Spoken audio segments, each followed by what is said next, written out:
I had a few requests for this, so here is the first season of 5 Overlooked Films, episodes 1 through 25. Enjoy. Found footage, a genre that is both loved and hated by audiences. While the genre was popularized by the Blair Witch Project and then re-energized almost a decade later with Paranormal Activity, the genre was started long before these two.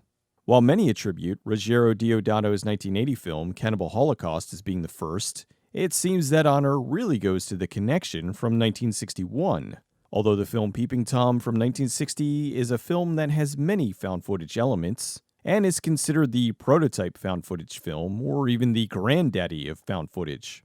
It's a genre that has more misses than hits, especially when you consider the sheer volume of films that are released as found footage. We're up to like 14 bad bends. Although when the genre hits, it usually hits hard, so I wanted to point out some genuinely good found footage films you may have missed. UFO Abduction. UFO Abduction is a found footage film that revolves around a children's birthday party that gets interrupted by aliens. It's a lot better than it sounds. The movie smartly uses the birthday party as a way to justify having the camera there when things go down. The family's celebrating when they hear something outside.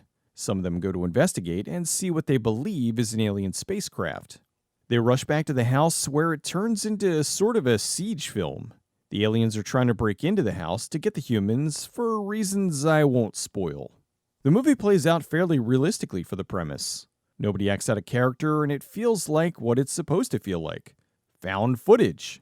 You don't feel like you're watching a movie, but rather raw, slightly edited footage of a bizarre event.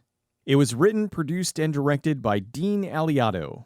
It was also filmed by him, as he played the brother Michael who was recording the events. The movie was inspired by the 1938 radio broadcast of War of the Worlds as read by Orson Welles.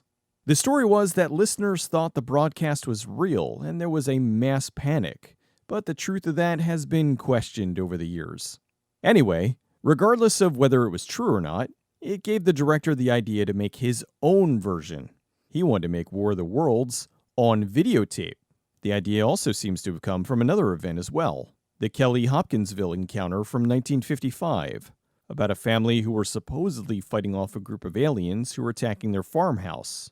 He managed to do this entire thing for about $6,500. In an intro, they claimed the footage was from 1983, but now, because of a Freedom of Information inquiry, the footage was released in 1989. The film had limited distribution through a company called Axiom Films. They were planning a wide release to the video market when a warehouse fire destroyed the original film elements, and all that was left was the limited VHS tapes that made it out into the wild. Because of this, it sparked a wave of conspiracy theorists who saw the film and assumed it was real.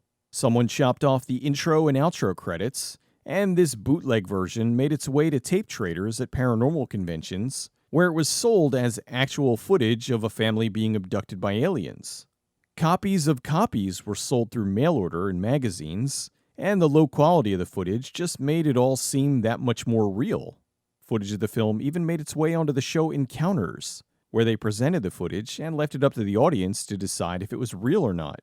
This was still the early 90s, and found footage wasn't a widely adopted thing yet, so most people seeing this took it at face value. This version became known as the McPherson tape, despite the fact that no one in the movie has the surname McPherson. The film revolves around the Van Hees family. Years later, Dean Aliato wanted to try the concept again. He partnered up with a producer, Paul Chitlick, and remade UFO Abduction in 1998. Keeping with the new lore, they called it the McPherson tape.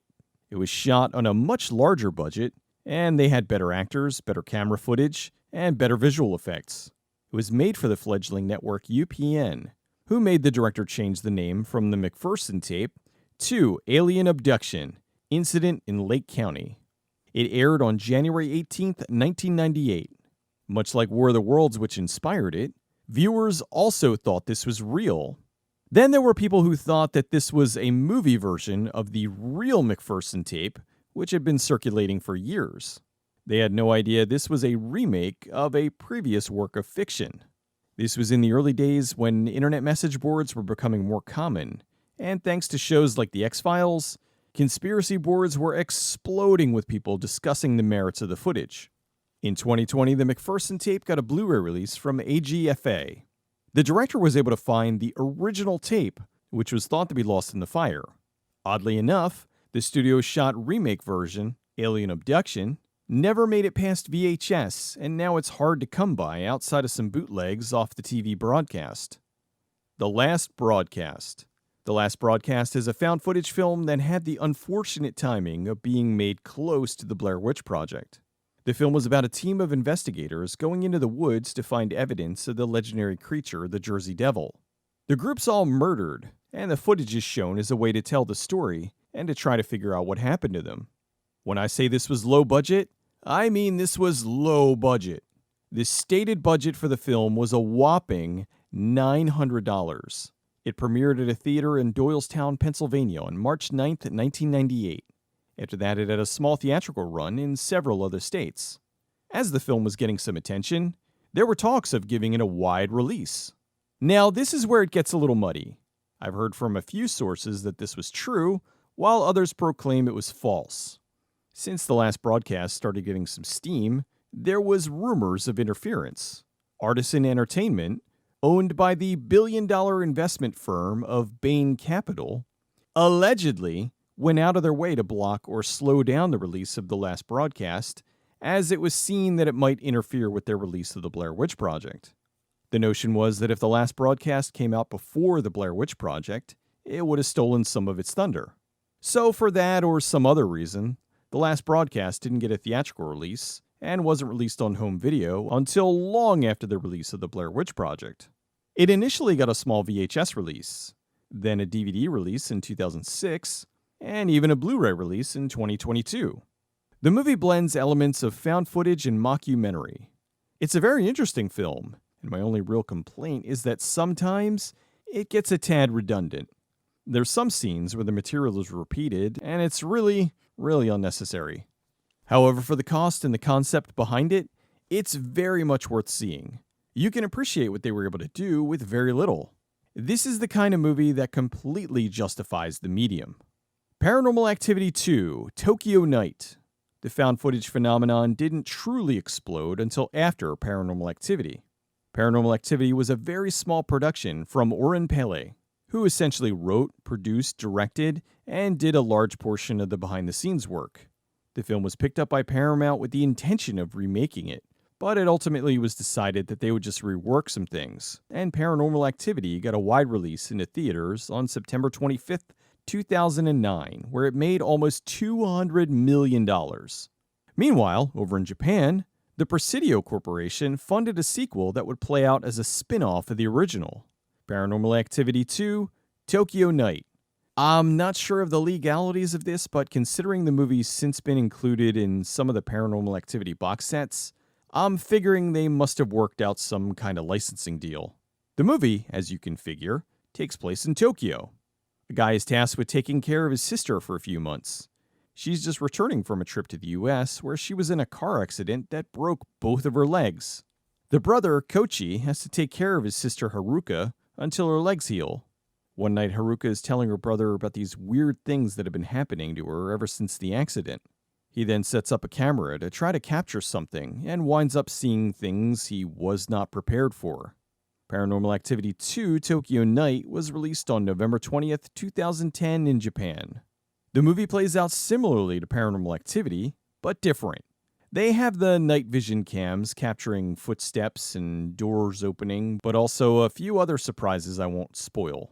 Eventually, we do find out what the tie-in is to the original movie. It's funny because if what happened here was true, there wouldn't be like 7 more Paranormal Activity movies. Another thing that's interesting is this is a very American-style haunting. In Japan, their ghosts are primarily known as onryo, a vengeful spirit. They usually take the look of a pale woman with long dark hair, and not the incorporeal spirits like the American ghosts. So it feels very unique. Here we are watching an American haunting taking place in Japan. I'm not an expert on the subject, but to my knowledge, this is incredibly uncommon, and possibly the first time something like this has been done on film in Japan. Although there is a cultural tie back towards the end of the film that was very cool to see.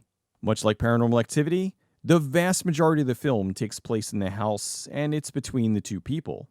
In Paranormal Activity, it was a couple, but here, it's the siblings. The movie had a little, not a twist at the end, but a surprise. Something happens that leads you to believe the movie will end like the American version, but then it deflects that and has a much, much different ending. If you hated the Paranormal Activity movies, you most likely will hate this. The change in location isn't going to do much to sway your feelings towards the style. However, if you like the Paranormal Activity movies, you'll like this.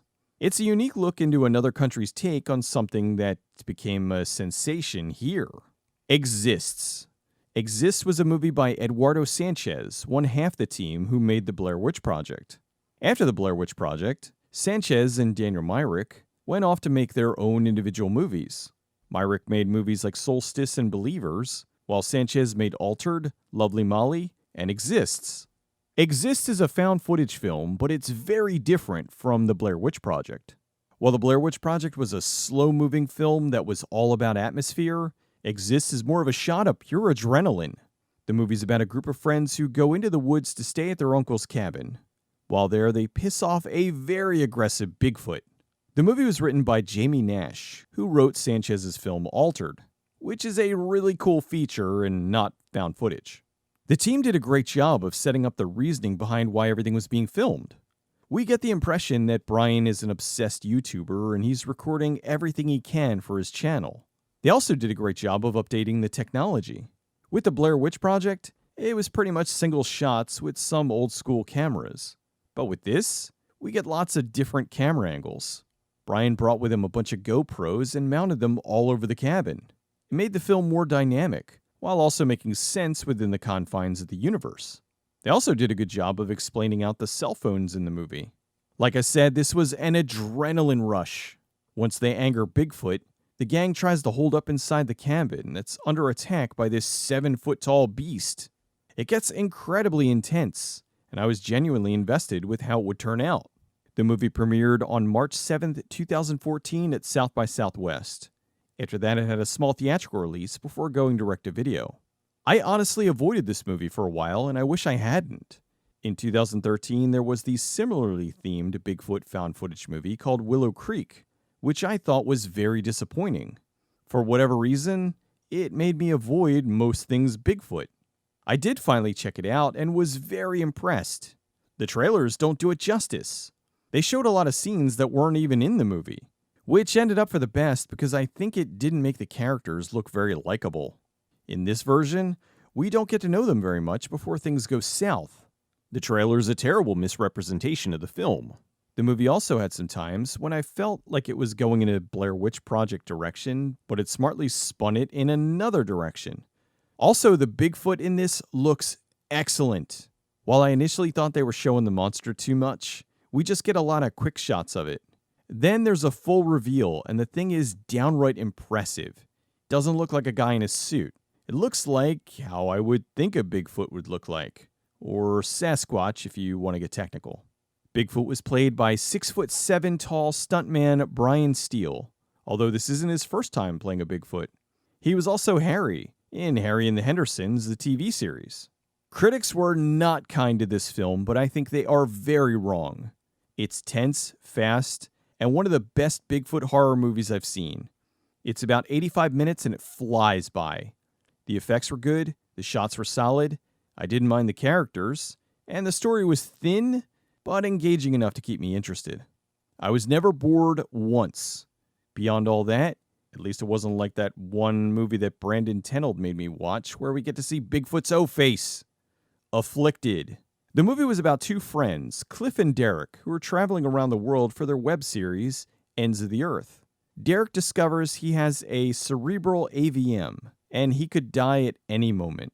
So he goes on the trip as his last wish. He knows he could die at any moment, and wants to go out doing what he loves with his best friend. While in Barcelona, something happens to Derek, which makes him superhuman. Fearing for his newfound life, he escapes, and Cliff is following, trying to help him. I don't want to explain too much because I don't want to give it away. Essentially, once Derek changes, it turns into a crazy blood-fueled parkour fest. The movie was originally going to be an actual web series. Stuff like Marble Hornets, the videos about Slender Man, were getting a lot of attention, so they thought it would be neat to do a travel series that evolved into horror. They decided instead to make it a feature, and were able to get a grant as well as borrow enough money to get their idea off the ground. They shot the entire thing for about $318,000.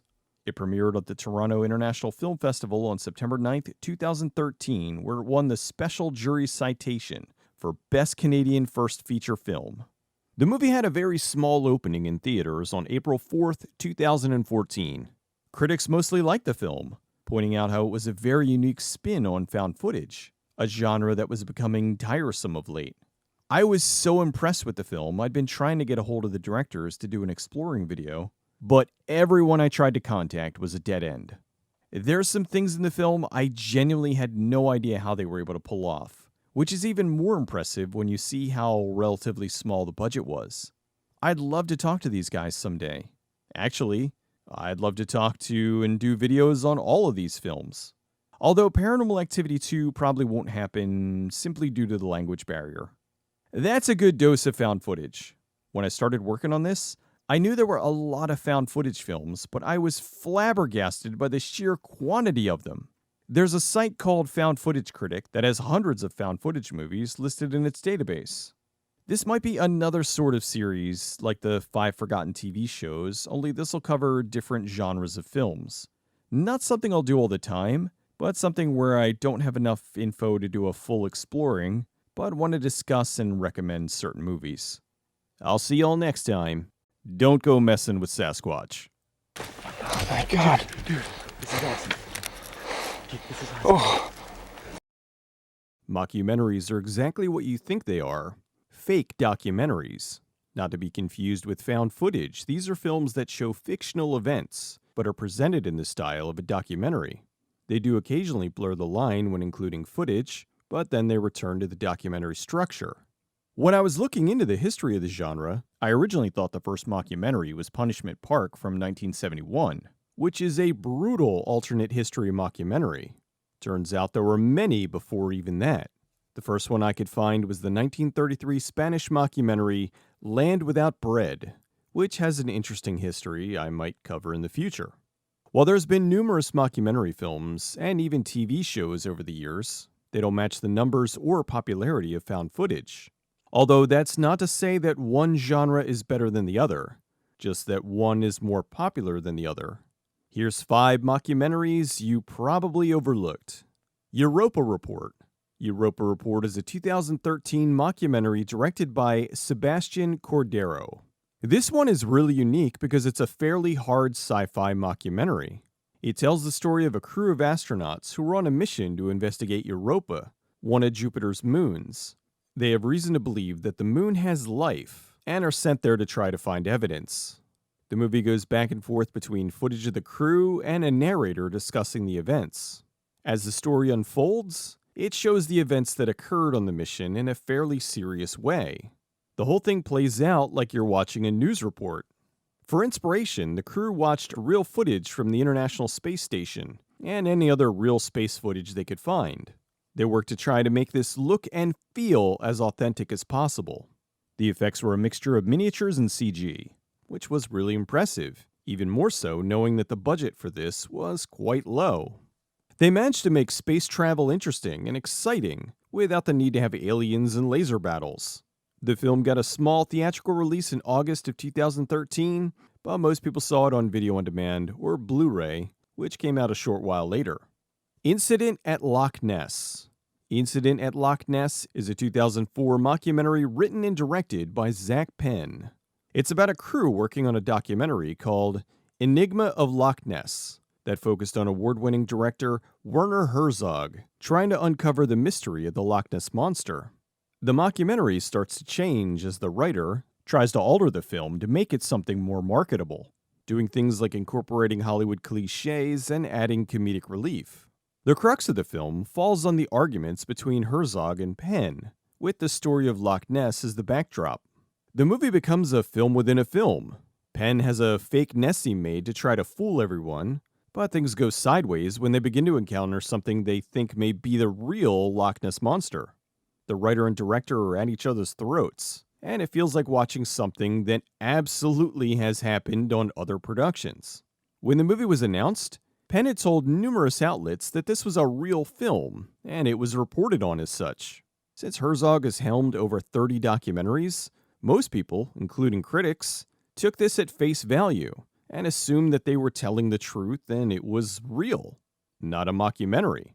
This is further pushed by some of the people involved, like Jeff Goldblum and Crispin Glover playing themselves.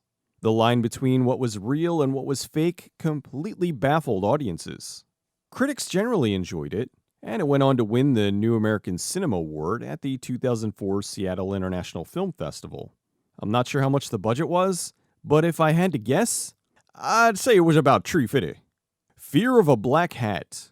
In 1984, This Is Spinal Tap was released. It was a mockumentary about a fictional rock band, Spinal Tap. At the time, rock was huge, and this was capitalizing on that. Roughly a decade later, rap, or more specifically, gangster rap, was taken over. As such, the mockumentary Fear of a Black Hat was born. The title's a play on the 1990 album Fear of a Black Planet by Public Enemy. The film's about a documentary crew following the evolution of a rap group, NWH. They lampoon just about every facet of gangster rap, from the numerous rappers using ice in their name to the over-sexualized lyrics. To promote the movie, they made a parody video that lampooned Snoop Doggy Dogg with Ice Froggy Frog. Is that frog in here? Is that frog in here? You!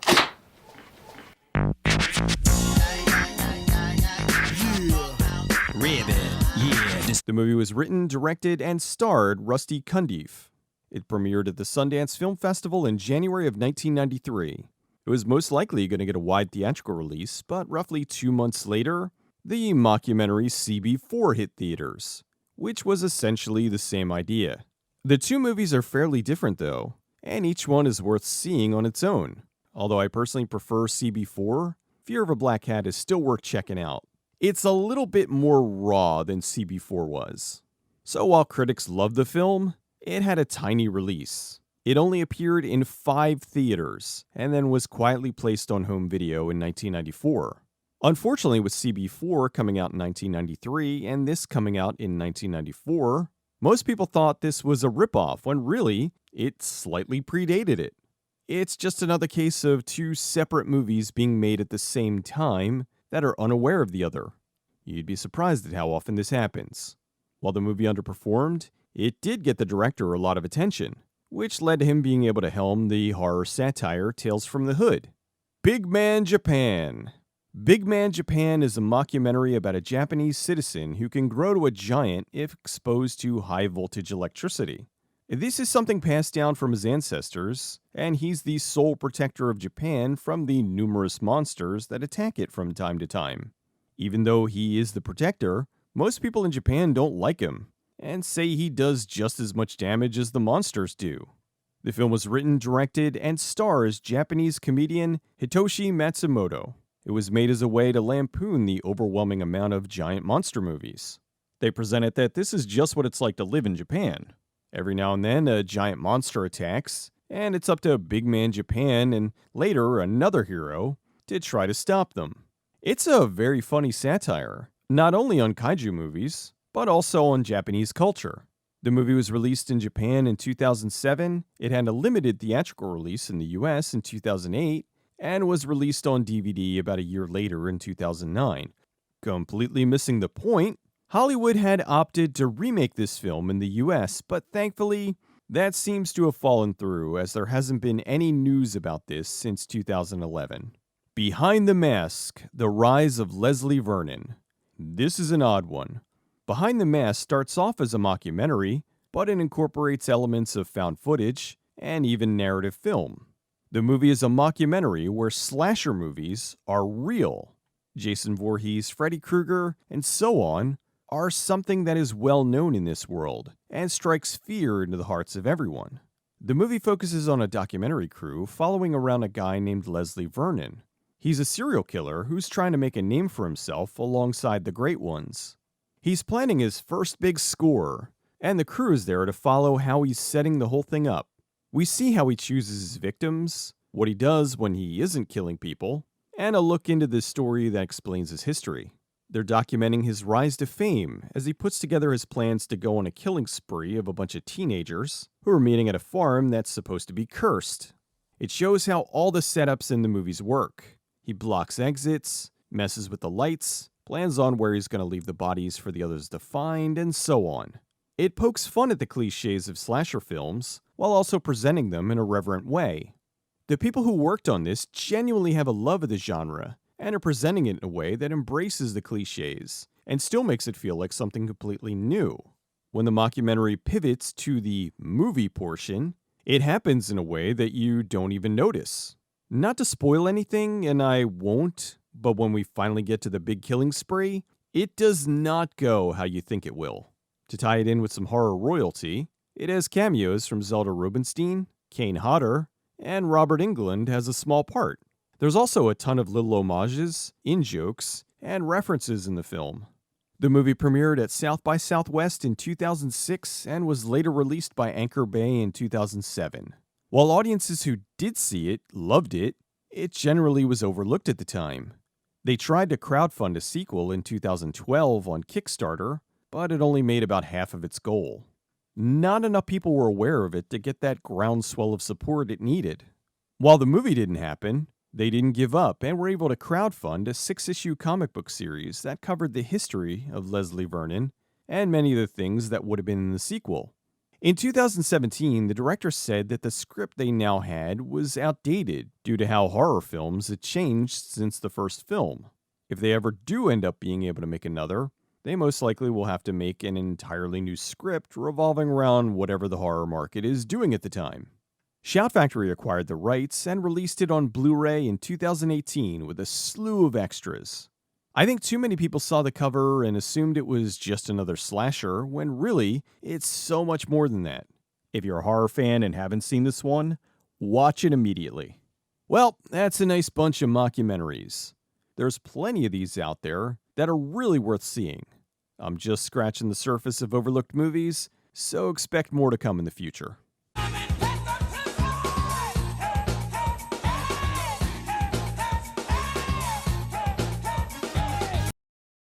When it comes to horror films, most people agree the best of the best came out in the 80s. It's hard for me to disagree. I mean, I worked on a documentary trilogy about this exact subject. However, much like how horror didn't start in the 80s, it didn't end there either. There are so many great horror films from the 90s that all too often get overlooked for whatever reason. I'm gonna fix that. Here's 5 awesome horror films from the 90s that you probably overlooked. Resurrection. Resurrection's a 1999 horror thriller from director Russell Mulcahy. And that's right, the director of the original Highlander. This isn't Mulcahy's first foray into horror either. In fact, his first feature was the completely underappreciated horror movie Razorback, which I covered extensively a few years ago. The movie revolves around a detective who's investigating a very unusual serial killer that dismembers his victims and keeps a piece of each one. It turns out he's using the parts. I'm not going to spoil it, but man, take my word for it, it's something crazy. It's a brutal, creepy, and downright weird movie that doesn't shy away from showing you the aftermath of these vicious killings. Christopher Lambert's outstanding here, playing things much more seriously than some of his other roles. He works incredibly well with Mulcahy, and I would have loved for them to have been able to make more movies together. Apparently Lambert, Mulcahy, and the writer Brad Merman were working on another project, but the concept of Resurrection came up and they liked it so much, they ditched the other one and moved ahead with this one. The movie unfortunately came out in the wake of the horror crime thriller Seven, and as such, it was largely compared to it. If this came out before Seven, it may have been received a little bit better, rather than being called a ripoff, which it really wasn't. Exploitation, possibly, but more so just an idea that they decided to go with since studios were greenlighting films similar to this around that time.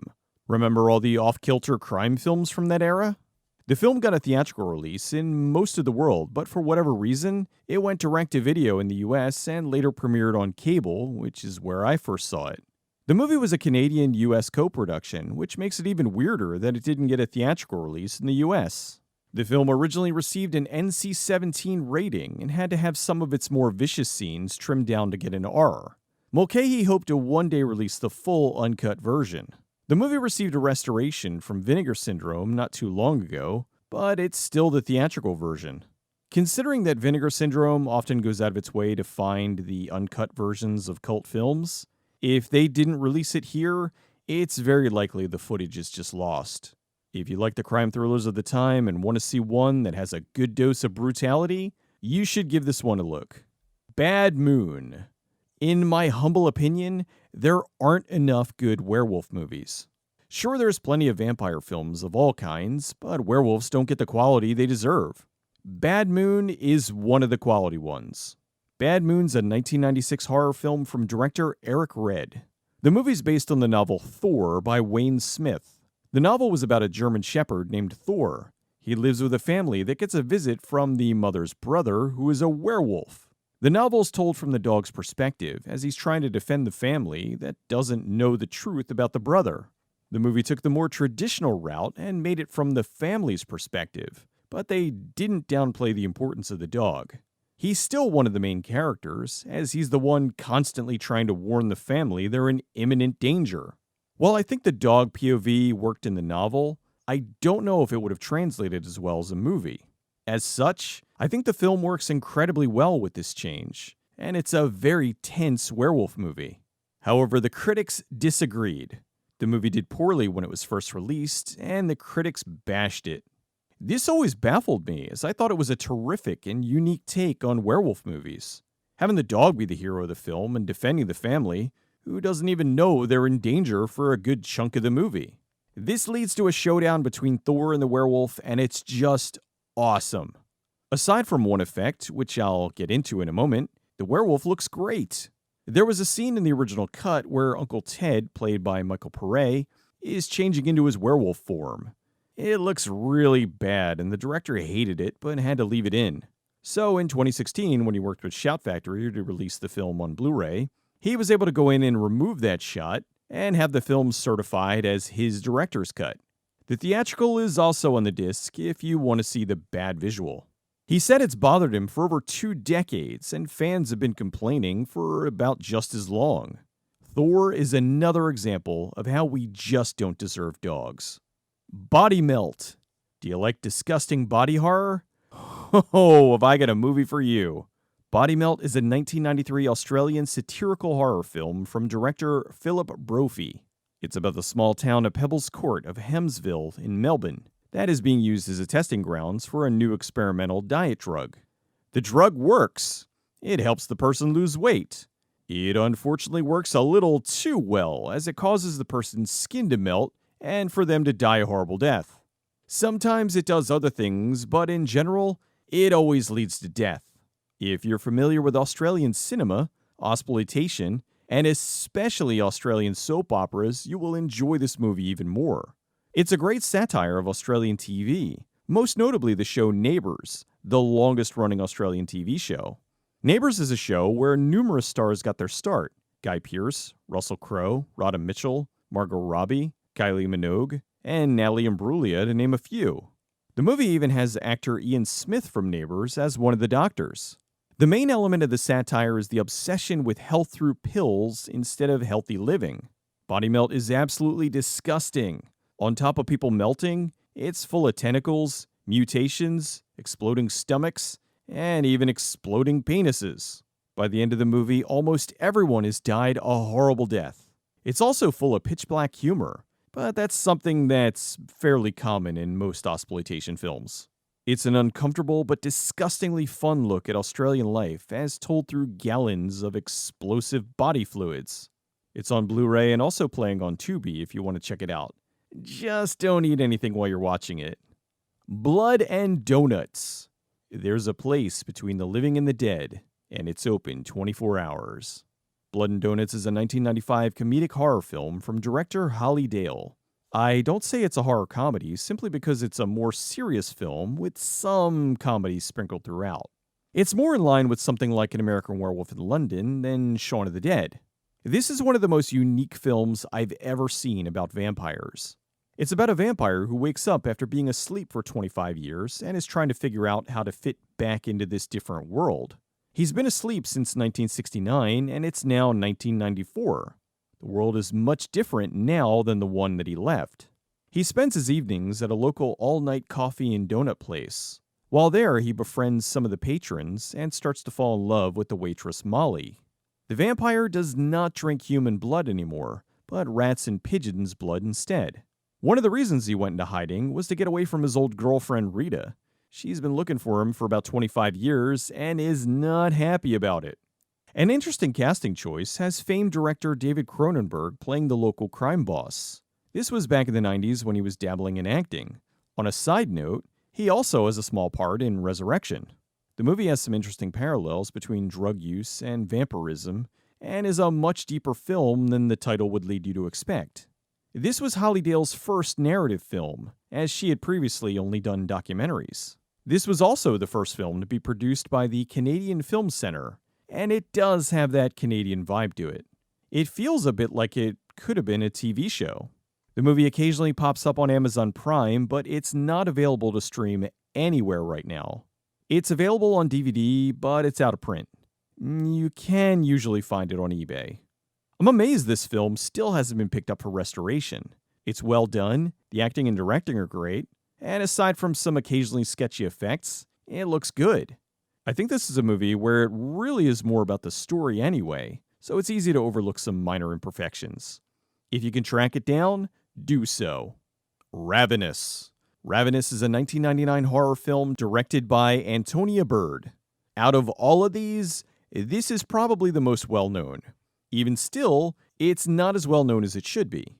Ravenous is about a military outpost in the 19th century. Some soldiers go on a rescue mission and discover the colonel at an outpost has resorted to cannibalism, which has given him incredible power but also a need to eat more human flesh. The movie was inspired by the story of Alfred Packer, the Colorado cannibal, an American prospector and wilderness guide who confessed to resorting to cannibalism during the winter of 1874. This also inspired the movie Cannibal the Musical. I want a thing about it now. Yeah. It's amazing to me this movie was made. This is the kind of movie that usually does not get a $12 million budget. It's a vicious and mean-spirited film with a very dark sense of humor. You have actors like Guy Pearce and Robert Carlyle going head-to-head as super cannibals without so much as a wink to the camera. It's awesome. The movie flopped horribly when it hit theaters, but since found its audience over the years. Critics were torn. While some enjoyed it for being so far outside the box, others complained it was simply too weird. I've always loved and stood by this film, but my friends hate it. So I'm recommending it anyway, and hopefully it resonates with some of you. I think it's worth checking out simply because this is something you won't likely see again. The movie's available on video on demand, but it's not streaming. However, it does have a very nice Blu-ray from Shout. That's 5 more movies to watch. He was licking me! It's October. Let's look at some more 90s horror movies. Here's 5 more horror movies from the 90s you probably overlooked. Return of the Living Dead 3. While most genre fans are aware of 1 and 2, 3 is sadly the black sheep of the series. Understandable to a degree, it's a much different zombie film than the previous 2. Although it's something that truly stands out and, in my humble opinion, is way better than Part 2. Return of the Living Dead 3 is a 1993 horror comedy from director Brian Yuzna. If you're familiar with Yuzna's Society, you know a good deal of what to expect. Disgustingly inventive gore. Return of the Living Dead 3 takes place roughly 5 years after 2. A young, death-obsessed couple sneak onto a military base where the boy's father works. They see a corpse become reanimated and escape from containment. The duo take off, and in a tragic accident, the girl is killed. Overcome with grief, the son sneaks back into the facility using his father's keycard and brings his girlfriend back to life. She comes back, not a total zombie, but not exactly normal. Kurt's father is after the duo, and they escape into the sewers where they encounter all sorts of deviants for Julie to dismember. This movie rocks. It moves at a very fast pace and has some amazing gore, about a minute of which they had to cut to get an R rating. Julie, played by Melinda Clarke, is the best. As the film progresses, Her character needs to cause herself pain in order to stay human. As time goes on, the pain needs to be more intense, which leads to her self-mutilating into what you see on the cover. She does discover that consuming brains also helps, but it's disgusting, and she tries to avoid that for as much as possible. While the premise of the film is somewhat silly, her performance really sells it. Usna's movies always have a healthy dose of humor, and this is no exception. It's a very fast-paced film, it's loaded with some wonderful visual effects, and an occasionally hilarious, darkly comedic love story. Stir of Echoes. Stir of Echoes is a 1999 horror film from director David Cope. It's about Tom, played by Kevin Bacon, a guy who starts having horrible visions after being hypnotized one night. He feels like his visions are trying to tell him something, and he works to try to solve the mystery before he loses his mind. The movie was based on the novel A Stir of Echoes by Richard Matheson. The director bought the rights to the novel in the mid-90s and wasn't able to get it off the ground until 1998. The movie had two major problems. The first was that it came out about a month after the similar film, The Sixth Sense. The Sixth Sense was released on August 6, 1999, while this was released September 10th, 1999. The other thing was, someone in marketing tried to piggyback The Sixth Sense by including this in the trailer. Does it hurt to be dead? Trying to see if they could get the line to be their I see dead people. This gave the audience the wrong idea about the movie. They thought it was about another clairvoyant kid when really, it was the father who had the gift. It also played out quite differently from The Sixth Sense. Sadly, many people simply called this a ripoff, not knowing that it's based on a novel that predates The Sixth Sense by over 40 years. I'm not bashing The Sixth Sense, I love that movie. I just feel bad that it stole so much of Stir of Echoes' thunder. Kevin Bacon delivers one of his all-time best performances here. He really nails his fake Chicago accent and makes you very sympathetic towards his character and family.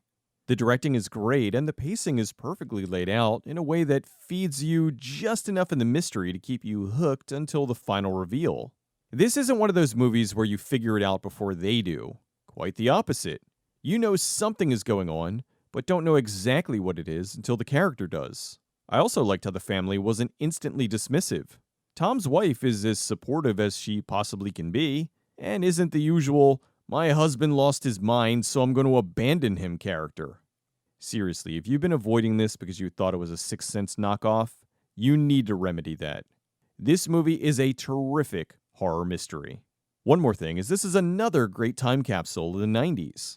The clothes, the music, the vibe, seeing it again in 2023 took me right back to that time.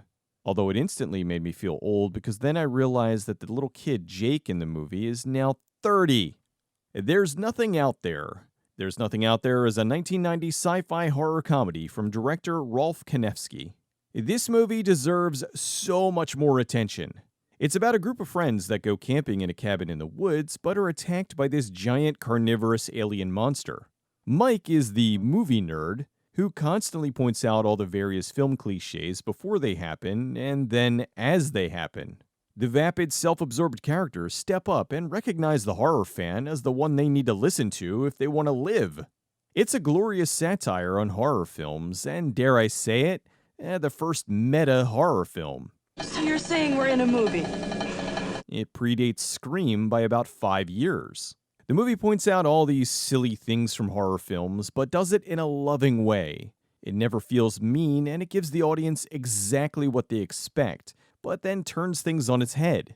Many of the jokes you will not see coming. The movie has the obligatory sex scenes and other elements from your average horror films that sets up everything for later. Kind of like Cabin in the Woods, where you think you're getting one movie, and then it pivots to something completely unexpected. Beyond that, it's really funny. It's one of those rare movies that manages to be both simultaneously dumb and smart, which I mean as a huge compliment. The beginning makes you think this is another run-of-the-mill low-budget monster movie, but then it takes a serious detour that'll have you cheering by the end. The movie's getting a 2K release this Halloween. This is not a sponsored thing. I've just been a fan of this movie since I was younger and really want more people to check it out. I've actually been meaning to cover it in depth for a while, and it looks like that'll be happening sooner rather than later. Be on the lookout for Exploring There's Nothing Out There, hopefully before the end of the year. If you're a horror fan, you won't want to miss this one. The Night Flyer. The Night Flyer is a 1997 horror film from director Mark Pavia. It's based on the 1988 short story from Stephen King. The movie's about a tabloid reporter who's chasing a story about a serial killer who's going from small airport to commit mass murder.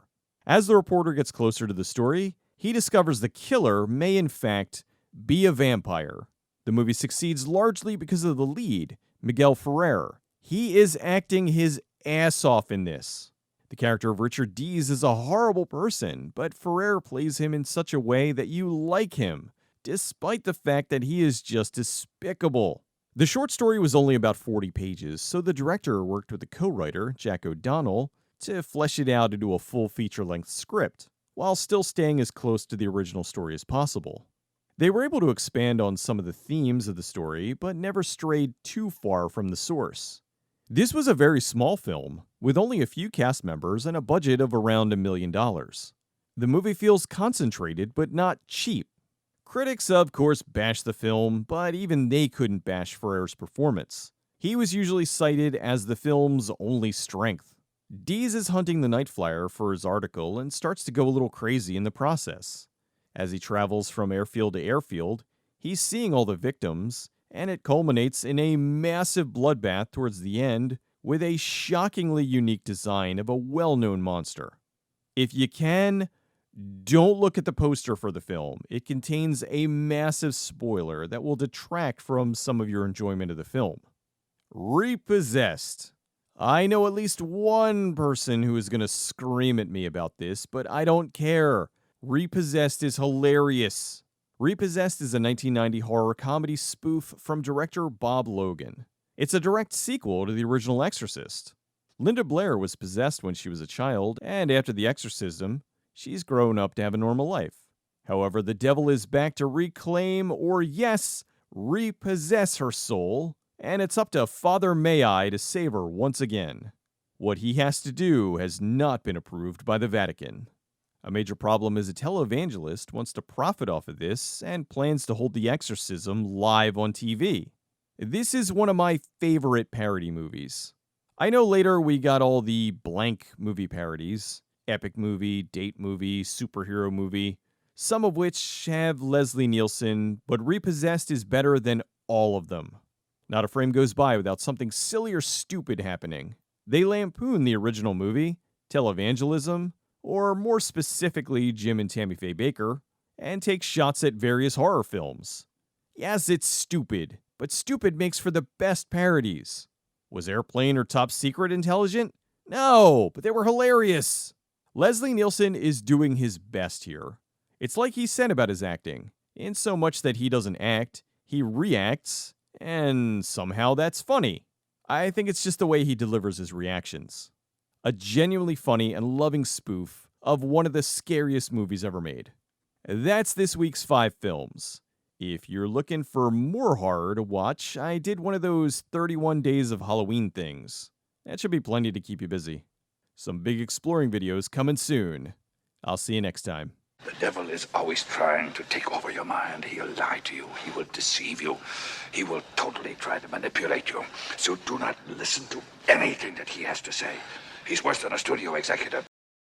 Here's 5 bizarre foreign films you'll want to check out.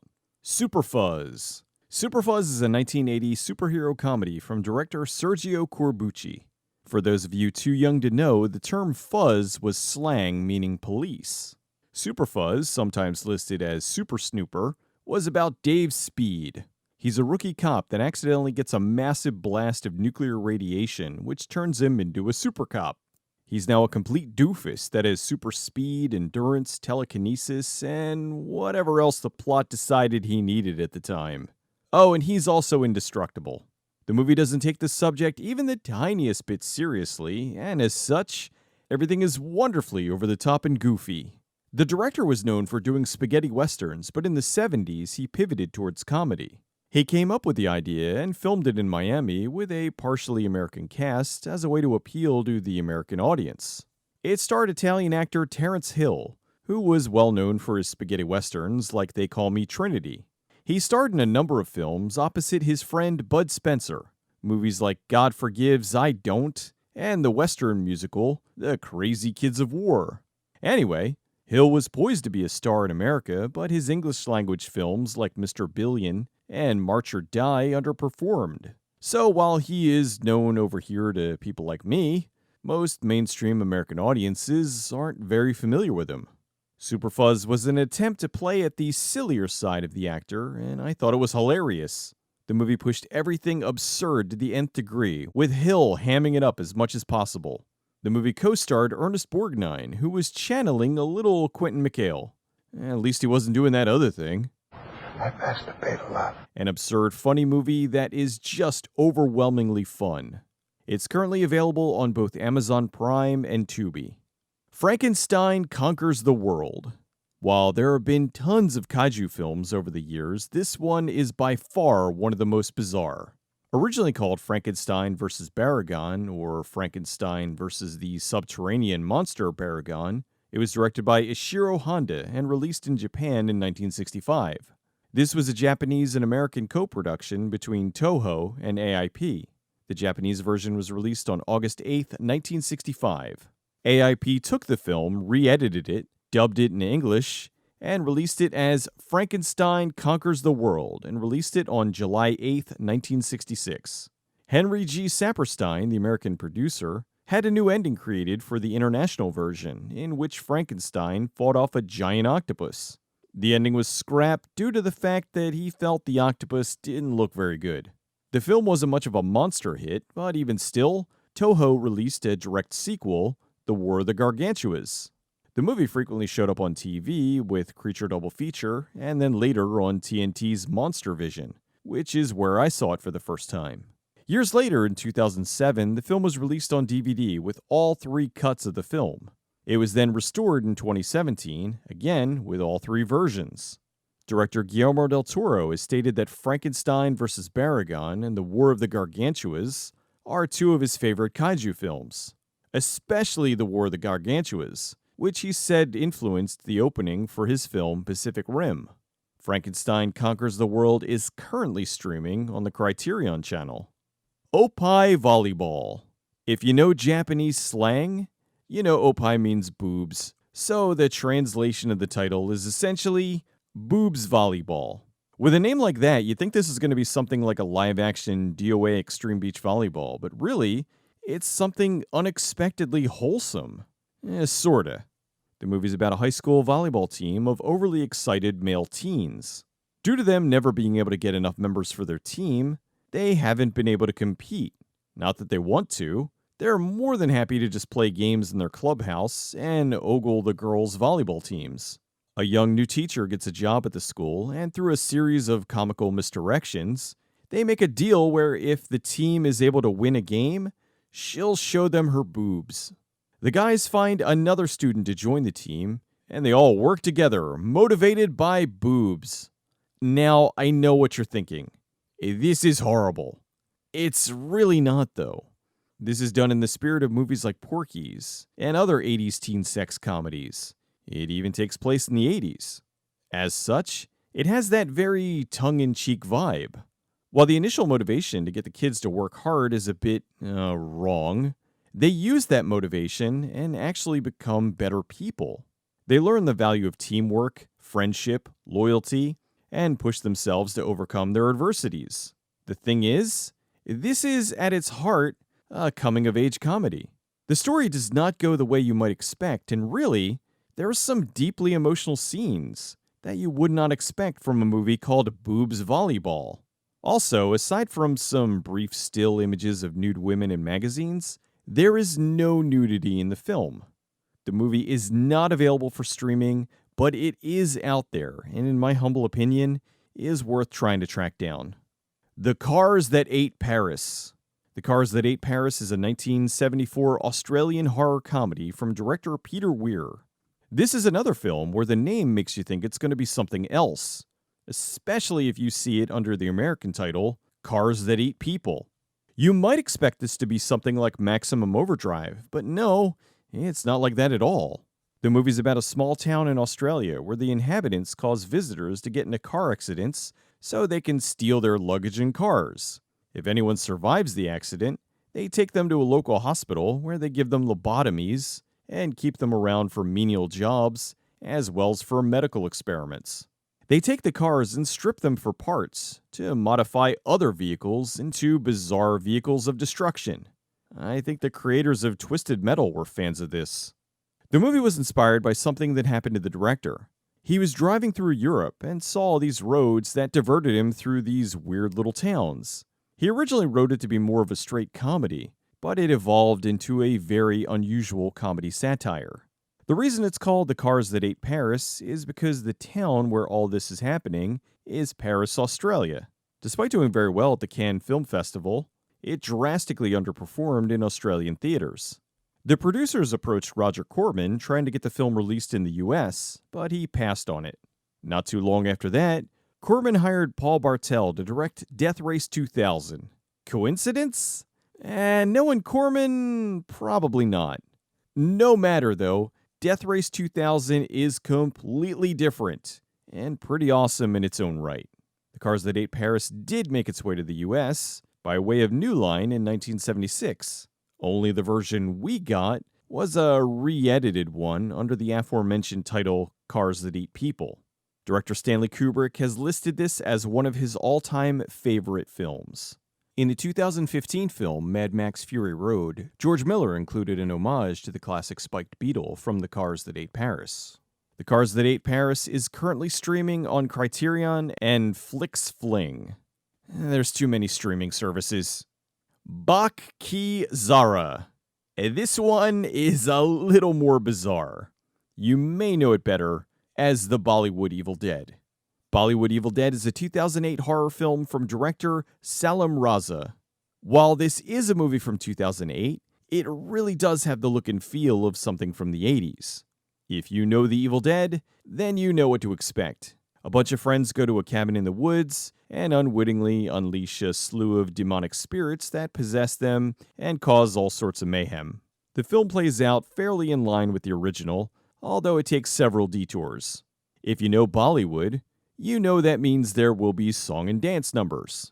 I've seen my fair share of Bollywood movies, and while these numbers aren't the best, they do add some unintentional humor to the movie, especially if you show this to someone who isn't expecting it. While there are some legitimate scary Bollywood horror movies, this is not one of them. It has some creepiness to it, but it makes for a much better unintentional comedy, possibly due to some of the dialogue's punch being lost in the translation. This line being one of my all-time favorites. Shut up! Shut up, you rascal! If you want to check out some legit Hindi horror, I would recommend 13B from 2009 and Alone from 2015. The movie's not streaming anywhere but is currently on YouTube, although it kinda comes and goes. The current upload's only been there for about 4 months.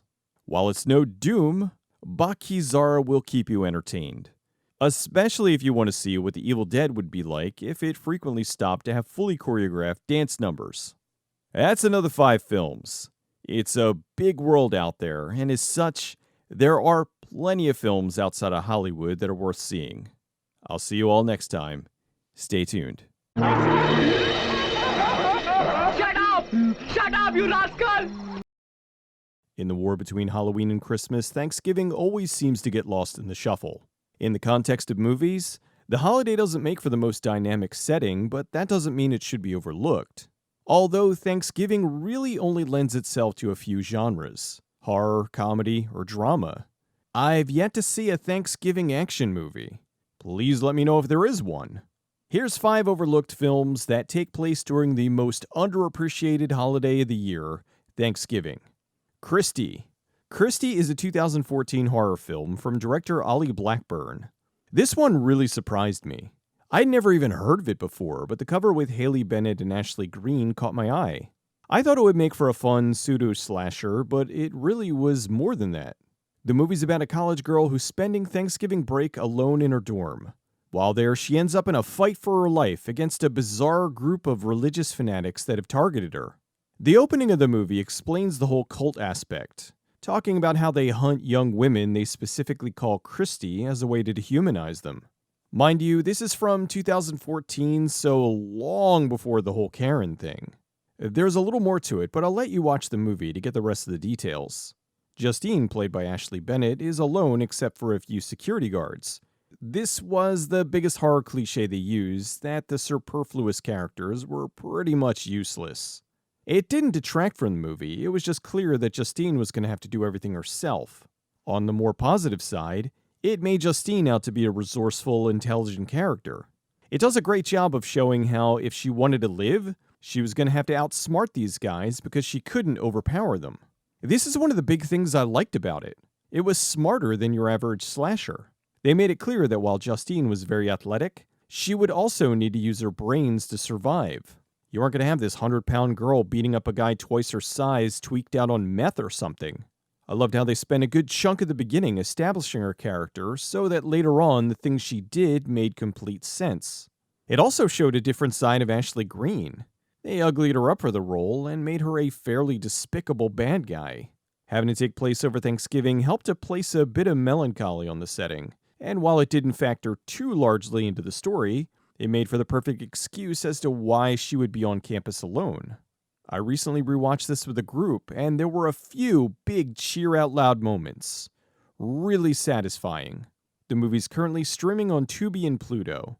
It got a Blu-ray release, but I had to import it because it's only on DVD in the US. An absolute shame. This movie deserves a lot more attention.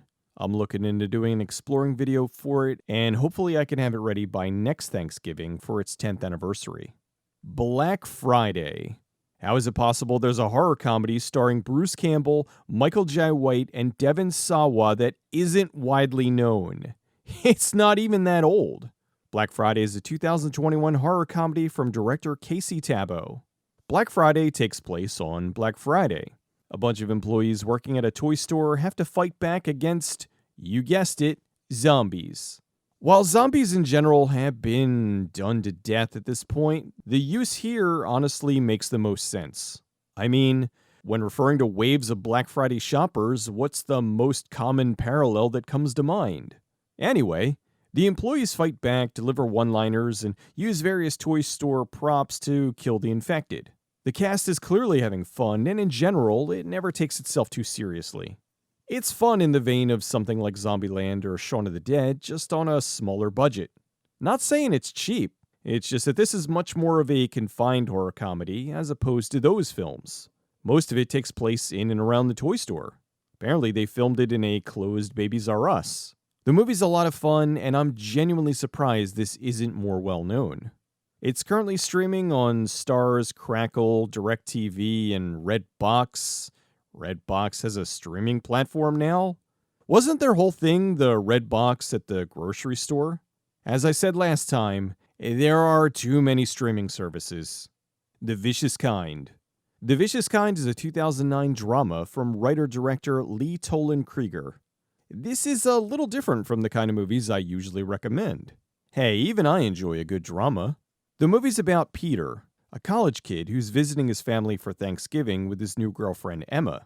He gets a lift home from his older brother, who immediately lets Emma know he doesn't like her. It initially seems like the older brother's a jerk, but then we discover that Emma looks very much like his ex-girlfriend, and he's having a hard time processing that. Okay, I'm not doing the best job at selling this, but I don't want to spoil too much. There's a lot more going on here that I don't want to ruin. Not that there's great twists and turns, it's actually pretty straightforward, which is one of the things I liked about it. Another thing that makes this great is the cast. Adam Scott is terrific as the miserable brother Caleb, and Brittany Snow is playing a character that is quite a departure from the roles she was getting at the time. Then you add in J.K. Simmons as the father, and you have a well-rounded, messed-up family. The movie played at various film festivals where it won a bunch of awards and received a good bit of acclaim. It was then given a very small release and quietly placed on home video. A shame. This is a great look into a dysfunctional family holiday. Yes, that's not breaking any new ground. I feel that at least 80% of dramas anymore are about dysfunctional families during the holidays, but that doesn't mean that there aren't some that are beyond that. The movie's currently streaming on Tubi, Roku, and Pluto. The Thanksgiving Promise. Okay, here's another one that's outside the usual. The Thanksgiving Promise is a 1986 family drama from director Beau Bridges. This was from that special time when Disney made this sort of thing. It was part of the Magical World of Disney series, season 31, episode 8. Anyway, a whole bunch of Bridges are in this. Beau directed, he stars in it, as well as Jordan, Lloyd, Dorothy Dean, and Jeff. The movie's about a teenager who finds an injured Canadian goose. He nurses it back to health, but gets roped into fattening it up in order to slaughter it for Thanksgiving dinner. Over the course of the movie, the boy gets attached to the goose and is having a real hard time coming to terms with the fact that he promised to kill the bird. It covers all kinds of emotions and really is one of those films that deserves to be under that Magical World of Disney banner. It had that 80s Disney magic. The film's heartwarming without being sappy and covers a lot of subjects from bullying to responsibility to family values. It's a genuinely emotional film that will make even the most cynical person tear up a little. Despite the fact that Disney is sitting on a goldmine of content, 36 seasons of the Magical World of Disney, it appears that this and other movies made for the series are not on Disney+. It is, however, on YouTube. Home Sweet Home. Now, this is the kind of garbage you're probably expecting from me. Home Sweet Home is a 1981 horror film from director Nettie Pena. Not to be confused with Home Sweet Home, Home Sweet Home, Home Sweet Home, Home Sweet Home, or Home Sweet Home. I was going to go with Thanksgiving, but that one's too obvious, and I think most people who would want to see that one are already well aware of it. Home Sweet Home is about an escaped mental patient who decides to go on a killing spree on his way to ruin a family's Thanksgiving. Although you may not feel any pity for the family because each of the characters is terrible. One of the most terrible is the little brother, whose name is Mistake. He bounces around wearing clown makeup and is more annoying than you would imagine. The killer's played by Jake Steinfeld, who's better known as Body by Jake. He's a weightlifter who was trying to get into acting like Arnold and Sylvester. The only thing is, he's not really the best actor. To be fair, though, he's not given much. He mostly just hides in the shadows and laughs a lot. He probably had a lot of fun. No, this is not a good movie. It's quite bad. But it does have one of my all-time favorite horror kill scenes. The awful father finds an abandoned vehicle and tries to steal the car's battery, only to be interrupted by the killer who gives him the greatest body slam of all time.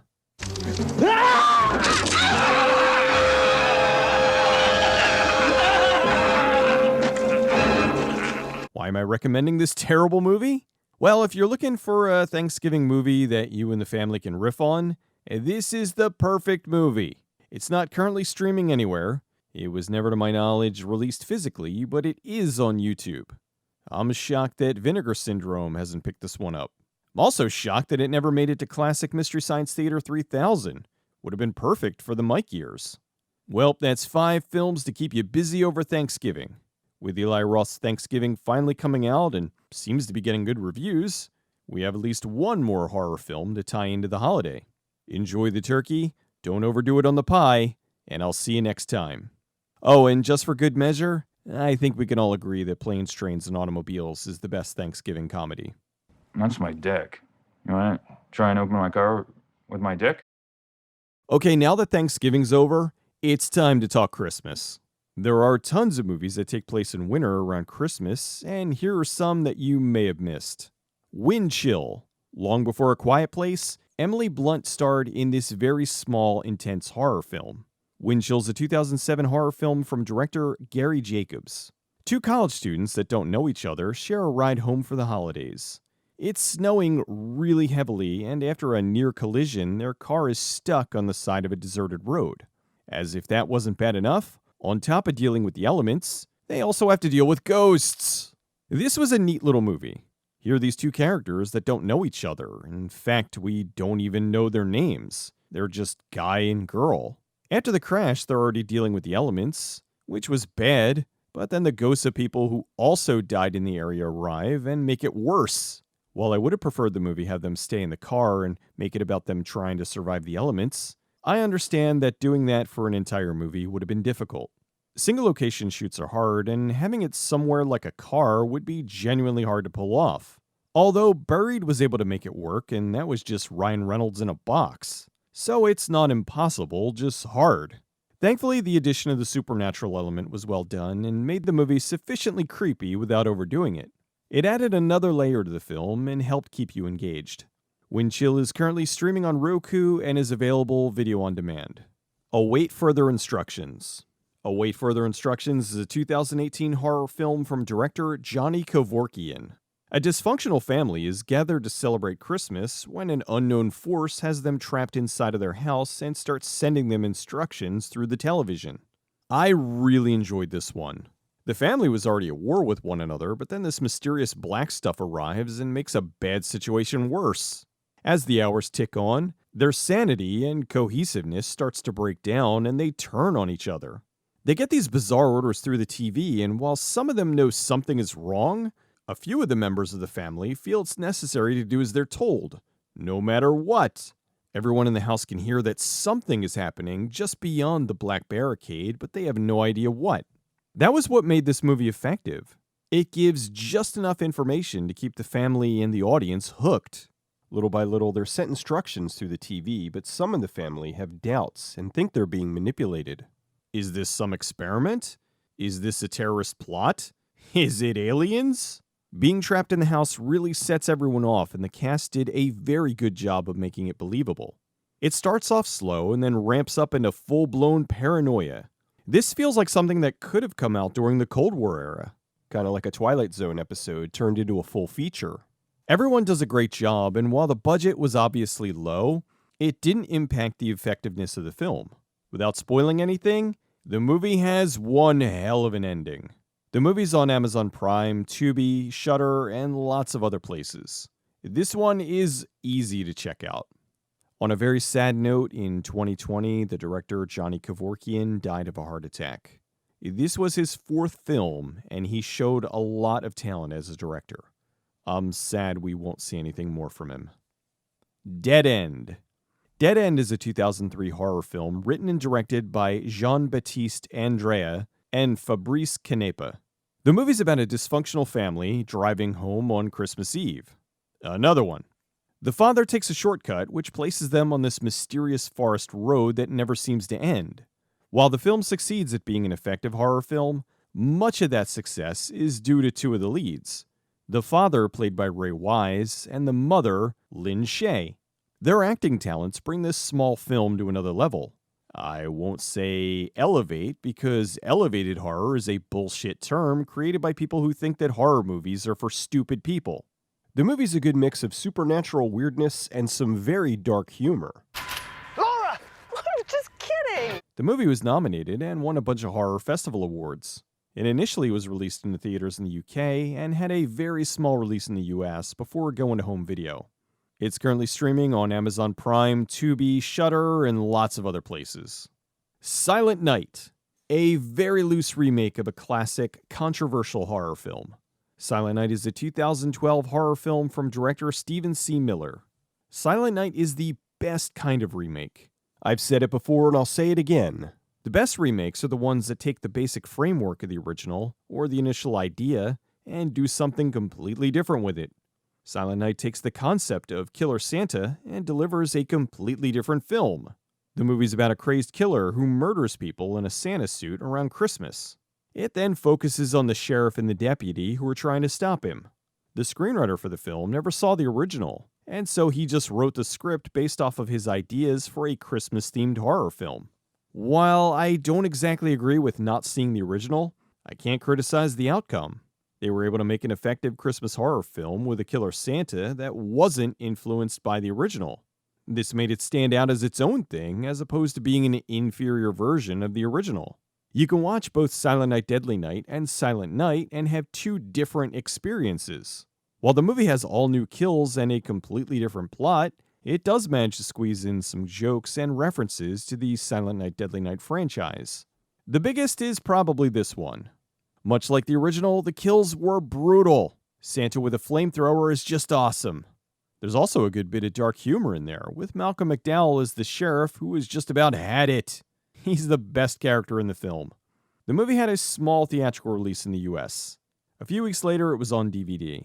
The movie is an absolute blast, and despite the fact that Santa is torching people with a flamethrower, it somehow manages to put you in the proper mood for Christmas. It's festive, fun, and the seriousness and silly work in tandem. It's currently available to stream on Starz and Video on Demand. P2. P2 is a 2007 horror film from director Frank Calhoun.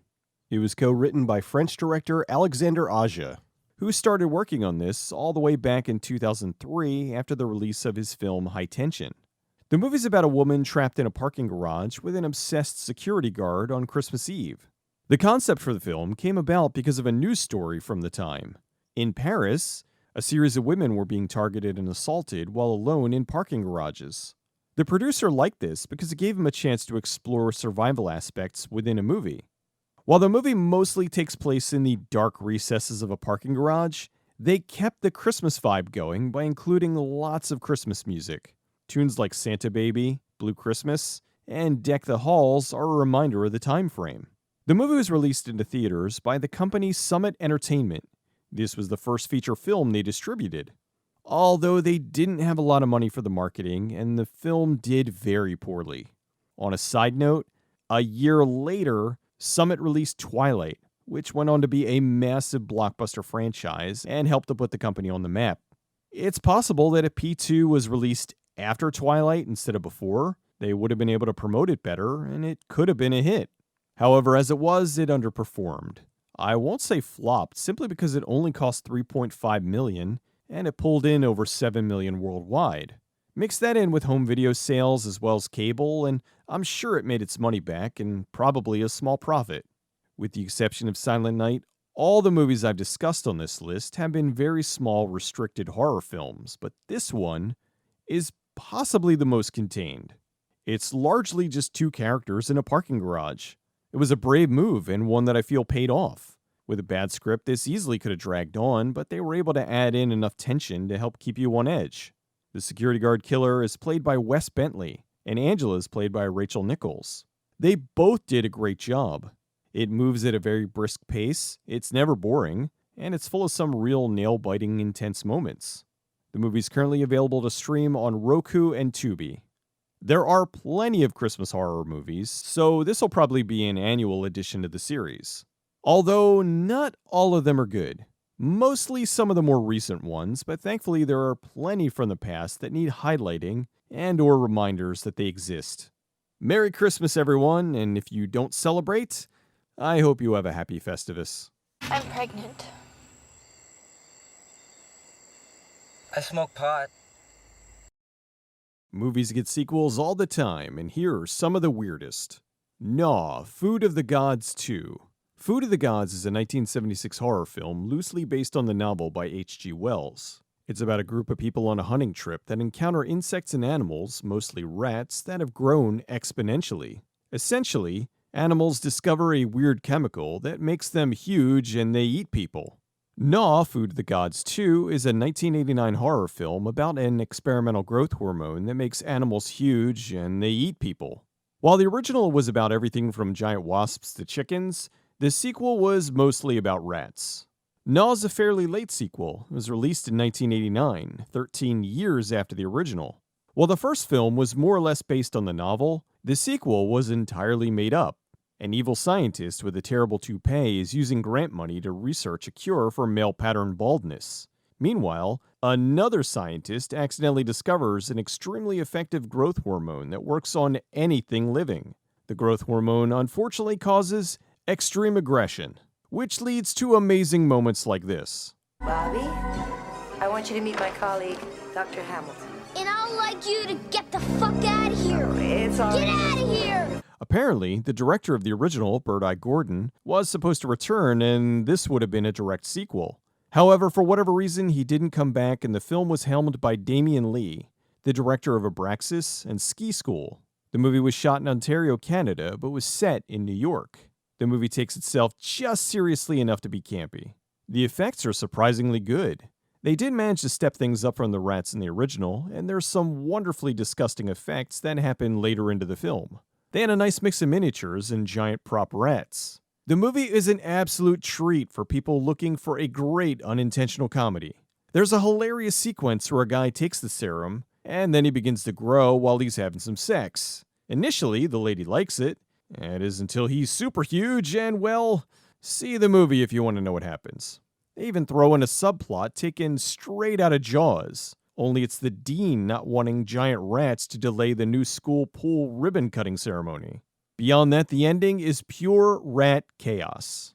The movie was released direct-to-video in 1989, and while Food of the Gods has been restored on Blu-ray, Gnaw, Food of the Gods 2, is only on VHS and DVD.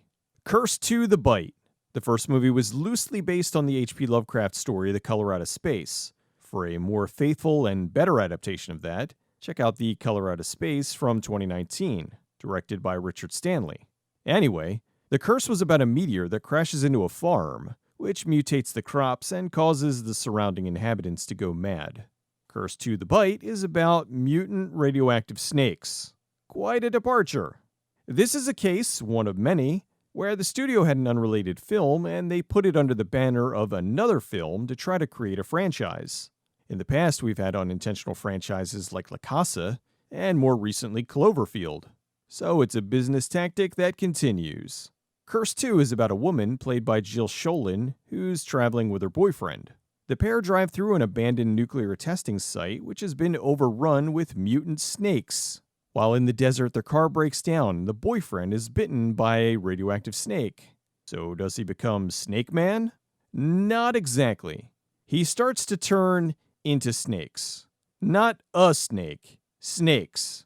His arm turns into a snake, he vomits snakes, and so on. It's very unpleasant for him and his girlfriend. The visual effects were done by Screaming Mad George, and they are great. The snakes are slimy, disgusting, and the grand finale, when Clark explodes into a pile of snakes, has to be seen to be believed. The movie was originally titled The Bite. It wasn't until it got picked up for American distribution that they changed it to Curse 2: The Bite.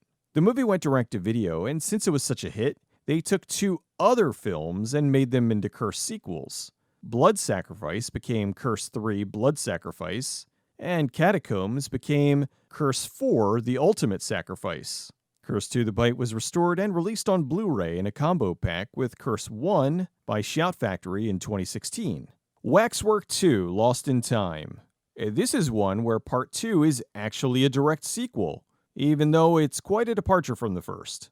Waxwork was about a group of teens that are fighting exhibits in an evil waxwork museum. At the end of the first movie, lots of people are dead and the building burns down. Waxwork 2 is about the survivors. Sarah is followed home by a severed hand that sneaks in and kills her father. The police arrest her as the prime suspect in his murder. She's then on trial to prove her innocence. Sarah and her boyfriend Zach discover a portal, and they travel through time to get the evidence that'll clear her of the murder. In the original, Sarah was played by Deborah Foreman. She was dating the director, Anthony Hickox, at the time, but had a very messy breakup. When he started working on the sequel, she declined the role, and they cast Monica Schneider as her replacement. While Waxwork was slightly more grounded, 2 went straight up ridiculous. They travel back and forth in time and run into all sorts of characters. It kinda kept the vibe of the original, where they were going into these different exhibits and trying to survive them. It's quite a departure from the original, but it's just as much fun. It's a fun, fast-paced sequel that ends with a big rap dance sequence. I'm not kidding. Firestarter 2: Rekindled.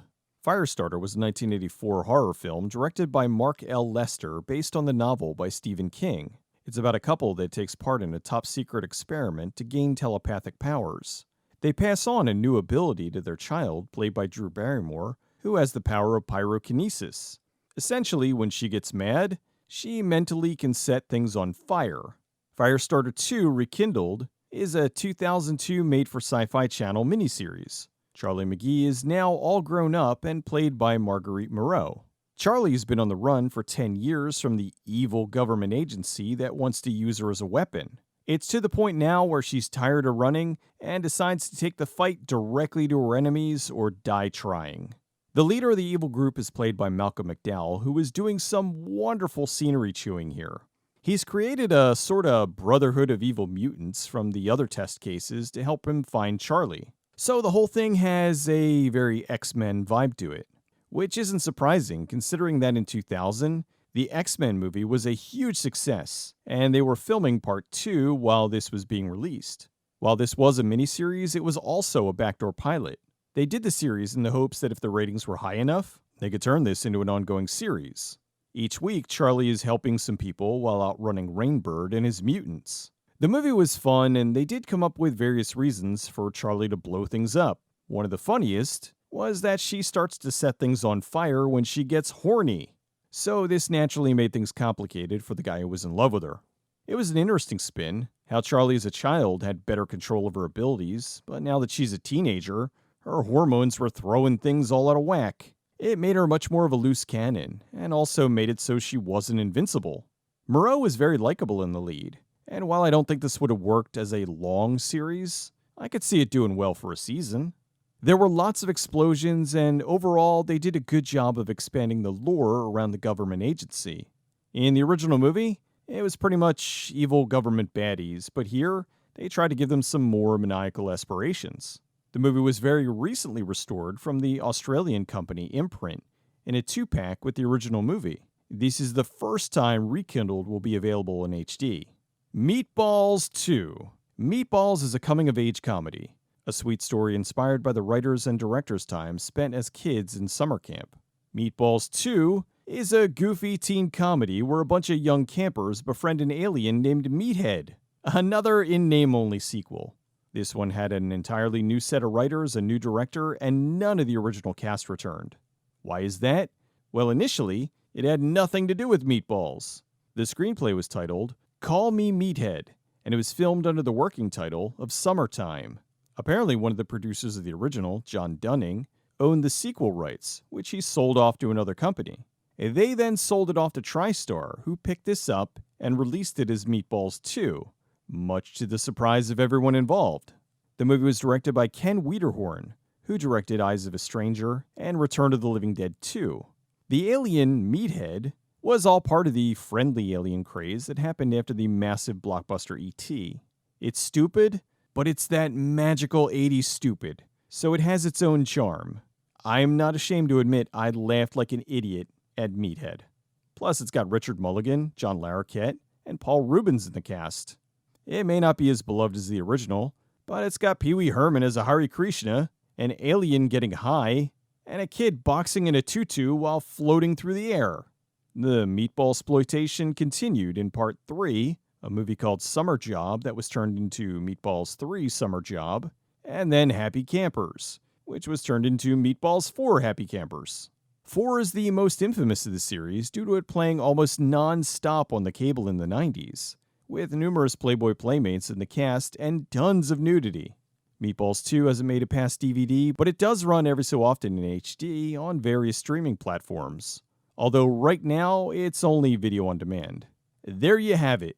A good grouping of mostly in-name-only sequels. Are they worth watching? I think so. Even the later ones. Lots more to come. Stay tuned. Good choice. Thank you. Oh, somebody fart? Ugh. Sadly, the passing of Carl Weathers caught me and many other fans completely off guard. He was a tremendously underappreciated actor, and more recently, director, who made some wonderful films. I've seen numerous articles talking about his long career, but almost all of them seem to only mention 3 titles: Rocky, Happy Gilmore, and The Mandalorian. Weathers has been in the industry since 1973, and while those are his most popular roles, he's been in tons of others that deserve some attention. Here's 5 Carl Weathers films that absolutely deserve to be seen. Action Jackson. If you've been watching this channel long enough, you know I covered this one a few years ago. This is such an awesome action movie, I had to bring it up again. Action Jackson is about Detroit cop Jericho Action Jackson. He's investigating the case of a murderous auto dealer who's rising to the top by having his competition killed. The movie was coming on the heels of Predator, and they were positioning Weathers to be the next action superstar. This was stuntman turned director Craig R. Baxley's first film, and he pulled out all the stops.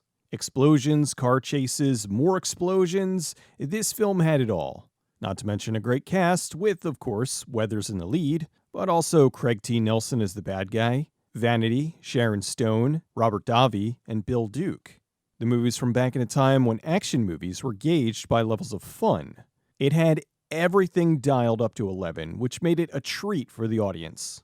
The story isn't overly complicated, it's just enough to tie the action scenes together. Weathers is in top form here, and this movie should have propelled him into action hero superstardom.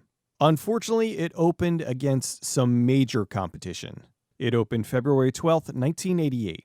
Good Morning Vietnam was in its 5th week at number 1, a place it would stay for another 4 weeks after this.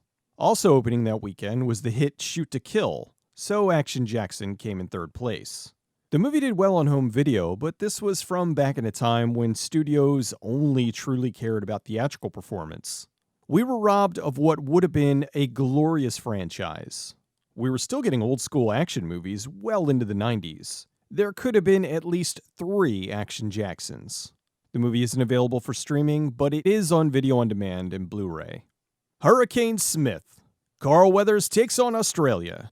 Hurricane Smith's an exploitation film that was shot in 1990, but sat on the shelf and wasn't released until 1992. The movie's about Billy Hurricane Smith, a guy from Texas who goes to Australia to search for his missing sister. While there, he discovers some drug runners and proceeds to blow things up. One major thing with this movie was they were able to get Weathers to shave off his signature mustache. So while he looks a little younger without it, he looks so much more badass with it. Still, the movie is right up there with Action Jackson as far as the action sequences. Only this time, it's from the land down under.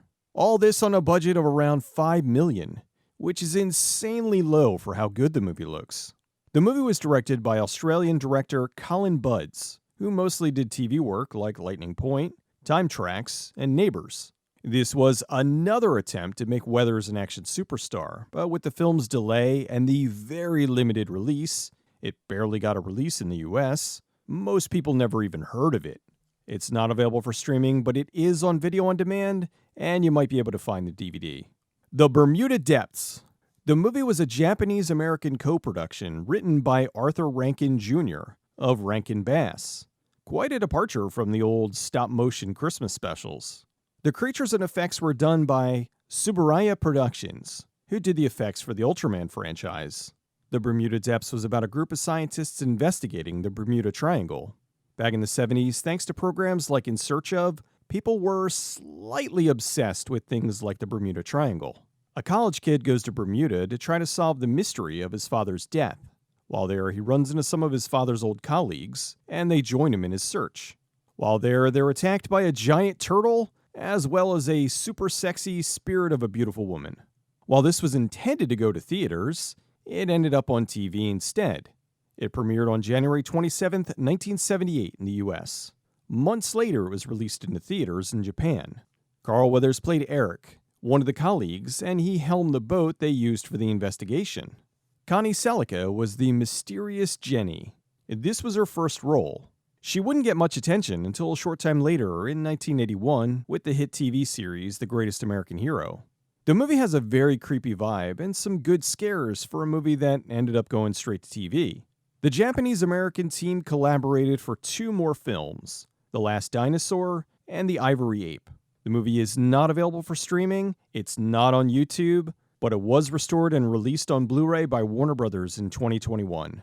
It includes the shorter full-frame TV version and the longer widescreen theatrical. Breaker. Breaker's a 1985 backdoor pilot. It's about a veteran cop played by Weathers and a rookie cop played by Joseph Bottoms. Weathers seemed to be a master at playing badass cops. It premiered on April 28, 1985 on ABC. That night they ran it along another cop pilot, Brothers-in-Law. Neither were picked up for a series. The pilot was about the 2 cops investigating a murder involving the music industry, and they later discovered the adult film industry is also involved. This may be why the show didn't premiere until second in the block, since it had material that wouldn't have gone over well in the earlier time slot. The pilot was directed by Victor Lobel, who exclusively directed TV shows and made for TV movies. Everything from Tales of the Gold Monkey to Max Headroom to V. The movie predated the black and white buddy cop formula of Lethal Weapon by 2 years. The show is not available for streaming, it's not on DVD, and aside from a few commercials, it's not on YouTube. A shame. I saw a bad VHS copy of it, and it was good. Kinda surprised it's so hard to find. Street Justice. This is a TV pilot that was picked up for a series. A fairly successful one, too. Street Justice is about Adam Boudreau, played by Weathers. He's a U.S. Special Forces vet who was wounded in Vietnam and rescued by missionaries. Years later, he's back in the U.S. and is a cop and martial arts expert. Boudreau takes some wayward teens under his wing and gives them jobs at his bar. He's looking for the son of the missionaries who rescued him, and finds he's living in the U.S. and is also a martial arts expert. Grady is played by real-life martial arts badass Brian Genesee. The pilot is the duo looking for the man responsible for murdering Grady's parents. Sometimes bad things come looking for them, and when that happens, they have to dispense some street justice. The pilot aired on September 29th, 1991 in syndication. This was from Stephen J. Cannell Productions, so you know what to expect. Every wonderful action show cliche. And I'm not saying that as a negative. There's a reason why those shows worked and why they were so popular. For season 1, Weathers shaved off his mustache, but grew it back for season 2. Don't underestimate the power of the stash. The show was doing well, but Weathers left to join the hit series In the Heat of the Night. Street Justice lasted for 2 seasons with 43 episodes. The pilot plays out like a movie, so I'm using that here. The last episode aired on May 29th, 1993, but since the show was syndicated, it continued to play for years. This series isn't available for streaming, and it was on DVD, but it's out of print. You can find the episodes on YouTube. There's 5 highly entertaining action-heavy works from the legendary Carl Weathers. It's really sad that he's no longer with us. Since The Mandalorian, he's been gaining in popularity again. He was even recently hired by FanDuel for an ad for Super Bowl 58. As I'm writing this, it's before the Super Bowl, so I'm not sure what they're going to do with the ad. FanDuel said they adjusted it, and I hope the adjustment is just a nod of how awesome he was, and not an alteration of the commercial. Carl Weathers was an American actor, director, professional linebacker, video game voice actor, and all-around cool guy. Goodbye, Chubbs. We'll miss you. Barbecue, huh? How do you like your ribs?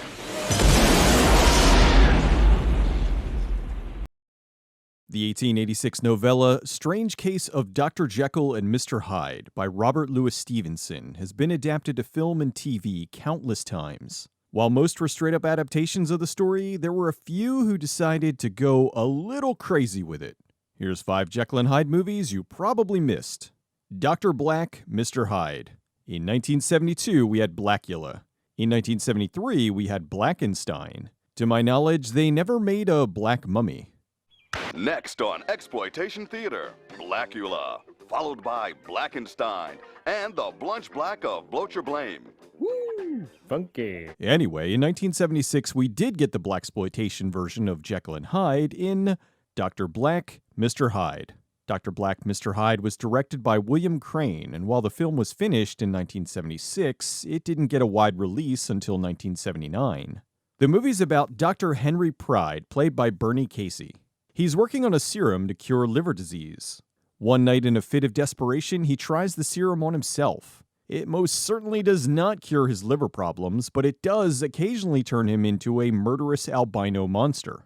Pride turns into Mr. Hyde at night and travels through Los Angeles, murdering pimps and hookers.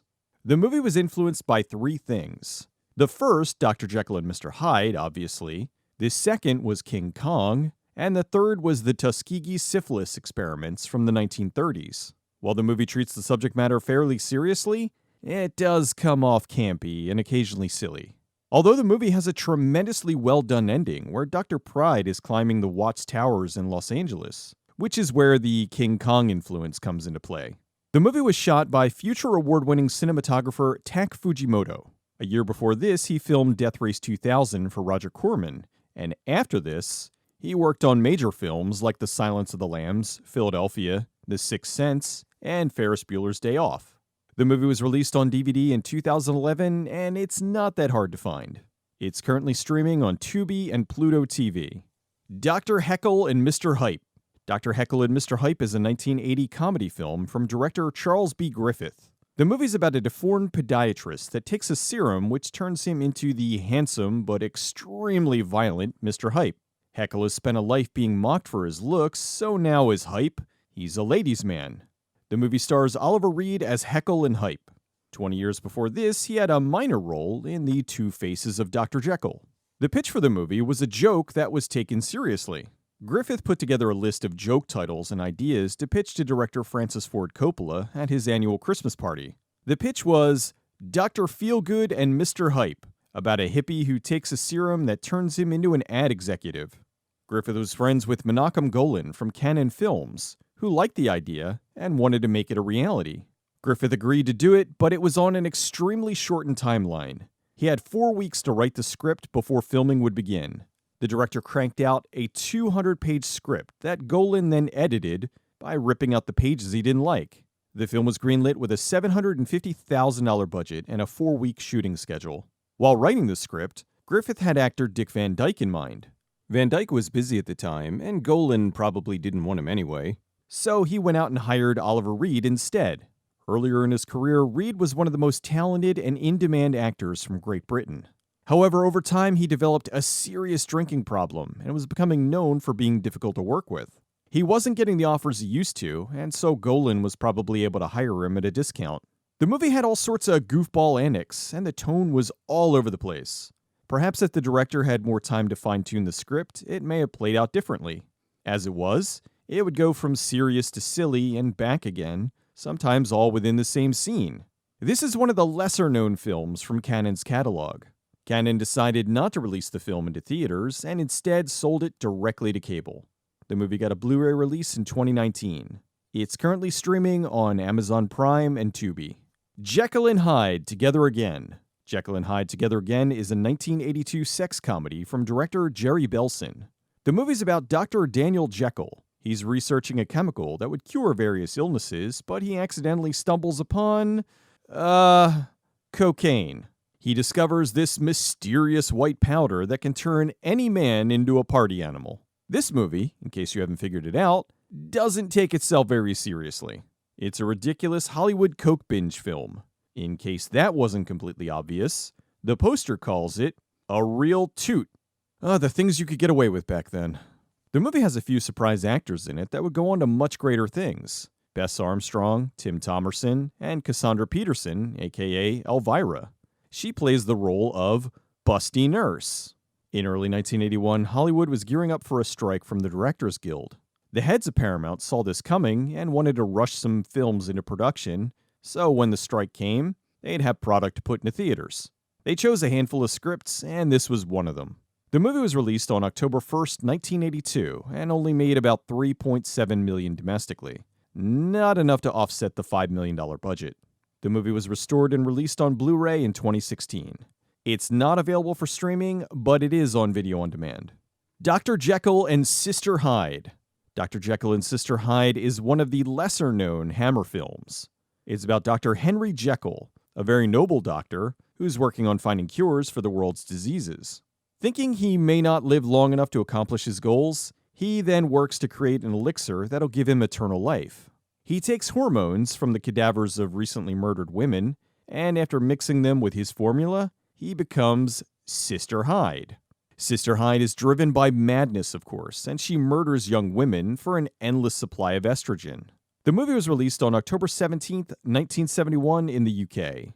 Despite what would seem like an exploitative theme, it's done very well. While not as beloved or as well known as the Hammer Dracula films, it shares that same look and feel. In recent years, Universal seemed determined to recreate the Universal Monsters dark universe, but here we have Hammer doing this almost effortlessly decades ago. This was the third Jekyll and Hyde movie that Hammer did. The previous two were The Ugly Duckling and The Two Faces of Dr. Jekyll. I personally enjoy this one the most out of the three. The movie was directed by Roy Ward Baker, who was an understudy of horror master Alfred Hitchcock. As such, the movie feels like a what-if scenario, what it would be like if Hitchcock directed a Hammer film. The movie is heavy on atmosphere, and the backdrop of London with Sister Hyde going around murdering young women feels like a well-done gender-swapped Jack the Ripper. which is no surprise because the screenwriter pulled a lot of inspiration from the story of one of the most infamous murderers of all time. The movie was released in 2001 and was restored and re-released on Blu-ray in 2018. The movie is currently streaming on Tubi, Shout TV, and a few other places. If you're a fan of the Hammer horror films, definitely check this one out. Dr. Jekyll and Ms. Hyde. While Dr. Jekyll and Sister Hyde was a horror film, this version plays out the same scenario for laughs. Dr. Jekyll and Ms. Hyde is a 1995 comedy from director David Price. It's about Dr. Jax, played by Tim Daly. Jax is a chemist working for a perfume company and is in charge of creating new scents. After his great-uncle dies, he discovers he's the great-grandson of Dr. Jekyll. He manages to get Dr. Jekyll's formula, and with the addition of some estrogen, he takes the serum and turns into a woman played by Sean Young. So now he works as Helen Hyde and convinces his bosses he is Dr. Jack's new assistant. The movie shows the goofier side of both actors, who seem to be enjoying the absurdity. The movie hit theaters on August 25th, 1995, and it was a flop. It only pulled in a little over $3 million worldwide, which didn't come close to its $8 million budget. The movie was utilizing some of that early 90s CG. It had that weird rubbery look that worked for The Mask in 1994, but not so much here. The movie also starred Lysette Anthony from Krull. In 1991, she was in a movie that was fairly similar to this, Switch. In Switch, a male chauvinist is killed by the women in his life, and so as punishment, he returns to Earth as a woman. Dr. Jekyll and Ms. Hyde was directed by David Price. He fell in love with Lysette Anthony while filming, and shortly afterwards, she left her then-husband and married Price. They were only together for 2 years before she then divorced him. The movie was nominated for 3 Razzie Awards: Worst Actress, Worst Remake or Sequel, and Worst Screen Couple. Dr. Jekyll and Ms. Hyde is a funny but very stupid slapstick comedy. The biggest laughs come from when the two characters are transforming into the other at the most inappropriate of times. The movie was released on DVD in 2004. It's not available for streaming, but it is on YouTube. That's 5 movies based on Jekyll and Hyde. Lots more weirdness next time. Stay tuned. My feet are in your hands. My heart is in your feet. After last week, I still have remakes on the brain. Remakes. Not all bad, but largely not good, especially when it comes to foreign films. Many times, the American reproduction makes a film worse by comparison, so here are 5 such instances where you'd be better off just watching the original. Here's 5 original movies remade into worse films by Hollywood. And I apologize, I genuinely hope this doesn't come across as film snobbery. I'm just trying to let you know about some much better films that are out there. Some of these you may not even know are remakes. Shudder. Shudder is a 2004 horror film from Thailand. It's about a photographer, Tun, and his girlfriend, Jane. While driving home from a party, they accidentally run over a woman and leave her on the road to die. Tun returns to his work, but every time he develops a photo, there is this mysterious white shadow that appears in them. He also now has this horrible neck pain that won't go away, something he thinks is left over from the accident. Tun and Jane start looking into things and discover something unusual about the woman they hit. While going by the synopsis, you'd think this is something like I Know What You Did Last Summer, but aside from the accident, these 2 films are completely different. The movie was remade in the US as Shudder in 2008. Even though the remake was helmed by Masayuki Ochiai, who did Parasite Eve, the remake is disappointing. It's very similar to the original, only with more jump scares. The biggest change in the movie was the location. The original takes place in Thailand, while the remake takes place in Japan. Apparently, the director wanted this because it was originally supposed to take place in the US. He just felt more comfortable making this in his home country. While I give the director credit for shooting a very pretty film, it's empty. Doesn't have the tension or energy of the original. It's just a subpar copy with a really nice paint job. I don't fault the director on this one. I think he did his job, but it was just tackling something that was better left alone. It was made bland and safe for the American audience, and it shows. I think this was his first American film, too. I also wonder if the producers of this hired the director because they had the mindset of Hank Hill from the 90s. So are you Chinese or Japanese? Like, did they know the original was Thailand and not Japan? The movie is streaming on Apple TV and video on demand.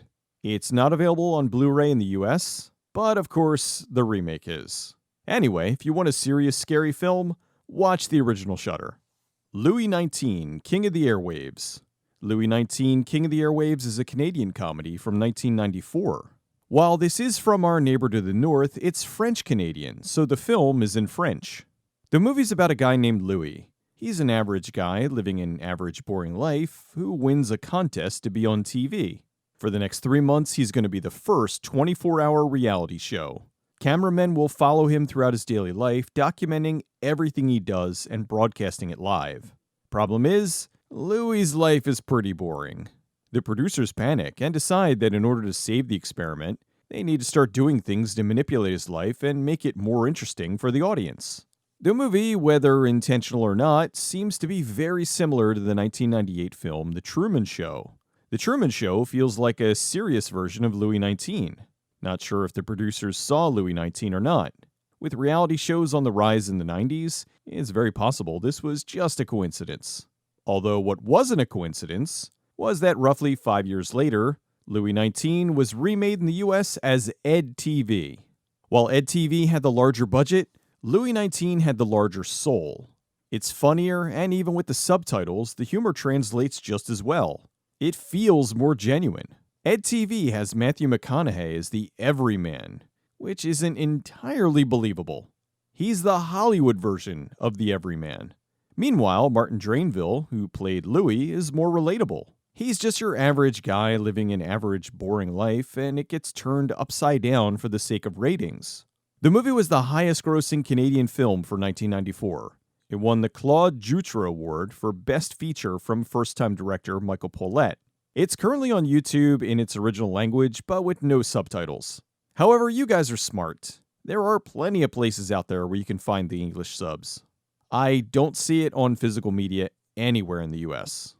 One Missed Call. One Missed Call is a 2003 Japanese satirical horror film from director Takashi Miike. It was based on the novel Chakushin Ari by Yasushi Akimoto. At the time, J-horror and Asian horror in general was blowing up. As such, there were a ton of imitators. Takashi Miike is a very talented director and always makes films in his own unique way. He's controversial, and many of his films are criticized for their insane over-the-top violence. Movies like Itchy the Killer and the Dead or Alive trilogy. However, they're films that stay with you. Movies like Audition that you can never really forget. These sorts of films are also what gained him an international following. Miike was tired of all the Asian horror films, so he wanted to do one his own way. He decided to take One Missed Call and make it a satire, poking fun at all these sorts of films. He did this in his own bizarre style, which appealed to his fans, who got what he was going for. It goofed on the whole 7 days thing popularized by Ringu. In this, you'd get a missed call from your future self at the moment of your death. This leads to some crazy moments, but the biggest is the live exorcism on TV, which of course goes horribly wrong. Miike is always working, and One Missed Call was one of the 6 films he released in 2003. In the US, magazines like Entertainment Weekly bashed the film, saying One Missed Call is so unoriginal that the movie could almost be a parody of J-horror tropes. Which is baffling because that's what it was. A parody of J-horror tropes. It also had a little bit of American tropes in there as well. The US rights were bought by Warner Brothers, and since they didn't get what the movie was either, they just remade it as a serious J-horror film. As you would suspect, it fell flat on its face. One Missed Call, the American version, came out in 2008. It's largely the same movie, only in English, and worse, it's missing the satirical bite that was in the original. The American remake was a massive flop, and it was considered one of the worst films of the year.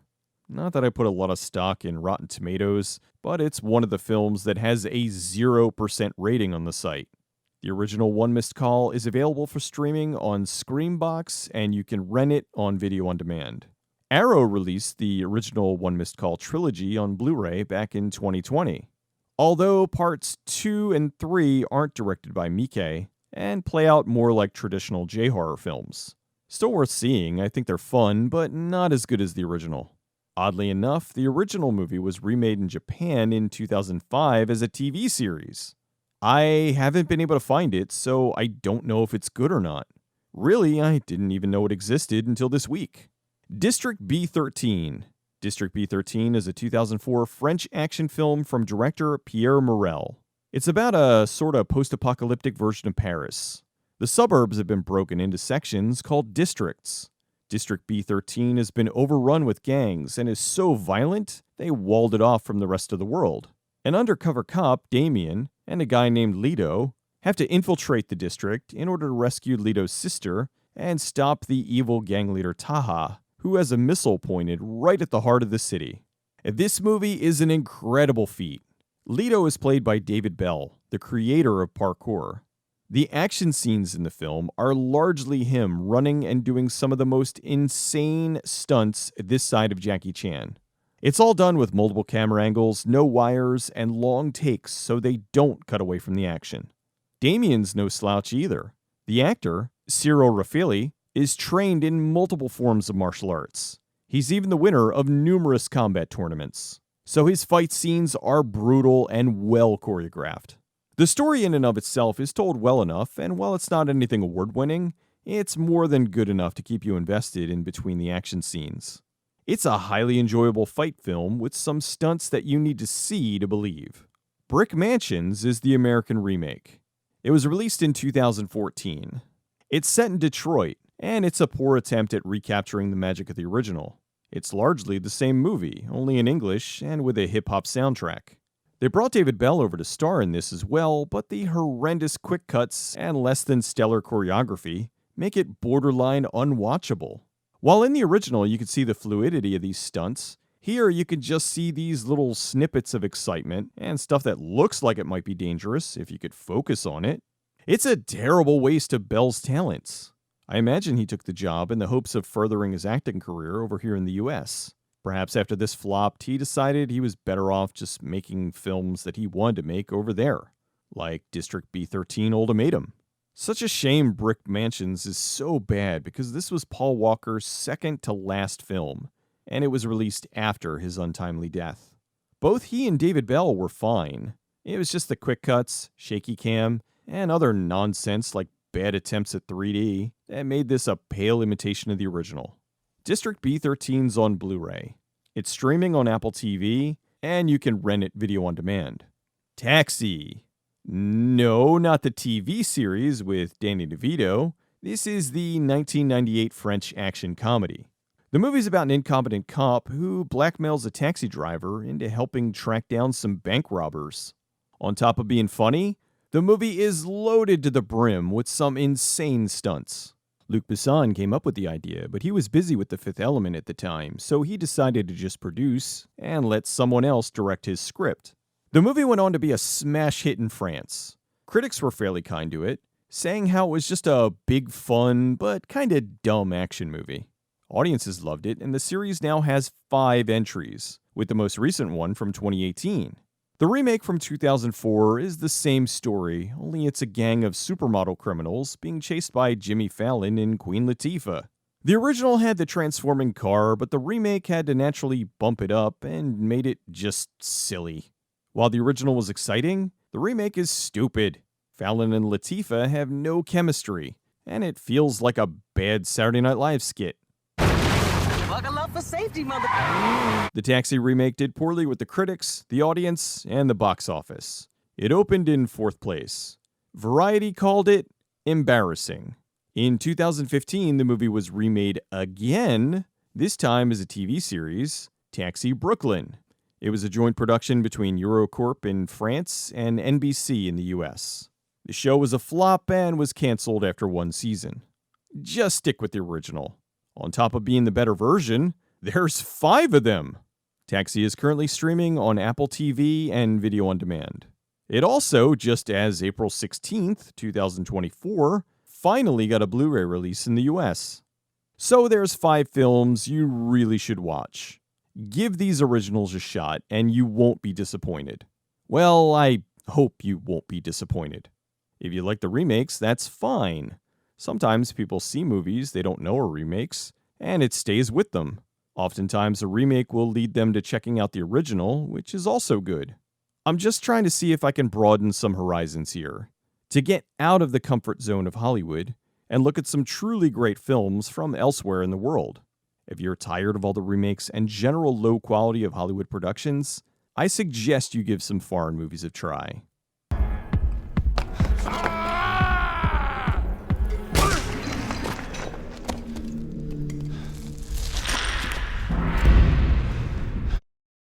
With some movies, there really is no better way to describe them. They are just stupid. Does that mean they're bad? No, it just means they're dumb. Oftentimes, they're intentionally dumb, which is much better than a movie that thinks it's smart but is really idiotic. Here are 5 overlooked stupid movies. Wacko. Wacko is a 1982 horror comedy from director Graydon Clark. This was Clark's follow-up after the very underappreciated Without Warning in 1980. A movie that if you haven't seen, I give it a genuine, serious recommendation. It's a great monster movie.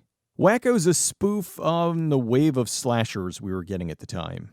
It's about Dick Harbinger, played by Joe Don Baker, a cop who's driven by one goal, to prevent history from repeating itself. Roughly 13 years ago on Halloween night, a killer with a jack-o'-lantern for a head killed numerous kids with a lawnmower. The killer was never caught, and Harbinger rightly believes that the killer is coming back this Halloween to do it again.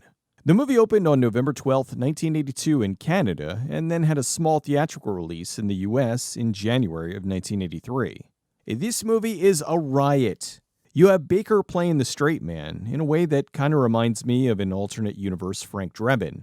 It's full of all kinds of bad jokes, goofy moments, and lots of references to other horror movies from the time.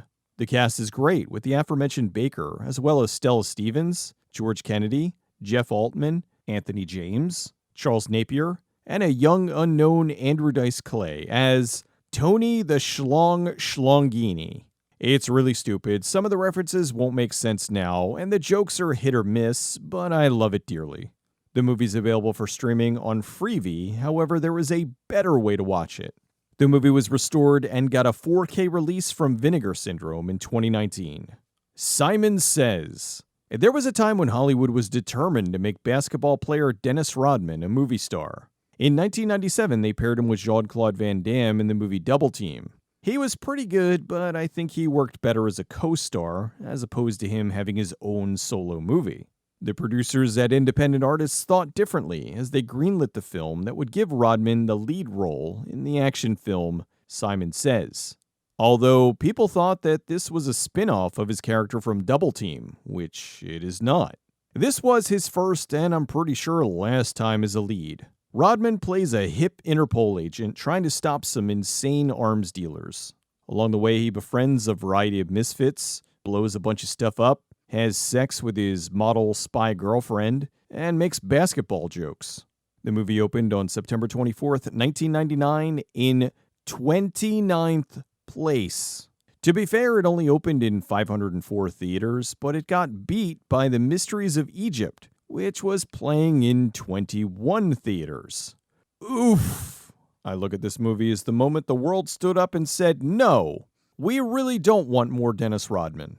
The movie is downright silly. Really silly, but it tries to play it straight, which makes it even more silly. From Ricky Harris and John Panette playing computer hacker monks, to the gigantic assassin lover girlfriend, this movie is more cartoonish than an actual cartoon. They even had an unknown at the time, Dane Cook, in the film.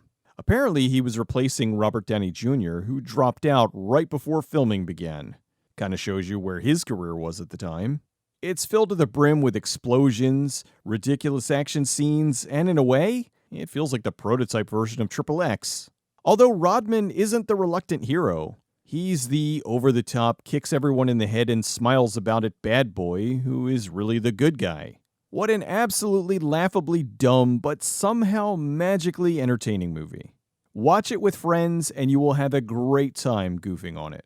By the time you see this, it will no longer be available for streaming. It was on Tubi until June 26th. It's on video on demand, or you can track down the DVD. Student Bodies. Possibly the best known of the 80s horror parodies. Student Bodies is a 1981 horror comedy from director Mickey Rose. This was the first film to mock the slasher genre, but unlike many others, this did it in a loving way. The movie's about a serial killer called the Breather. Why did they call him that? Well, in every POV shot, he's breathing heavily, to a ridiculous degree. Sugarless. The Breather is killing students at a local high school. One of the most obvious jokes is the age of the students. They're supposed to be teens, but clearly are in their late 20s, and some, I feel, are in their 30s. The movie goofs on everything from slashers like Halloween, Prom Night, and Friday the 13th, to non-slashers like The Wizard of Oz. Dead bodies downfield, 15-yard penalty. They hired a cast of largely unknown actors and actresses because that was the most cost-effective way to do the film, much like the movies it was parodying. In a very early career performance, Richard Belzer is the voice of the Breather. The movie was released on August 7th, 1981. The movie only opened in 628 theaters, but it did very well. It made over $5.1 million domestically, which was quite good for a smaller film like this. The creators of the movie were really ahead of their time. The movie is full of fourth wall breaking things like the kill count appearing on screen, to the narrator explaining that this film needs to get an R rating and what he does to get it. While it did well theatrically, it did even better on cable and then later on home video, where it gained a good chunk of its audience. Now, this is a parody of slasher films done in a very silly way that injects actual humor and not just a bunch of references like the later Scary Movie movies. It's a genuine parody of the genre, not a mockery. The movie was released on Blu-ray with Jekyll and Hyde together again in 2011, but it got a much better restoration a few years later in 2015 by Olive. It's not available for streaming, but it's on video on demand, or you can get the Blu-ray from Olive. Saturday the 14th. Saturday the 14th is a great title, but it's not a parody of slasher films, namely Friday the 13th. This instead takes aim at the old classic monsters like Dracula and Frankenstein. Although most people thought this was going to be a goof on Friday the 13th because it came out right around the release of Friday the 13th Part 2. The movie's about a family that inherits a house from a deceased uncle. Hidden within the house is an evil spellbook, and two vampires are desperately trying to get in so they can steal the book. The youngest boy, Billy, finds the book, which unleashes a bunch of evil into the house, and hilarity ensues. There are plenty of reasons to watch this film, but Jeffrey Tambor as a vampire is one of them. The movie was based off an idea from producer Jeff Began, who got his start with Roger Corman working on The Swinging Cheerleaders in 1974. Began discussed the idea with director Howard Cohen, who took it to Roger Corman. Corman liked it, so he hired Cohen to write the screenplay and direct. Roger's wife Julie thought it was so funny, she stepped in as producer, and Roger was the uncredited producer and distributed the film through New World Pictures. The film is full of all sorts of references and homages to other horror franchises, although a mistaken one is Elm Street. Many now think this was a reference to A Nightmare on Elm Street, but it isn't, because this movie predates that one by 3 years. It's just a coincidence. The film was released on October 30th, 1981. Critics hated it, but audiences enjoyed it. While the movie didn't go over incredibly well in theaters, it was very popular on home video and cable.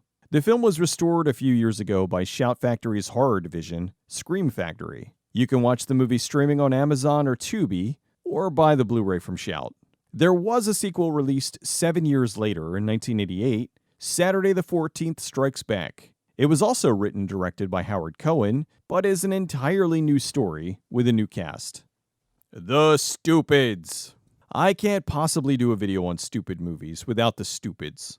Although really, it's not the stupidest film. Oh sure, there are stupid things within the film, but it's kind of clever in the way it handles its stupidity. Alright, realistically, it's pretty stupid, but still very funny. At least to me. How can you not love a movie where the ad campaign is, Tom Arnold is stupid? The Stupids is about the Stupid family. The father, Stanley, believes there is a massive conspiracy that the trash company is stealing everyone's garbage. The family then goes on a trip to uncover the truth, which leads to all sorts of hilarious moments involving aliens, illegal arms dealers, and Christopher Lee.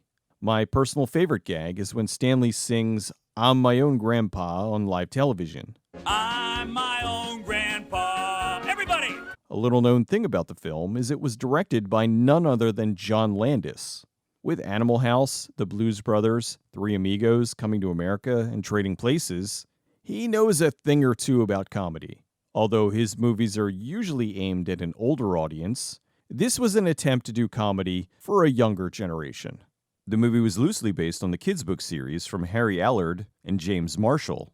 The movie was released on August 30th, 1996. Critics trashed the film, but that was to be expected. The movie was a massive flop. It opened in over 1,200 theaters, but still only managed to land in 15th place. The movie grossed a little under $2.5 million in its theatrical run. I always thought this went direct to video because I never heard anything about it until I saw the trailer before another VHS movie. This was Landis's biggest failure, which really hurts me because that honor should be the horrendously unfunny year one. Anyway, The Stupids won a bunch of Razzie Awards, including Worst Picture, and Landis was nominated for Worst Director, including Worst Screenplay. Tom Arnold got a hat trick with Worst Actor for Big Bully, Carpool, and The Stupids. Meanwhile, Landis is happy with the movie. He said it was very successful on TV and home video. He said he made it for 10-year-olds who think it's hilarious. Apparently, I have the sense of humor of a 10-year-old. I'm fine with that. It's not available for streaming, but it is on DVD and video on demand. Sometimes we just need something a little stupid. I love a good, intelligent, thought-provoking film. However, there is nothing wrong with enjoying something that is considered dumb. I'd rather have something that is intentionally dumb than something that insults your intelligence. I enjoy being able to sit back and laugh like an idiot sometimes. It's a good reminder to not take every single thing so seriously. It's cathartic and yes, good for your mental health to just relax and embrace the stupid. It's better than embracing the suck, although that is also sometimes seen as stupid. Ooh, Navy SEALs! Now that's a well-made shoe. Thanks to companies like Umbrella, Shout Factory, and Vinegar Syndrome, more and more movies are being restored and given a new life on Blu-ray. Here's a few classics that still, for whatever reason, have yet to be restored. Gymkata. In the 1980s, martial arts movies were big, but you know what else was big?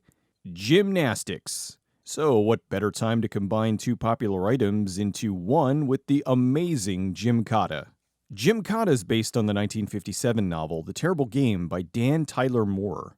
The movie's about Jonathan Cabot, a gymnast who's asked by a secret government agency to join an illegal athletic competition in the fake country of Parmistan. Essentially, a best of the best from all around the world are competing in this competition called The Game, where if you win, you're granted a wish of whatever your heart desires, but if you lose, you're killed and fed to their village of cannibals. Also, if you just thought about the game, you lost. Cabot must combine his gymnastic skills of the West with the fighting secrets of the East to form Gymkata. It's a cinematic pairing of chocolate and peanut butter. Since the lead called for a skilled gymnast, they hired one of the best, world champion gold medal winner Kurt Thomas, to play Cabot. Gymkata was released in theaters on May 3rd, 1985. It made about $5.7 million domestically, which really wasn't bad for a film like this. The movie was directed by Robert Klaus, who did one of the most important and influential martial arts films of all time, Enter the Dragon. As I said, they made Gymkata to combine martial arts action with gymnastics, so the film is full of tons of unexplained gym equipment, like uneven bars, or the random appearance of a pommel horse, which Kurt uses to fight off the evil cannibal villagers. On a side note, I'm about 90% sure the village from Resident Evil 4 was influenced by the village in Gymkata. Kurt Thomas was nominated for a Razzie for Worst New Star, and the film has been cited as one of the worst of all time. This is incorrect. The movie was frequently referenced on Mystery Science Theater 3000 with Haikiba! Gymkata! And after many years of requests, the team at Riff Trax finally riffed the movie. The movie was released on DVD in 2007, but it desperately needs a Blu-ray release. Warner Brothers owns the rights, and they have put out much worse films on Blu-ray. If they don't want to handle it, there's tons of boutique Blu-ray shops that would love to be the ones to restore this. I'd buy this in a heartbeat.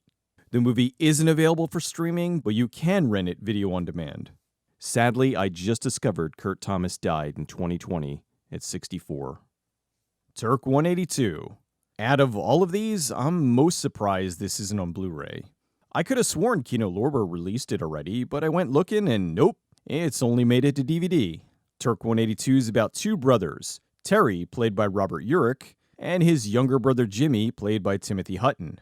Terry's a fireman, and leaving the bar one night while off duty, he rushes into a burning building to rescue a young girl. He saves her life, but gets seriously injured in the process. He tries to get workman's comp, but due to the fact that he did this while off duty, as well as the fact that he had a few drinks the night of the incident, he's denied. His brother Jimmy then becomes a local hero by vandalizing different things around the city as a way to expose the mayor's corruption and bring attention to his brother's situation. The name Turk 182 is apparently inspired by the real-life tag of Taki 183, a Greek-American graffiti artist who was active in the 60s and 70s. His tags were all over New York, and he was the first graffiti artist to become popular because of it. The movie was directed by the great Bob Clark, who did the original Black Christmas, Porky's, and A Christmas Story. When the movie hit theaters, it bombed horribly. Turk 182 opened on February 15th, 1985. It was released against a stack of hits: Beverly Hills Cop, Witness, and The Breakfast Club. It opened in 10th place and pulled in a little over $3.5 million worldwide. This was way under its $15 million budget. The movie was blasted by the critics, with Gene Siskel giving it 0 out of 4 stars. Even though the foundation of the movie was very sad, it's still a pretty cheerful and humorous film. The cast is impressive, with the aforementioned Hutton and Urich, as well as Kim Cattrall, Robert Culp, Peter Boyle, Paul Sorvino, and Darren McGavin.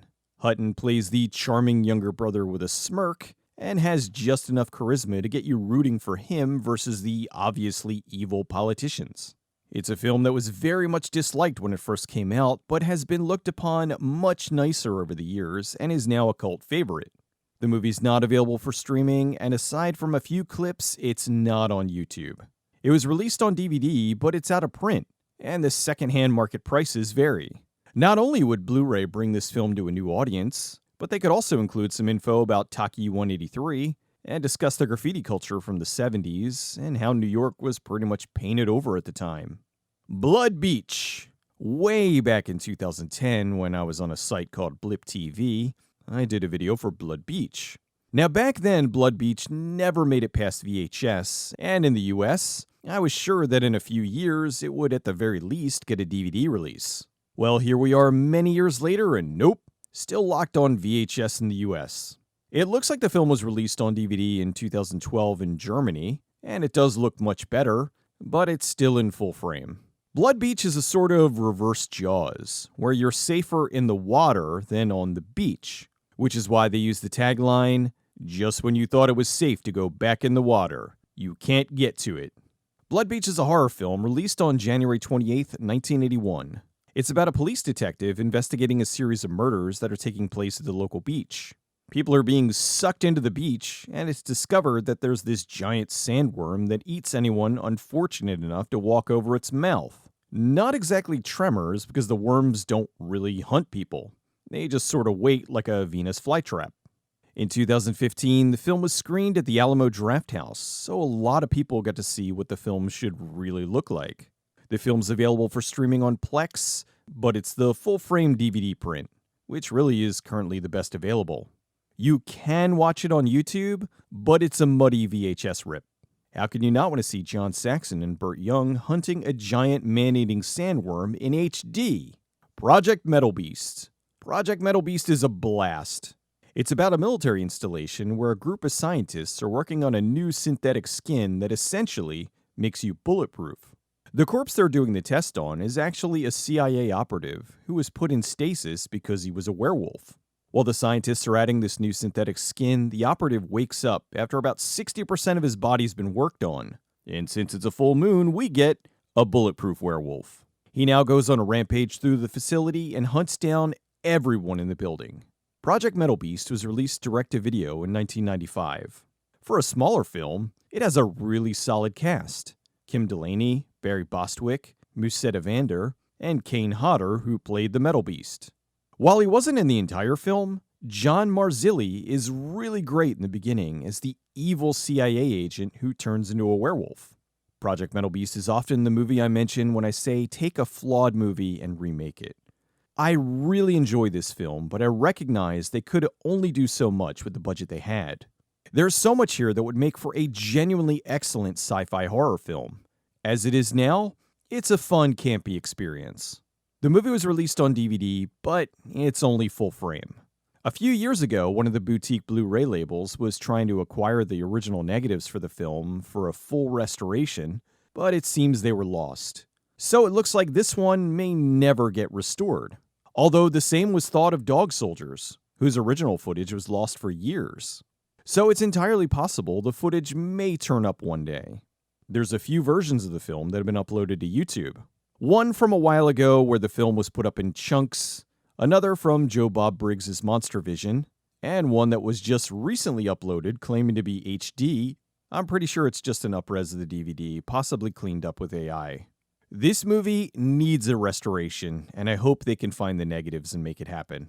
Radioactive Dreams. The movie's about two brothers that have been living in a bunker for the past 15 years after World War III. Everything in the bunker is from the 1940s, including lots of old detective novels. So the duo grew up largely influenced by the 40s. They decide to leave the safety of the bunker and discover the world outside is full of all the things you'd expect in a post-apocalyptic film. Mutants, monsters, cannibals, and so on. The two become famous detectives solving problems in this post-apocalyptic world. This movie is a little bit of everything. It's a post-apocalyptic rock and roll sci-fi comedy action film noir. This is one of the many films from the late great Albert Pyun, who combined a bunch of his favorite things into one movie. There's a character in the film named Brick Bardo, which was the name of Tim Thomerson in Dollman. Brick Bardo was a name that Pyun loved to reuse. The movie's wonderful looking, but never made it past DVD. It did have a 35mm screening at the Royal Cinema, as I discovered from this trailer. The movie was released on DVD, but the print isn't anywhere near as sharp as what was shown at the Royal Cinema.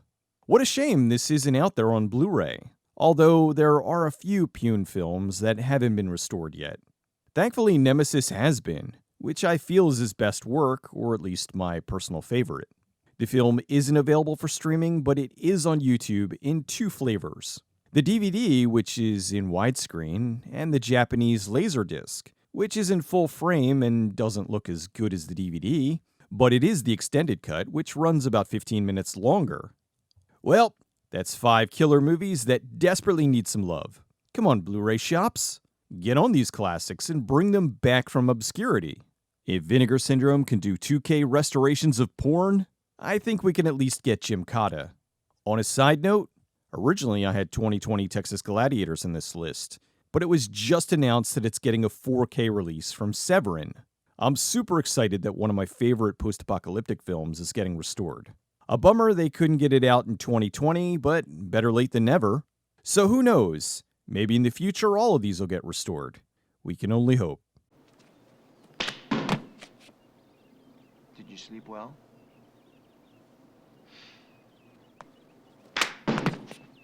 Like a log. As a follow-up to last week's video, here are even more films that are just begging for a Blu-ray restoration. Here's 5 overlooked films that need some 2K or 4K love. Meet the Applegates. Meet the Applegates is one of the most unusual ideas ever for a movie. In the not-too-distant future, the Brazilian rainforest is being torn down by loggers. A family of giant sentient cockroaches disguise themselves as human and move into the suburbs in Ohio. They look like praying mantises, but really, they're roaches. They're on a mission to infiltrate the humans with the intention of eventually causing a nuclear holocaust. This will wipe out humanity, and the roaches will survive to rule the earth.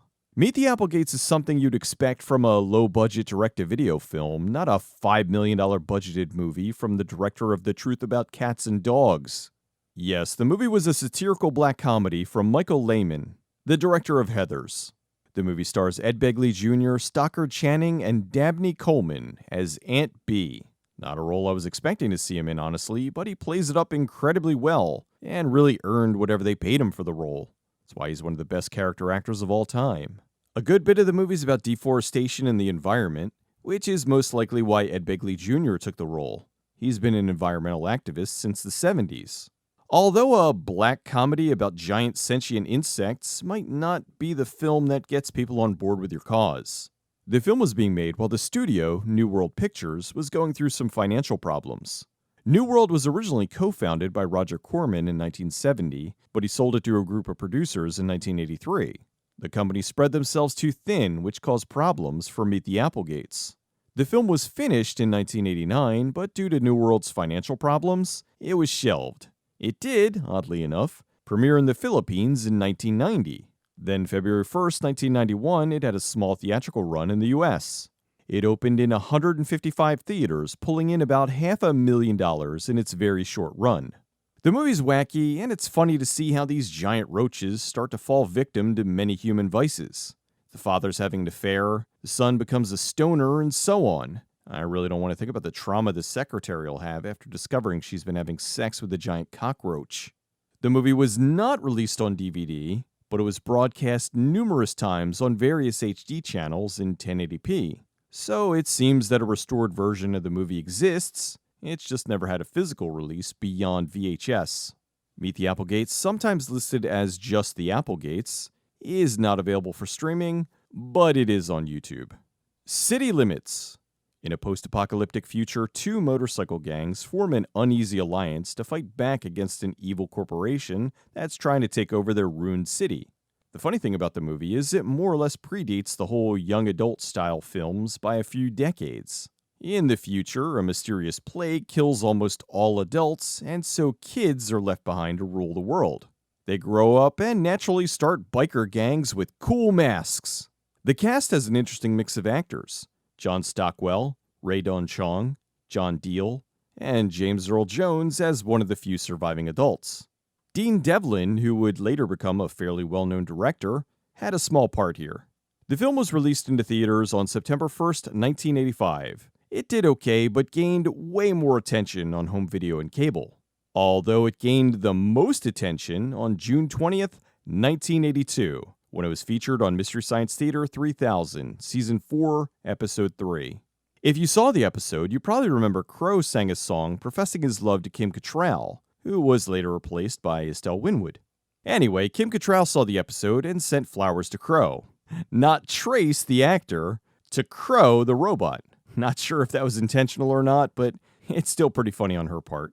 The movie was released on DVD in 2007, but the quality looks like it's just a VHS transfer, which is really rotten because they're asking $25 for it. The raw movie is not available for streaming, but the Mystery Science Theater version is available on Tubi and Pluto. It's on YouTube, which is about the same quality as the DVD, which is to say, not the best. Asylum. Asylum's a 2008 horror film from director David R. Ellis. It's about a group of college kids that discover their dorm was once an asylum that used to conduct experiments on their patients in the 1930s.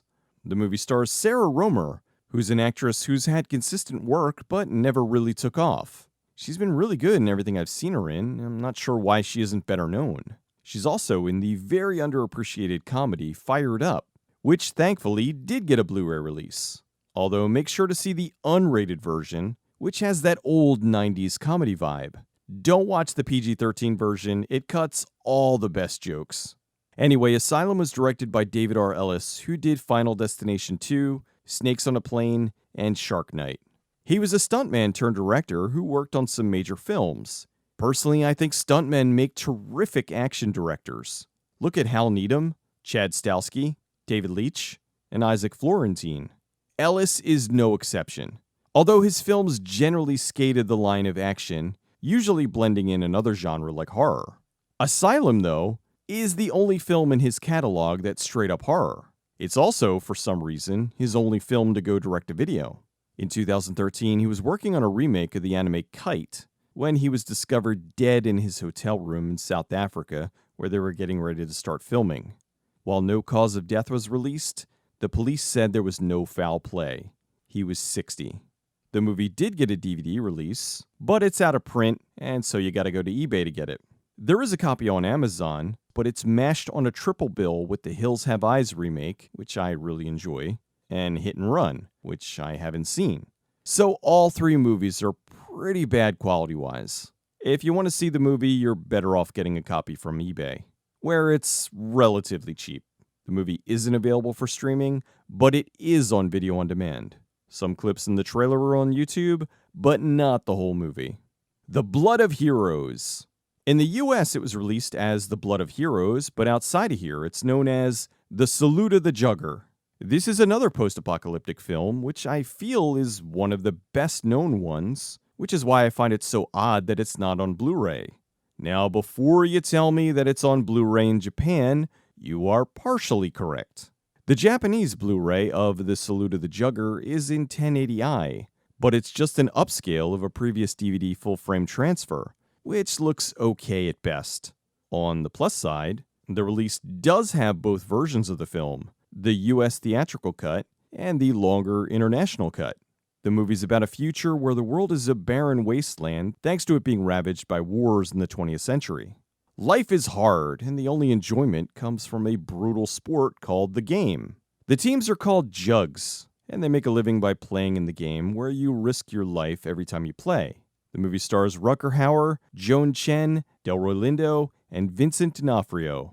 This was the first and last feature directed by screenwriter David Webb Peoples. Peoples wrote the screenplay for Blade Runner, Leviathan, 12 Monkeys, Soldier, and Unforgiven. The Blood of Heroes was shot in Coober Pedy, Australia. I double-checked with an actual Australian, so if you complain that I'm saying it wrong, you're wrong. Anyway, Coober Pedy is known as the opal capital of the world. It's become a tourist destination due to the many opal mine locations that have been turned into things like underground hotels. The location was also featured in films like Pitch Black, Mad Max Beyond Thunderdome, Red Planet, and recently the Mortal Kombat reboot. The movie was released in Australia on October 19, 1989, and then in the US on February 23, 1990. The film was released in the 90s on DVD as the theatrical cut in full frame. In the early 2000s, it was re-released as Salute of the Jugger, and it's the international cut, which runs 14 minutes longer. It's available for streaming on Plex and Roku. Pretty sure that's the US version. It's video on demand on YouTube. In Edwards, California, there's an event called Wasteland Weekend that started in 2010. It's an annual event that is essentially post-apocalyptic LARPing. They celebrate all things post-apocalyptic like Mad Max, Fallout, Wasteland, and so on. They also play a non-lethal version of Jugger. Breaking All the Rules. Breaking All the Rules is about two girls who meet two guys at an amusement park and fall in love on the last day of summer. They do this while escaping from three stupid jewel thieves who hid a priceless diamond in a stuffed animal prize. This was an American-Canadian co-production filmed in Montreal, Quebec, Canada. Breaking All the Rules is one of the many teen rebellion comedies from the 80s. Although this one is a little different. While we largely had teen sex comedies where it was a guy trying to lose his virginity, in this it was a girl who was trying to lose her virginity. She does this by upping her sex appeal, by rebelling against her previously preppy look, and goes full-on, well, maybe not full-on punk, but full-on what a Hollywood executive in the 80s thought was punk. She's wearing some ripped-up clothes and spikes her hair out. Honestly, it's the most ridiculous look, but the actress is so cute, she actually pulls it off. Although her hair changed a few times over the course of filming, with sometimes it looking longer or a different color. Whoops. It's probably really difficult to keep that look consistent over the shoot, which was more than likely a month. The movie's supposed to take place over a day. Also, her initial look is just a really bad wig. This was another film from New World Pictures, although this one was not too long after Corman sold it. The writer of the film, Rafael Zelinsky, said his script was a personal project, but due to the regime change at New World, they rewrote the script and changed it completely. He said his script was a sensitive coming-of-age movie, and they turned it into a silly comedy. It's a shame. I do enjoy the film, but I recognize that it's pretty dumb. Although beyond that, it's one of those magical time capsules of the 80s. The movie was frequently on HBO back in the 80s and made its way to VHS. It was released on DVD in the 90s, but it never went past that. I personally remember renting this solely because of the cover. This was Carolyn Dunn's debut film, and she completely sells it. She makes the whole thing so much more enjoyable because of her performance. She's the right amount of goofy, and you do fall in love with her despite the ridiculous hairdo. The film's not available for streaming, but surprisingly, it's on YouTube. I say surprisingly because there is some nudity, and we all know how much YouTube hates that, unless it's disguised as a tutorial on how to shave your vagina or nude yoga or something. There's another 5 films that need an upgrade. Each one of these feels like it should be a no-brainer for the various boutique Blu-ray shops. I'm hoping down the road I can look back on these and see how many of them have been restored. With the amount of films that have been released over the years, I have tons that I want to mention. But for that, you'll have to wait until the next time I do one of these. See you soon. Oh, take me now, Dick. Slam it to me. Right here on the desk plotter. Ride the baloney pony, baby. I'm gonna splay you like a Cornish game hen. Ooh, yeah. Here's some great action films that did a lot with very little. Demolition High. Demolition High is about Lenny Slater, played by Corey Haim. Slater's going through a normal day at high school, that is, until his school is overtaken by a group of terrorists led by the evil Luther, played by Jeff Kober.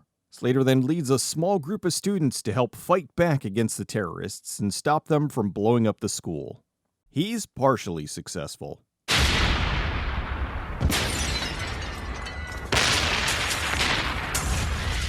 The movie at its core is more or less a combination of Die Hard and the 1987 action film Terror Squad. Much like the title suggests, there's a lot of explosions in the film.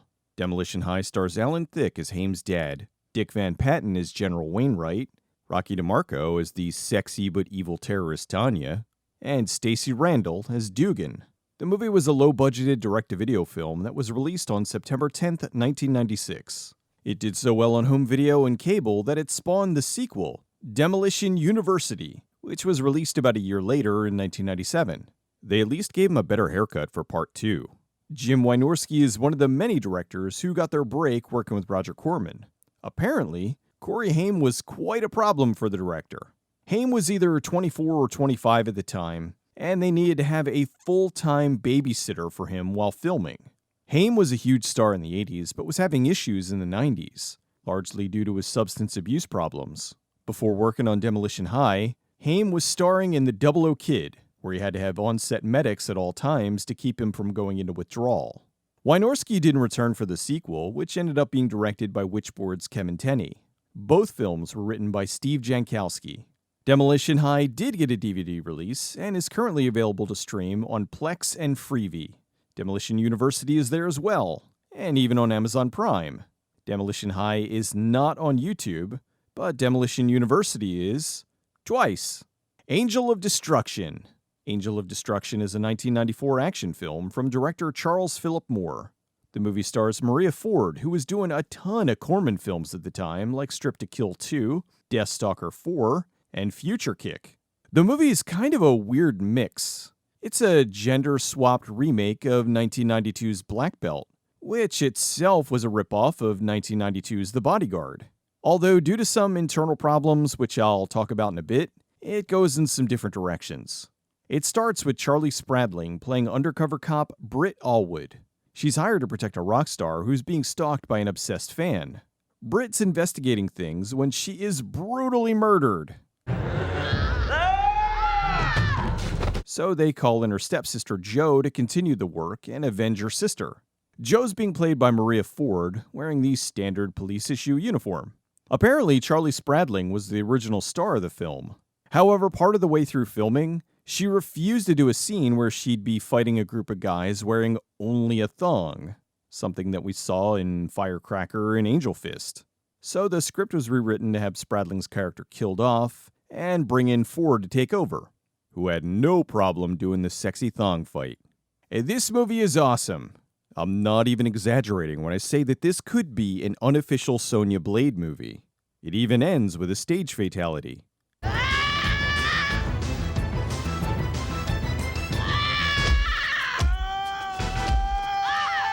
Yes, I recognize that Maria Ford isn't exactly going to be able to overpower these henchmen, but I don't watch this kind of film for realism. Beyond that, there is no girl boss BS here. It's just a pissed off sister who's beating the tar out of these insane ex-mercenary bad guys. She even has help when taking out the final boss. Mix that in with plenty of boobs, butts, explosions, kicks, punches, and everything else that makes for a good time. While I've been a fan of Charlie Spradling since Puppet Master 2, I really do feel that Ford was the better choice here. At 5'9", she towers over some of her co-stars, and since she has a black belt in martial arts, she does a lot of her own stunts. Not all of them, though. The movie was shot in the Philippines, like many Corman films from the time, and the entire crew caught various tropical illnesses over the shoot. The movie was released on DVD, but it's full frame only. It's not available for streaming, but it is on YouTube with all the nudity intact. Although the quality isn't the best. If you want to see it and you don't feel like paying $80 for the DVD, this is your best bet. Since Shout Factory has been restoring many films from Corman's catalog, it's possible that this one might get the same treatment someday. Black Belt already has, so this would be a nice companion. The Silencers. PM Entertainment has made tons of insane action films from the 90s, and The Silencers is one of my favorites. The Silencers is a 1996 action film from director Richard Pepin. This was one of the many that PM made with Jack Scalia. The movie was a dark ripoff of Men in Black. In the Will Smith, Tommy Lee Jones film, the Men in Black were the good guys, while here, they were the bad guys. After a portal to our world opens, a team of evil aliens arrive and start to manipulate our history. They're responsible for assassinations, wars, and they control humanity by suppressing any info about aliens. Special Agent Rafferty finds out about this and sets out on a mission to expose the Men in Black and stop them from ruining the Earth. He does this by blowing everything up. If you know anything about PM Entertainment, you can expect an explosion about every 10 minutes. The movie was released on DVD, but it's out of print. It's not available for streaming, but it is on YouTube. Bare Knuckles. Bare Knuckles is a 1977 blaxploitation film from director Don Edmonds. The movie's about a bounty hunter, Zachary Kane, who's searching for a brutal serial killer in LA. How does he do this? By traveling all over and punching people in the face, repeatedly. Kane is the tough-as-nails, constantly training bounty hunter who also plays the flute. John Daniels plays the character of Black. Daniels previously starred in the blaxploitation films The Candy Tangerine Man and Black Shampoo. Because of the low budget, they often had really long takes and showed Kane just beating the crap out of people. The movie was made for about $50,000, which was low even for the 70s. However, that shows you don't always need giant budgets to make an effective film.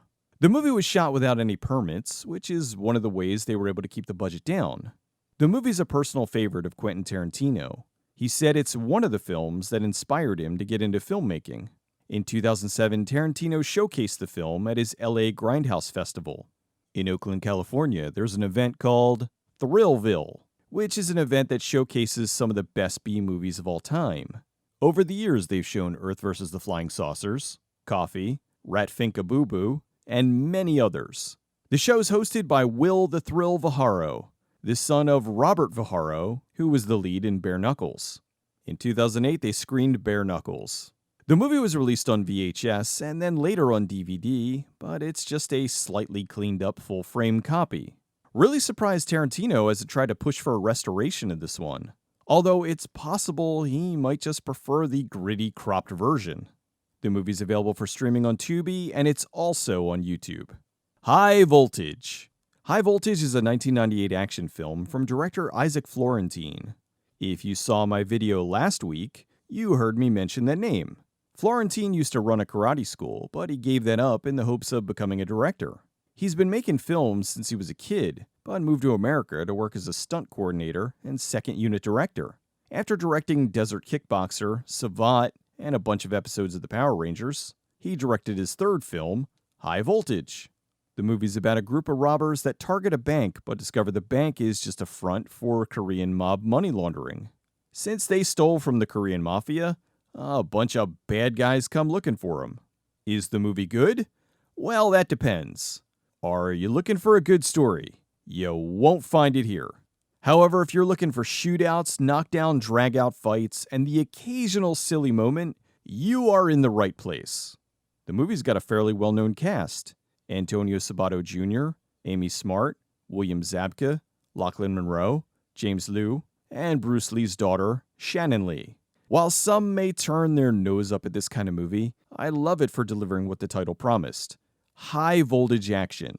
It's channeling a lot of John Woo. The story is there just long enough to give breaks in between the action scenes. The movie was released on DVD, but it's in full frame. The movie is currently streaming on Amazon, Tubi, and Freevee, where you can see it in widescreen. It is not on YouTube. That's 5 kick-ass action films. Haikiba! I'll see you next time. You're a good shot, Chicky. Yeah, but you weren't.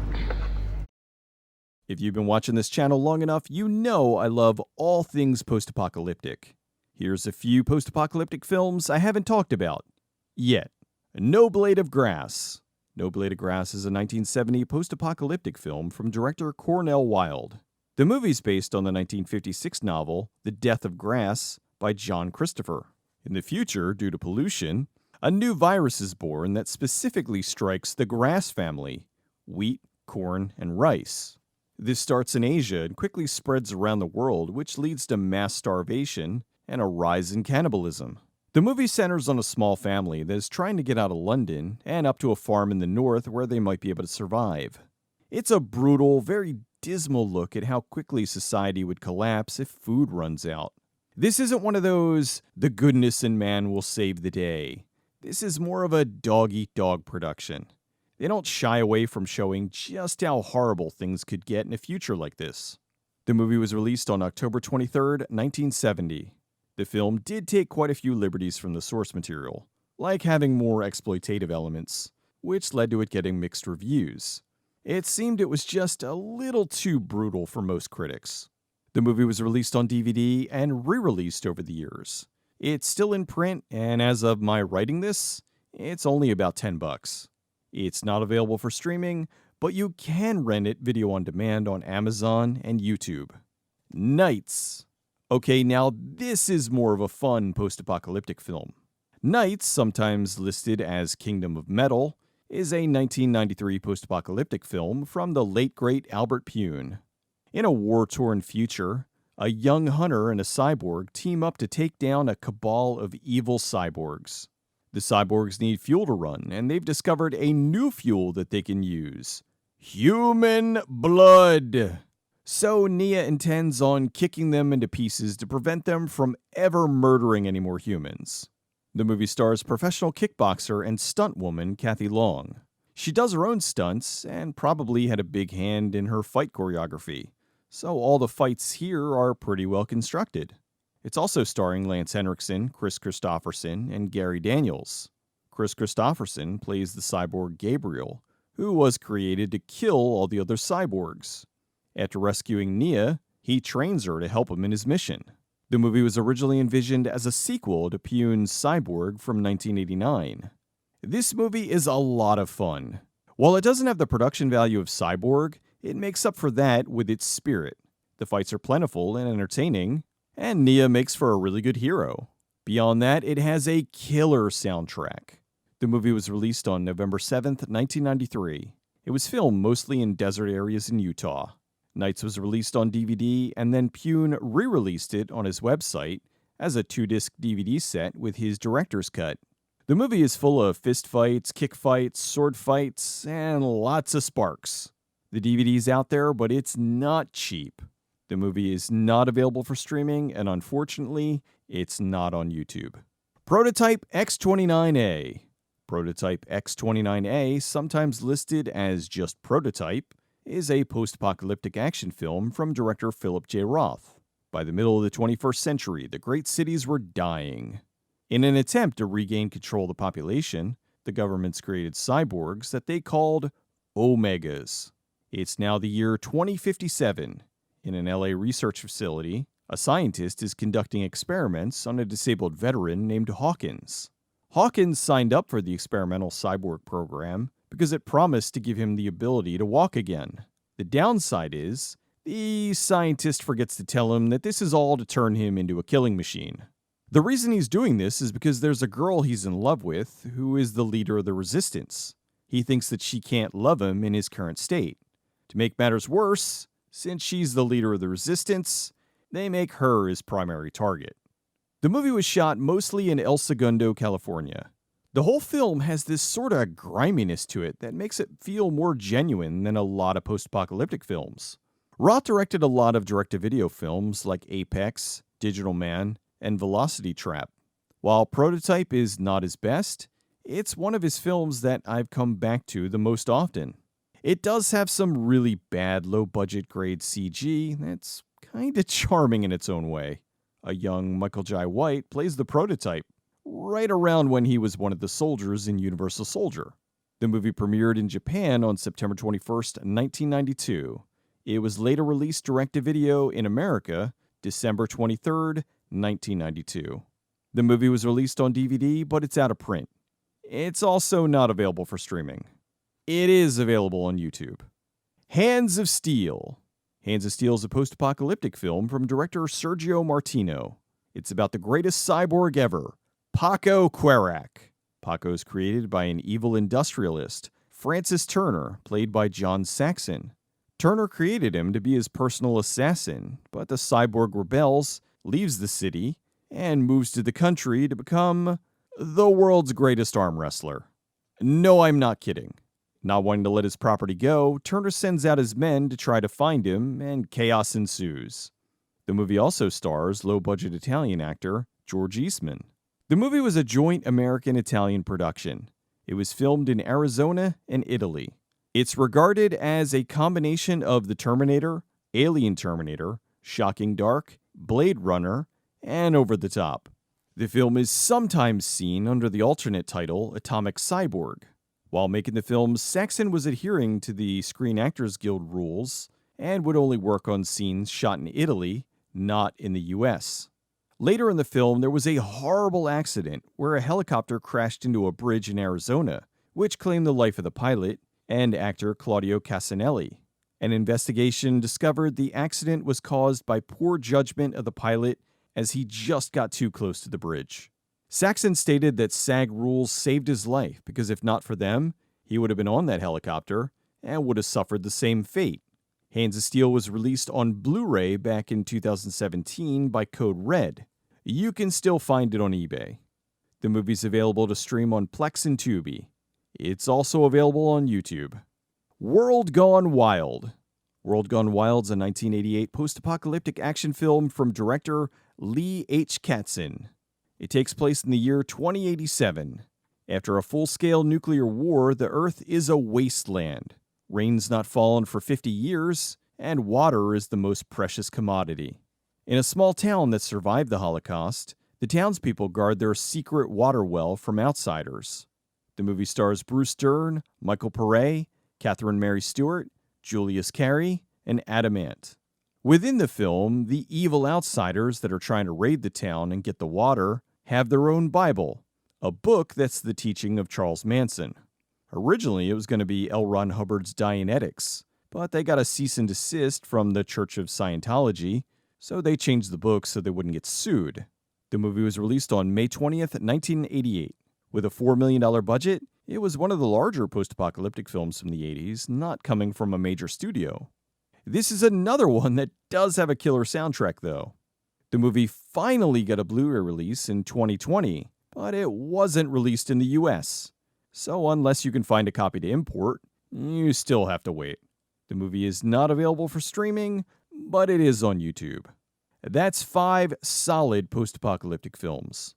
I haven't seen very many newer post-apocalyptic films that were good, so if you know of any, feel free to let me know in the comments. I've seen tons of these and am always open to see more, if they're worth it. See you guys next time.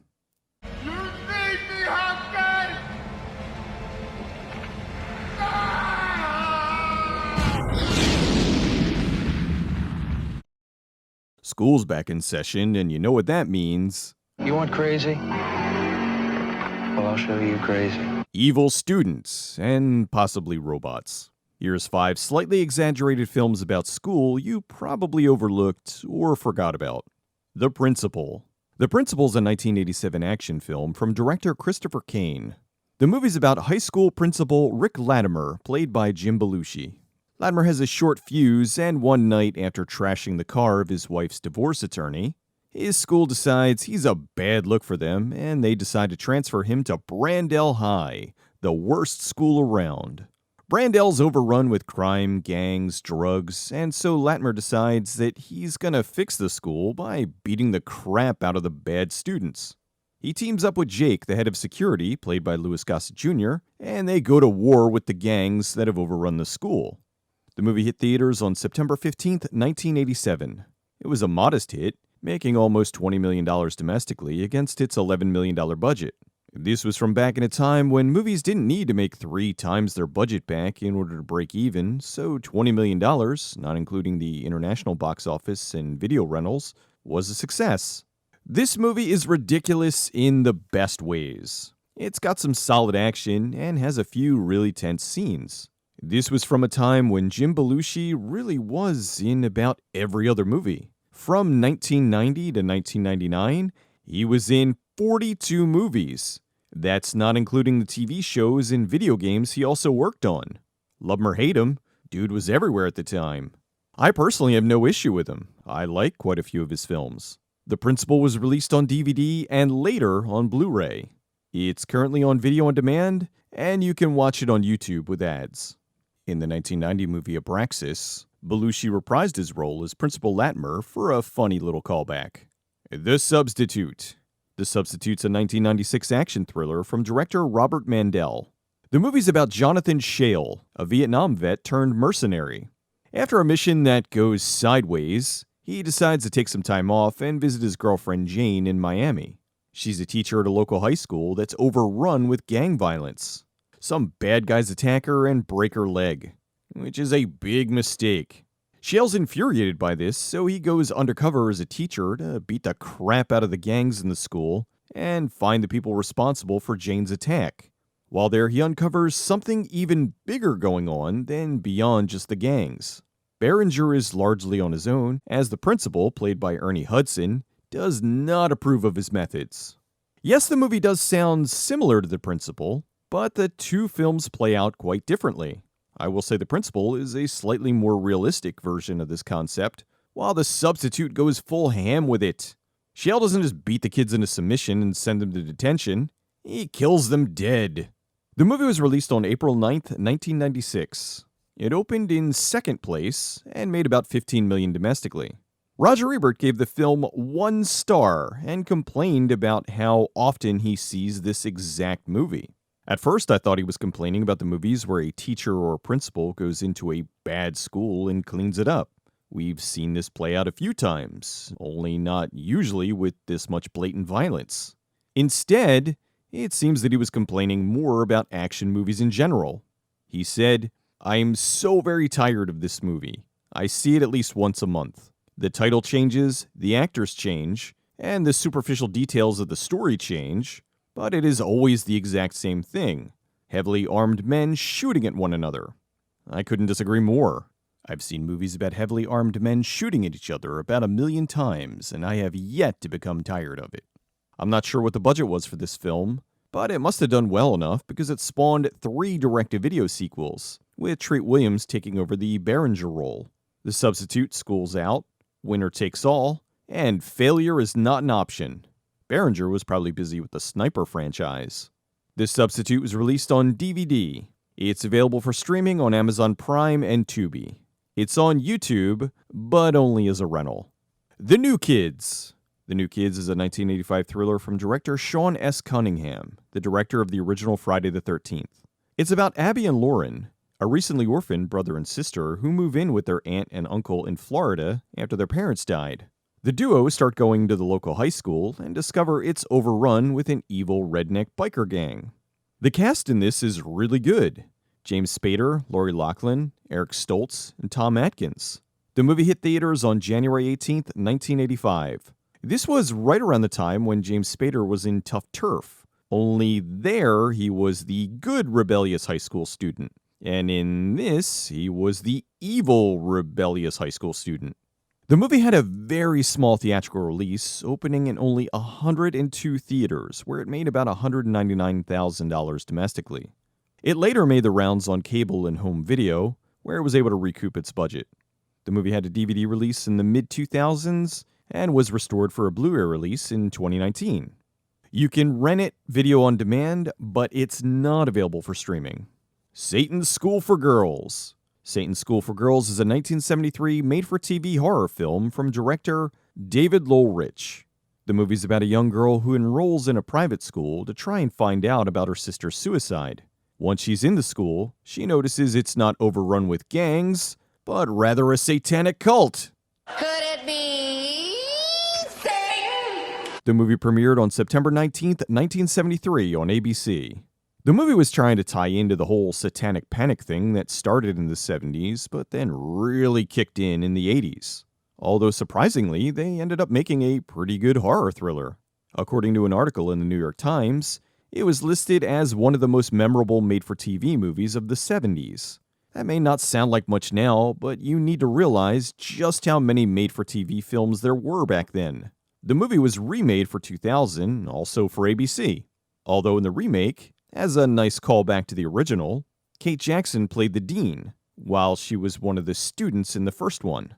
The movie was released on DVD, and I could have sworn it had a Blu-ray release, but I looked into it and realized I mixed it up with Satan's Cheerleaders.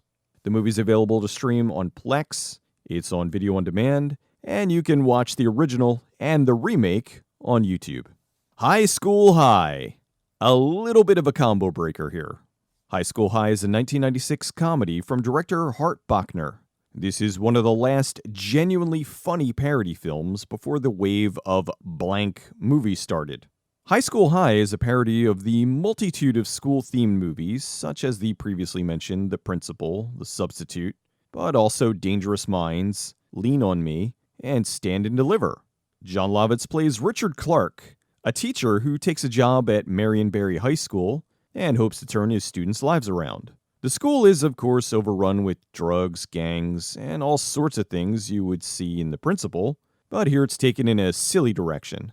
The movie also stars Tia Carrere as the principal's assistant, Louise Fletcher as the principal, Mekhi Phifer as a former gang member trying to turn his life around, and Eric Allen Kramer as Ator. Okay, really, a character called Hulk. In one of those little goofy movie coincidences, Eric Allen Kramer played Thor in the made-for-TV movie The Incredible Hulk Returns. The movie was written by David Zucker, Robert Lokash, and Pat Proft, who each worked on some pretty beloved comedies. The movie opened on October 25th, 1996 in second place. Odd time to be opening a comedy right before Halloween. Anyway, the movie pulled in over $21 million in its domestic run. Not exactly the hit Scary Movie would be just a few years later, which more or less is why we ended up with all of these things. The movie's available on DVD and Blu-ray. It's available to stream on YouTube with ads. And that's some movies to help you with your school spirit, or whatever the opposite of school spirit is. I don't know, I'm not a teacher. Thanks for watching, everybody. I'll see you next time. Oh, and no robots this time, but soon. I know it's deaf. What's whack, what's jam, what's straight up booty. Here's 5 more overlooked movies that need a Blu-ray restoration. Habitat. Habitat's a 1997 sci-fi movie from director Renee Dowder. The movie takes place in the future where the ozone layer is almost depleted. A brilliant molecular biologist is obsessed with saving the world, so he moves with his family out to the middle of the desert to try and build something that'll fix it. Things go horribly wrong, of course, and his entire house becomes this dangerous biosphere that kills anyone who tries to enter. If you're a threat, the house turns you into fertilizer. While the movie does revolve around the house, a good chunk of the film focuses on the son Andreas and his new love interest. The movie then becomes a little bit of a teen drama, with Andreas getting bullied and using his eco powers as a defense shield. The movie was originally called Ecophoria. Filming was supposed to start in 1992, but it was delayed until 1995. Due to a variety of problems, it wasn't officially released until 1997. It was supposed to go to theaters, but due to the delays, It ended up going direct-to-video and later the Sci-Fi Channel. The movie was also written by Daalder, who was born in North Holland but moved to L.A. In 1969, he directed his first film, The White Slave, with Jan de Bont as the cinematographer. This was the most expensive Dutch film ever made at the time. Daalder was a protege of legendary exploitation director Russ Meyer, and he went off to direct films like Massacre at Central High and Population 1. While working on Habitat, he wanted something to make the film stand out visually. Apparently, he made a deal with Sony, who gifted him their new analog high-definition cameras and equipment. The footage was then transferred to film for its distribution.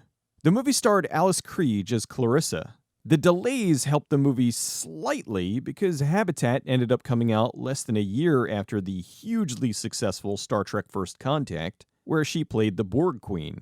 The movie also stars Checky Cario as the brilliant biologist Hank and his son Andres, played by Balthazar Getty. The tagline for the film is "Welcome to a Living Hell." All the things in Habitat have come alive, and it's like a twisted version of the rainforest. It's a very colorful film, which makes it vibrant and horrifying. While the movie did get a DVD release, it's limited by the resolution. If this was restored to Blu-ray, all the colors of the Habitat would pop so much greater, and it would make the film look spectacular. Okay, some of the mid-90s CG is a little off, but overall, it's a neat-looking film that would look even better with a full upgrade. The movie is not available for streaming, and it's on YouTube in glorious 240p. So it looks pretty awful and doesn't do the film justice. The DVD is out of print, and it's not cheap. Disorderlies. Disorderlies is a 1987 comedy from director Michael Schultz. 3 incompetent orderlies are hired to take care of Albert Dennison. He's a rich old man, not in the best of health, and his nephew needs him to die so he can use his inheritance to pay off his gambling debts. He hires the orderlies in the hopes that they screw up and kill the old man. So the 3 orderlies do all sorts of goofy things, but they end up saving Albert instead. In the end, they of course befriend the old man and foil Winslow's evil plan. I'm not going to act like this is some great film, it's not. It's downright stupid. However, it's stupid funny. It's something that just screams 80s. The movie plays out like a black version of the Three Stooges. The orderlies are played by the Fat Boys, who were a popular rap group back in the 80s. They were the guys who did Are You Ready for Freddy for A Nightmare on Elm Street 4. They were also featured in the 1985 film Crush Groove. The Fat Boys were funny and likable.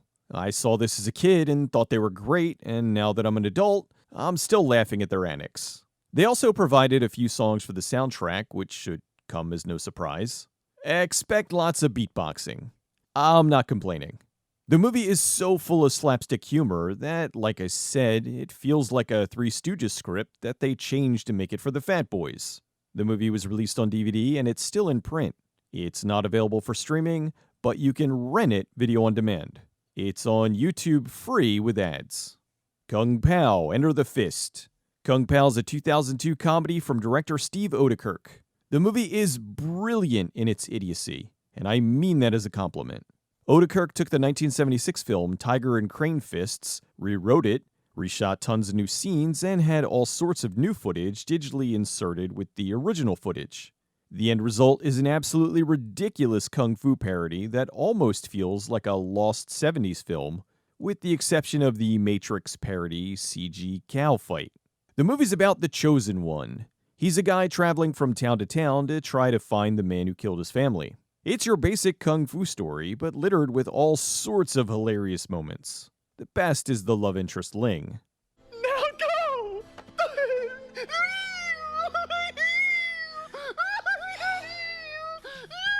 Odekirk redubbed all the lines in the film, with the exception of Jennifer Tung, who dubbed her own voice. They did a terrific job of mixing in the new footage with the old footage, and really, there's only a few times where you can tell the difference. I mean, obviously, whenever Odekirk is in there, it's new, but I'm saying they did a great job of matching up the film grain and making the whole thing look authentic. I'm sure it wasn't easy to do. It reminds me of What's Up Tiger Lily, where Woody Allen did pretty much the same thing. He took an old movie and redubbed the whole thing. Although Kung Pao one-upped that by using the digital footage and was able to seamlessly insert new actors into the old footage. The movie's released on DVD and it's still in print, so it's like $15. It's not available for streaming, but you can rent it video on demand. You can't stream Kung Pao, but you can watch the original untampered film on Tubi under its alternate title, Savage Killers. Sugar and Spice. Sugar and Spice is a 2001 comedy from director Francine McDougall. The movie's about a high school cheerleader who falls in love with her dream guy, only to get pregnant and kicked out of her house. Now completely broke, she convinces her cheer squad to help her do a series of heists in order to get enough money to start her new family. The movie was originally written to be a black comedy called Sugar and Spice and Semi-Automatics. It was based on a series of robberies in Texas from 1999, where 4 teenage girls robbed 4 grocery stores and a bakery. The script was written shortly after that, but due to the Columbine High School massacre, the studio dropped the reference to guns in the title and watered down the script. So now with it rewritten, it comes off more campy and silly than black comedy. That's an illegal dismount. The writer was upset with this and had her name removed from the film, choosing to have it listed under a pseudonym, Mandy Nelson. With the watered-down script and the lackluster ad campaign, the film underperformed at the box office. It opened in 5th place and made $16 million worldwide against an $11 million budget. The film had a genuinely good cast with a bunch of up-and-coming names from the time. Mena Suvari, Marla Sokoloff, Marley Shelton, Melissa George, Rachel Blanchard, and James Marsden. Even though the film was changed from the original idea, I still enjoy it for what it is. The cast seems like they're having fun, which makes the whole thing a breeze to watch. Even though it was toned down, it does still have a little bit of the darker elements in there, and comes off as a more cynical version of Bring It On. The movie's currently streaming on something called Hoopla. It's also on video on demand and DVD. Full Eclipse. Full Eclipse is a 1993 sci-fi action film from director Anthony Hickox. I love the idea behind this one. In the future, crime is getting out of control. So the LAPD use a serum to create a special squad of invincible super cops who tackle the absolute toughest jobs. The squad is kept fairly hush-hush from the rest of the department, and so no one knows how these guys continue to operate on such a high level. The secret is, the cops are really werewolves. They go on huge raids and take out dozens of bad guys, all while getting shot up and brushing it off like nothing happened. The story's told from the perspective of a new cop, Max Dyer, played by Mario Van Peebles. He joins the group and becomes a werewolf, but is immediately stunned by the callous lack of following the law that the squad does. They don't go in to try to stop these criminals. They go in and take pleasure in murdering them all. Full Eclipse plays out like an evil version of the X-Men, where there isn't any other mutants that can stand against them, so they have to be brought down from within their own ranks. Bruce Payne plays the leader of the pack, Adam, and he is, as always, terrific. The movie also stars Patsy Kensit as the sexy werewolf. The movie was made for HBO, and while it was a direct-to-cable feature, it had a solid budget and it looked great. I wonder if Wolf Cop took their idea from this. The movie was directed by Anthony Hickox, who did Waxwork 1 and 2, Hellraiser 3, and Warlock the Armageddon. This is a movie that I enjoy, but I think a remake could take the idea even further. The movie is not available for streaming, which is such a bummer since HBO owns it. They could very easily put this on Max. The movie's on DVD and it's still in print. The movie is also on YouTube. And that's another 5 movies that deserve more attention, and a Blu-ray release would certainly help that. With so many boutique Blu-ray companies out there now, more and more of these films are being restored and given a second life. I'm a huge supporter of film restoration, and I believe the vast majority of movies over the years deserve to be preserved. Each one, even the cheesy ones, are a piece of history. Go watch these if you can. They are all good in their own ways. And maybe enough interest will get generated and they will get a restoration. Have a good week, everybody. I'll see you soon.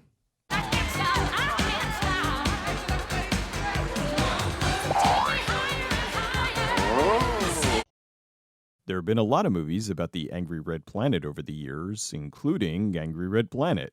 So let's look at some you may have missed. Red Faction Origins. Red Faction Origins is a made-for-TV action film from director Michael Nankin. It's based on the video game franchise of the same name. Despite being named Red Faction Origins, the movie is not a prequel. It takes place between Red Faction Guerrilla and Red Faction Armageddon, the third and fourth games in the franchise. It's about Jake Mason, the son of Alec Mason, the hero of 3. It takes place on Mars, and Jake is trying to rescue his kidnapped sister, Lyra. The movie premiered on June 4th, 2011 on the Sci-Fi Channel, launching alongside the release of Red Faction Armageddon. The biggest name in the film was Robert Patrick, who played Alec. While in the promotional materials, they tried to make it look like he was the star. He really was just there to pass off the story to Jake, played by Brian J. Smith. The movie plays a lot into the lore of the games, and as such, it probably will resonate more with fans than it would with the casual movie viewer. It was being touted as a pilot for a potential series. If the movie did well enough ratings-wise, they'd greenlight a TV series. As you guessed, the pilot did not do well, and so Sci-Fi decided not to make it into a series. Red Faction Armageddon the game also underperformed, and it was the last game in the series. That is until the remaster of Red Faction Guerrilla, Remastered, in 2018, where they brought back the ostrich hammer. Watch me. Bang! Ostrich size. Seriously, all 4 games are a blast. You should give them a shot. The movie is not available for streaming, but it is on video on demand. A heavily edited version is on YouTube. It's not on Blu-ray, but you can pick up the DVD on eBay for like $5. The games go on sale all the time. I've seen each of them as low as like $2 or $3. Totally worth it, especially for Remastered. Red Planet. Red Planet is a 2000 sci-fi action film from director Anthony Hoffman. This is not an adaptation of the Robert Heinlein novel. Red Planet's about a future where the Earth is in the process of terraforming Mars. Something goes wrong on the planet, so a team of scientists are sent out to investigate. What they find isn't good. The film stars Val Kilmer, Carrie-Anne Moss, Tom Sizemore, Benjamin Bratt, and Terrence Stamp. While the plot of the film sounds like it might be something along the lines of Aliens, it's really quite different. Yes, the team do run into something that is trying to kill them, but it's not an alien. I won't spoil it, it's actually pretty neat. Although if you've seen the trailer, they spoil it. Filming took place in the Australian outback, which makes for a pretty good Mars on Earth. They just had to make sure a dingo didn't randomly walk on set. This is the biggest and most expensive film on this list. The movie opened on November 10th, 2000 in 5th place. It had a budget of $80 million and only pulled in about $33.4 million worldwide. I've heard the movie underperformed due to the film Mission to Mars. Mission to Mars opened a few months earlier, and while that one did better financially, it received mostly negative reviews, and audiences in general found it boring. Red Planet, on the other hand, I feel is the opposite of Mission to Mars. It's a fun and exciting film that has a better story and plenty of action. Although Red Planet was also trashed by the critics, but I've always enjoyed it. The movie's available for streaming on Hoopla, thanks you guys for letting me know what that one was, and it's available video on demand. If you want to watch it on YouTube, you need to rent it. You can buy it physically on DVD and Blu-ray. The Last Days on Mars. The Last Days on Mars is a 2013 sci-fi horror film from director Ruari Robinson. It's based on the 1975 short story The Animators by Sidney James Bounds. The movie takes place on a Martian research base in the year 2040. A scientist discovers definitive proof of life on Mars. Unfortunately, an accident occurs, and the scientists on the planet become infected with some sort of bacteria that's transforming them into something not human. The movie stars Liev Schreiber as Vincent Campbell. He was offered the role after it was declined by Paul Walker and Philip Seymour Hoffman. The director spoke about how he was a huge fan of the movie Alien and wanted this to be a paranoid thriller in the vein of that classic film. That said, you can see the base does look a lot like the interior of the Nostromo. The film premiered at the Cannes Film Festival in May of 2013. It later had a small theatrical run in the US in December of 2013. The movie was picked up by Magnolia, who released it on Blu-ray in early 2014. Critics were fairly lukewarm on the film, some calling it Red Planet of the Dead. I thought it was a unique film, and it was nice to see a sort of zombie movie taking place on another planet. At least it's not moon spiders. The movie's available for streaming on Tubi, Hoopla, and Plex. It's not on YouTube. Mars. Mars is a 1997 direct-to-video action film from director John Hess. It stars Olivier Gruner as the hero with one of the coolest names ever, Caution Templar, a name I used in a Hell on Earth campaign. In the movie, Mars has been terraformed, and all sorts of people live there, but it's mostly of the evil criminal variety. Templar's a badass who goes to Mars in search of his lost brother. The movie is essentially a loose remake of Total Recall on about 1/10 the budget. Does that mean it's bad? No, it's not exactly the same thing. There's enough differences to keep it from going straight into rip-off territory. You can occasionally see when they borrowed from Total Recall, though. Olivier Gruner is one of my favorite underappreciated action stars of the 90s, and he kicks all sorts of ass here. I've loved him ever since Nemesis, and it's an absolute shame that he never took off in the US. If he hit a few years earlier, he could have been in that wave of action heroes of the 80s and 90s. In my humble opinion, he should be listed with the likes of Jean-Claude Van Damme and Steven Seagal. A movie with him and Mark Dacascos would have been amazing. The movie was released on DVD, but it's out of print. It's currently streaming on Tubi, and aside from the trailer, it's not on YouTube. Terraformars. Terraformars is a 2016 sci-fi action film from director Takashi Miike. The movie's a live-action adaptation of the popular manga from 2011. There was an anime adaptation in 2014 that lasted for 2 seasons. The movie's like a lot of movies on here. It starts with the terraforming of Mars gone wrong. Humans begin seeding the planet with moss to absorb sunlight and help create an atmosphere. Due to their ability to thrive and repopulate in horrible conditions, they leave cockroaches to help spread the moss. 500 years later, a team of workers are sent to essentially fumigate the planet and kill the roaches. The problem is, the roaches have evolved quickly over the past 500 years and are now giant sentient killing machines. And this movie is nightmare fuel. I don't like bugs, especially roaches, so seeing giant ones with razor-sharp blades and super speed, I nope the hell out of there. What they do to combat the roaches reminds me that we need a live-action Sectars movie. If you know Miike, the director of films like Audition, Ezo, and Ichi the Killer, you might expect this film to be a little insane. While there are some crazy moments in the movie, for Miike it ends up being one of his more accessible ones. It's still bizarre, but it's much less bizarre than something like the Great Yokai War. The movie was released on DVD and Blu-ray. Both the movie and the anime are available for streaming on Tubi. Aside from a bunch of clips, it's not on YouTube. Beyond the manga and the movie, there was a series of novels and a video game for the 3DS. Well, there's some films from Mars. Can you believe if you combine the budgets of all of these, they still don't cost as much as the mega flop Mars Needs Moms? Anyway, I'll see you next time. Stay tuned.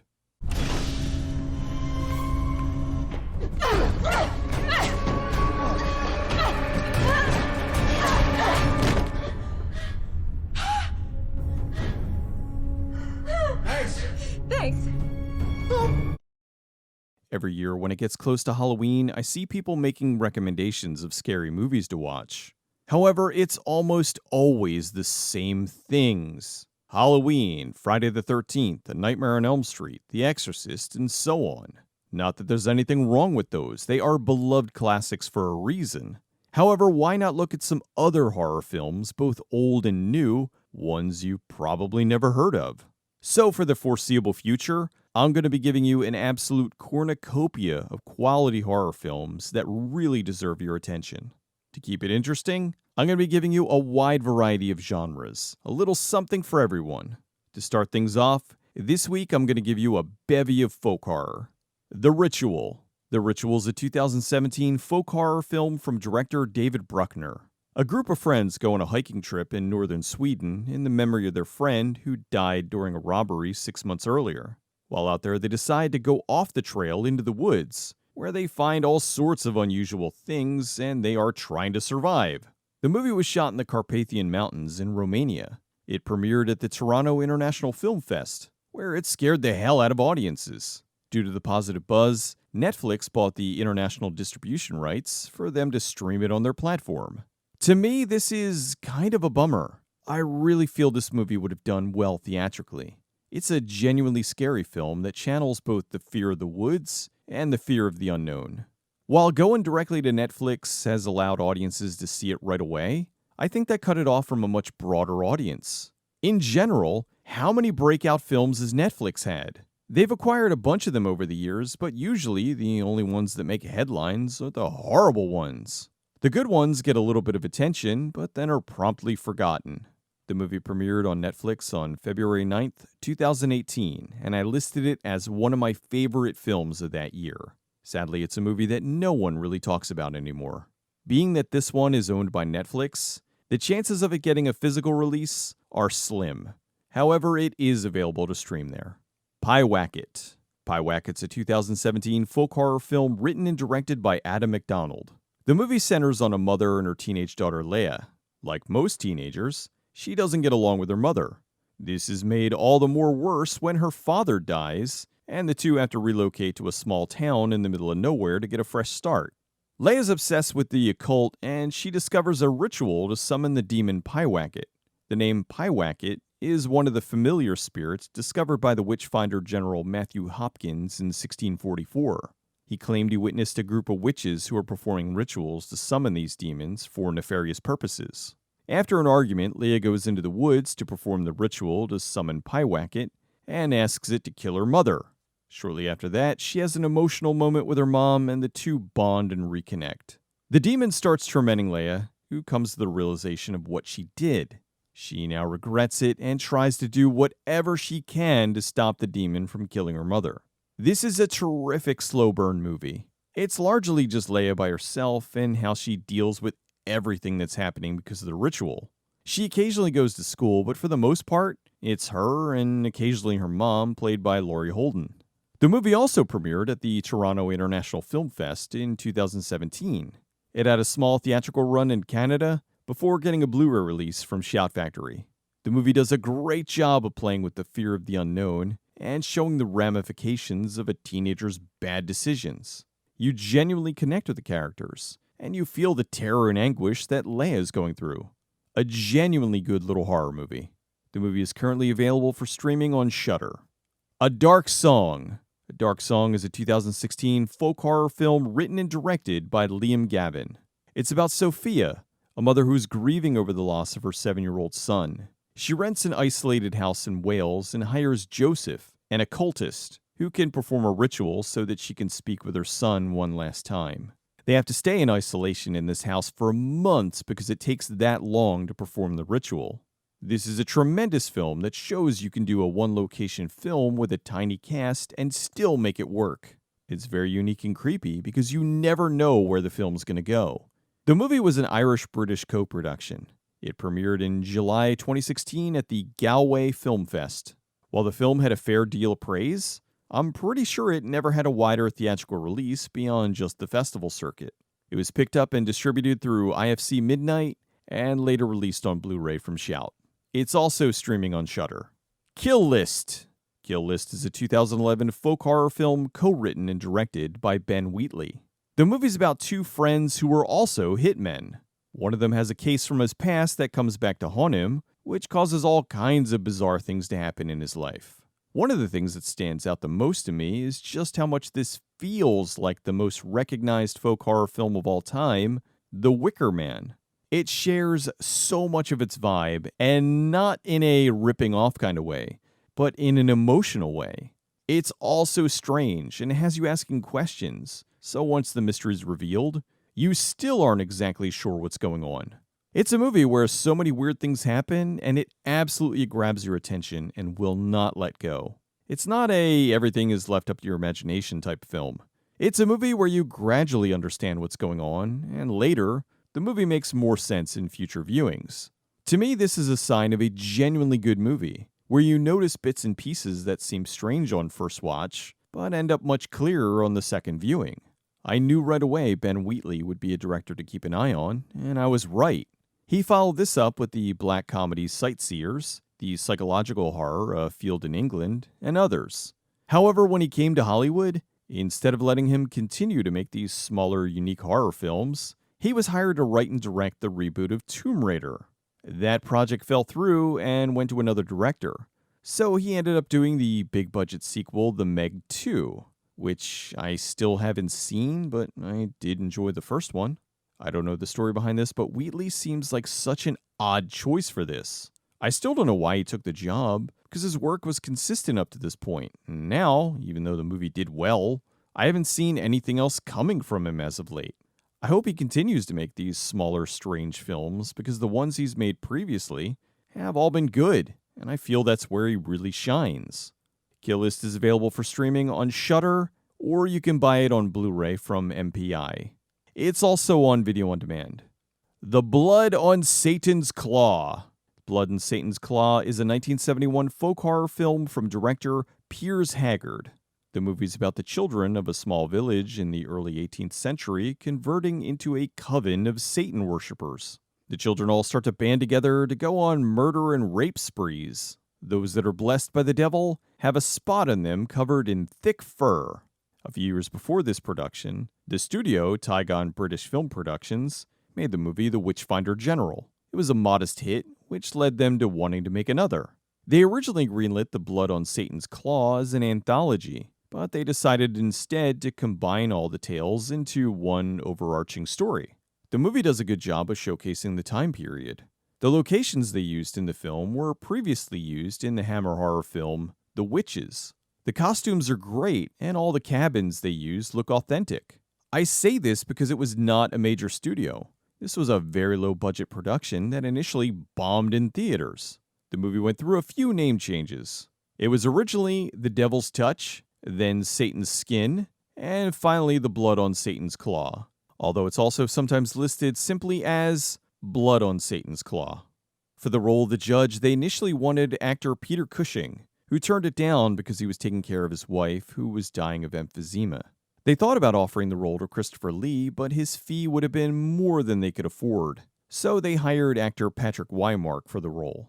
The film was restored in 2019 by Severin, but that's out of print. However, the good news is it was re-released by 88 Films in April of 2024.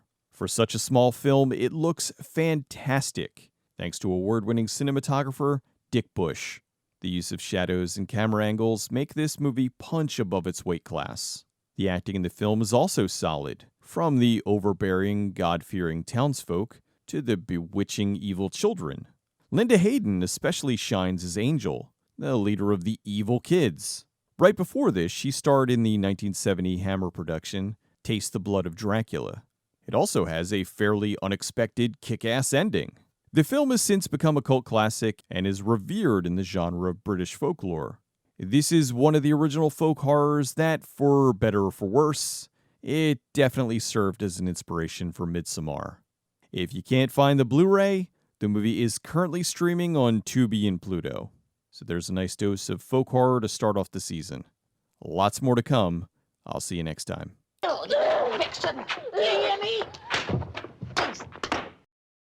Some of my favorite exploitation films come from the land down under. While many of them are action, for October I'm focusing on horror. Here's 5 awesome horror exploitation films you may have overlooked. Bloody Hell. Bloody Hell is a 2020 horror film from director Alistair Grierson. It's about Rex, a guy who stops a bank robbery but then goes to prison for what he did to stop said bank robbery. Years later, when he gets out of prison, he tries to move far away from his hometown, but something unexpectedly awful happens. Don't watch the trailer, don't read anything about it, just go in blind. You'll be happy you did. This movie went in a direction that I absolutely was not prepared for, and I loved it because of that. I've seen so many films, and having one that genuinely surprises me is incredibly rare. The movie didn't reinvent the wheel, but it did everything so well and hit the audience with so many unexpected moments, I was floored. I'm not talking twists. I'm talking just genuinely good filmmaking, keeping the audience on the edge of their seats for the entire film. I was also shocked to find out the director was the guy who did the 2011 film Sanctum, which I rather enjoyed. This is much smaller than that. The movie did get a Blu-ray release. It's streaming on Tubi, Hoopla, and Plex. You can also rent it video on demand. I highly recommend this one. Undead. Undead's a 2003 comedy horror film from the Spirig brothers. It's about a small fishing village in Australia that's hit with meteorites that turns the population into zombies. A small group of uninfected locals band together and try to get out of the village alive. This movie shows the power of ingenuity. The Spirig brothers are visual effects guys, and on top of directing, producing, editing, and writing the film, they did all the visual effects themselves. The entire film cost roughly around $1 million dues. The creativity in this film is just pouring out. It reminded me of how I felt watching Peter Jackson's Bad Taste for the first time.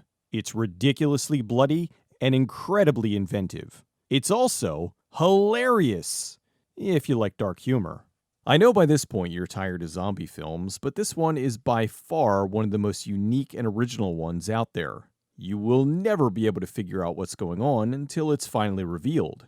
Also, keep in mind, this movie's from over 20 years ago, 7 years before The Walking Dead, which ended up being largely responsible for zombie fatigue.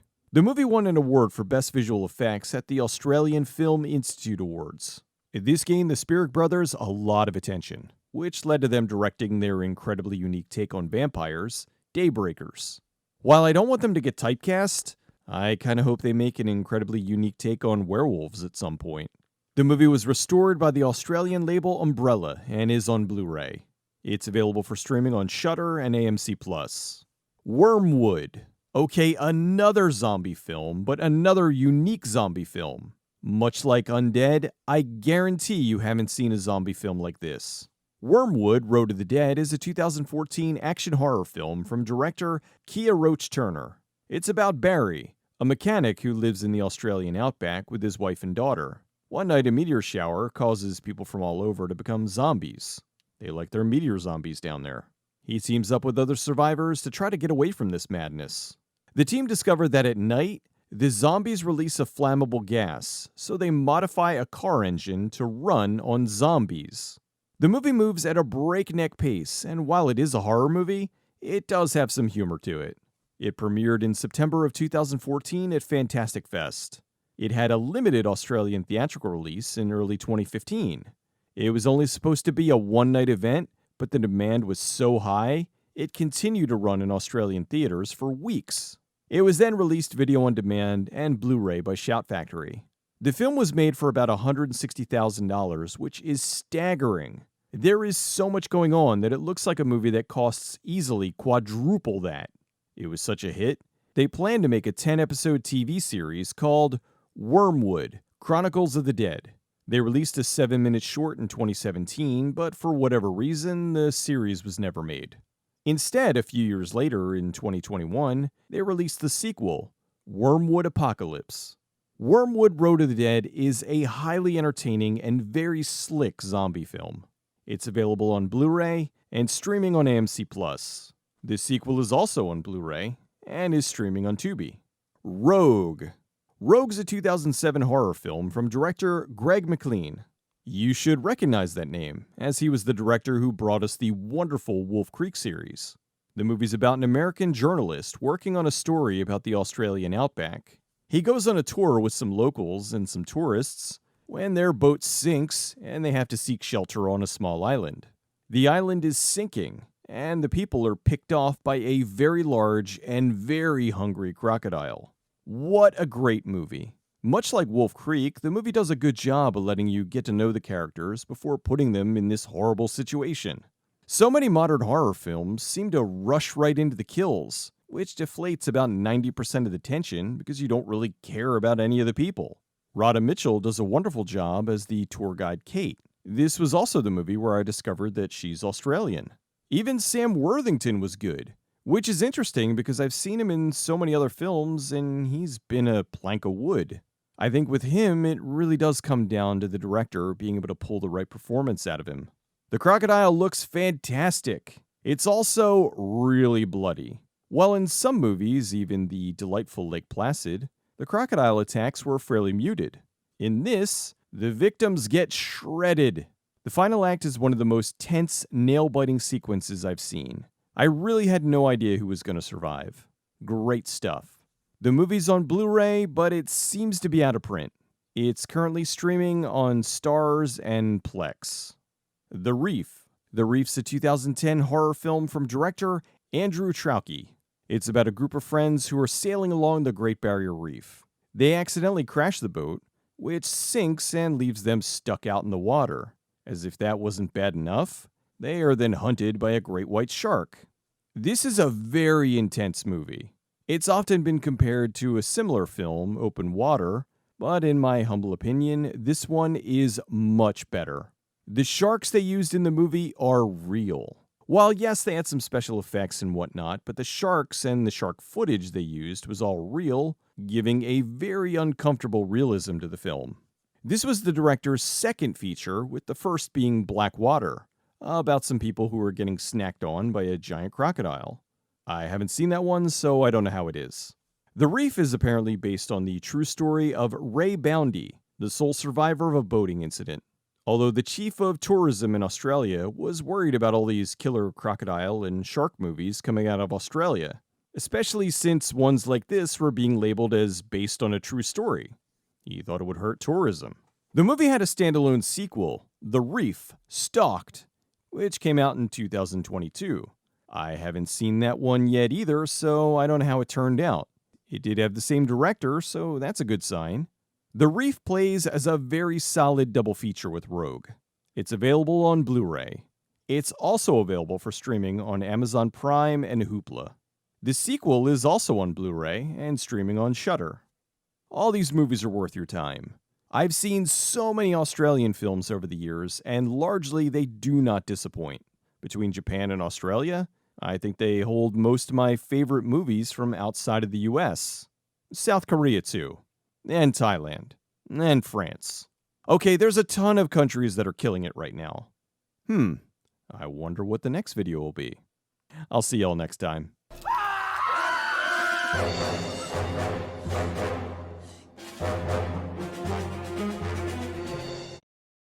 Step outside of your comfort zone and check out some films beyond Hollywood. Here's 5 foreign horror films you may have overlooked. To keep this one interesting, each movie will be from a different country. Time Crimes.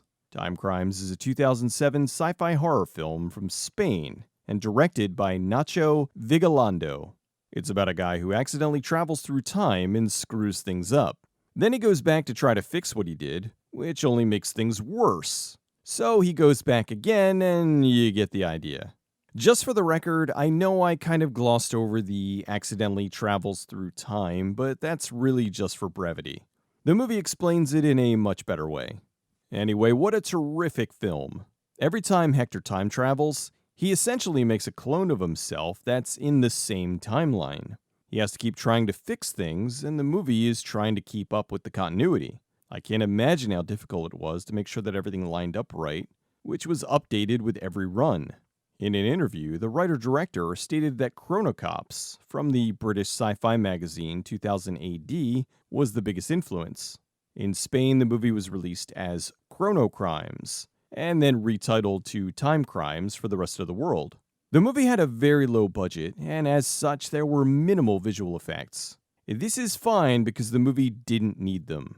It won a bunch of festival awards, including Best Picture at the 2007 Fantastic Fest, and the Newcomer Awards at the 64th CEC Medals. In 2011, they announced a remake, but thankfully, that never happened. The movie is perfect, and making the exact film only in English will do nothing to improve it. The film's not available on Blu-ray, but it is on DVD. It's currently streaming on Amazon Prime, Tubi, and Hoopla. Terrified. Terrified's a 2018 horror film from Argentina and directed by Damien Rugna. The movie's about a neighborhood in Buenos Aires that is suffering from all sorts of paranormal events. The people are at their wits' end, so they bring in a team of paranormal experts to investigate the phenomenon. The movie's kind of like Poltergeist in Argentina. Now, the two films do things differently, and there's no ancient burial ground thing here. It's actually a completely unique reason as to why all these spirits are converging in this one place. The The movie premiered in 2017 at the Morbido Festival in Mexico. It then had a small theatrical run in Argentina before going to the streaming platform Shudder. Apparently, Guillermo del Toro wanted to remake this, but that was in 2018, so I don't know if it's going to happen. I hope not. The director of the original announced he was writing a sequel during the lockdowns in 2020, and that one, I hope, does happen. The movie's scary, not in a constantly startling way, but in a holy shit kind of way. There are some jump scares, but they are earned jumps, not cheap. The ghosts in the film are nasty, and things get really messy. It's also deeply disturbing, with a lot of, I don't want to spoil it, let's just say that things happen to kids that would not happen in a film released by current year Hollywood. Another reason why Guillermo del Toro's remake shouldn't happen. Even with all his clout, the studio would still make him water it down. Anyway, Terrified got a Blu-ray release in 2020 by RLJ. It's available to stream on Shudder and AMC+. Gonjiam Haunted Asylum. Haunted Asylum is a 2018 found-footage horror film from South Korea from director Jung Bun-sik.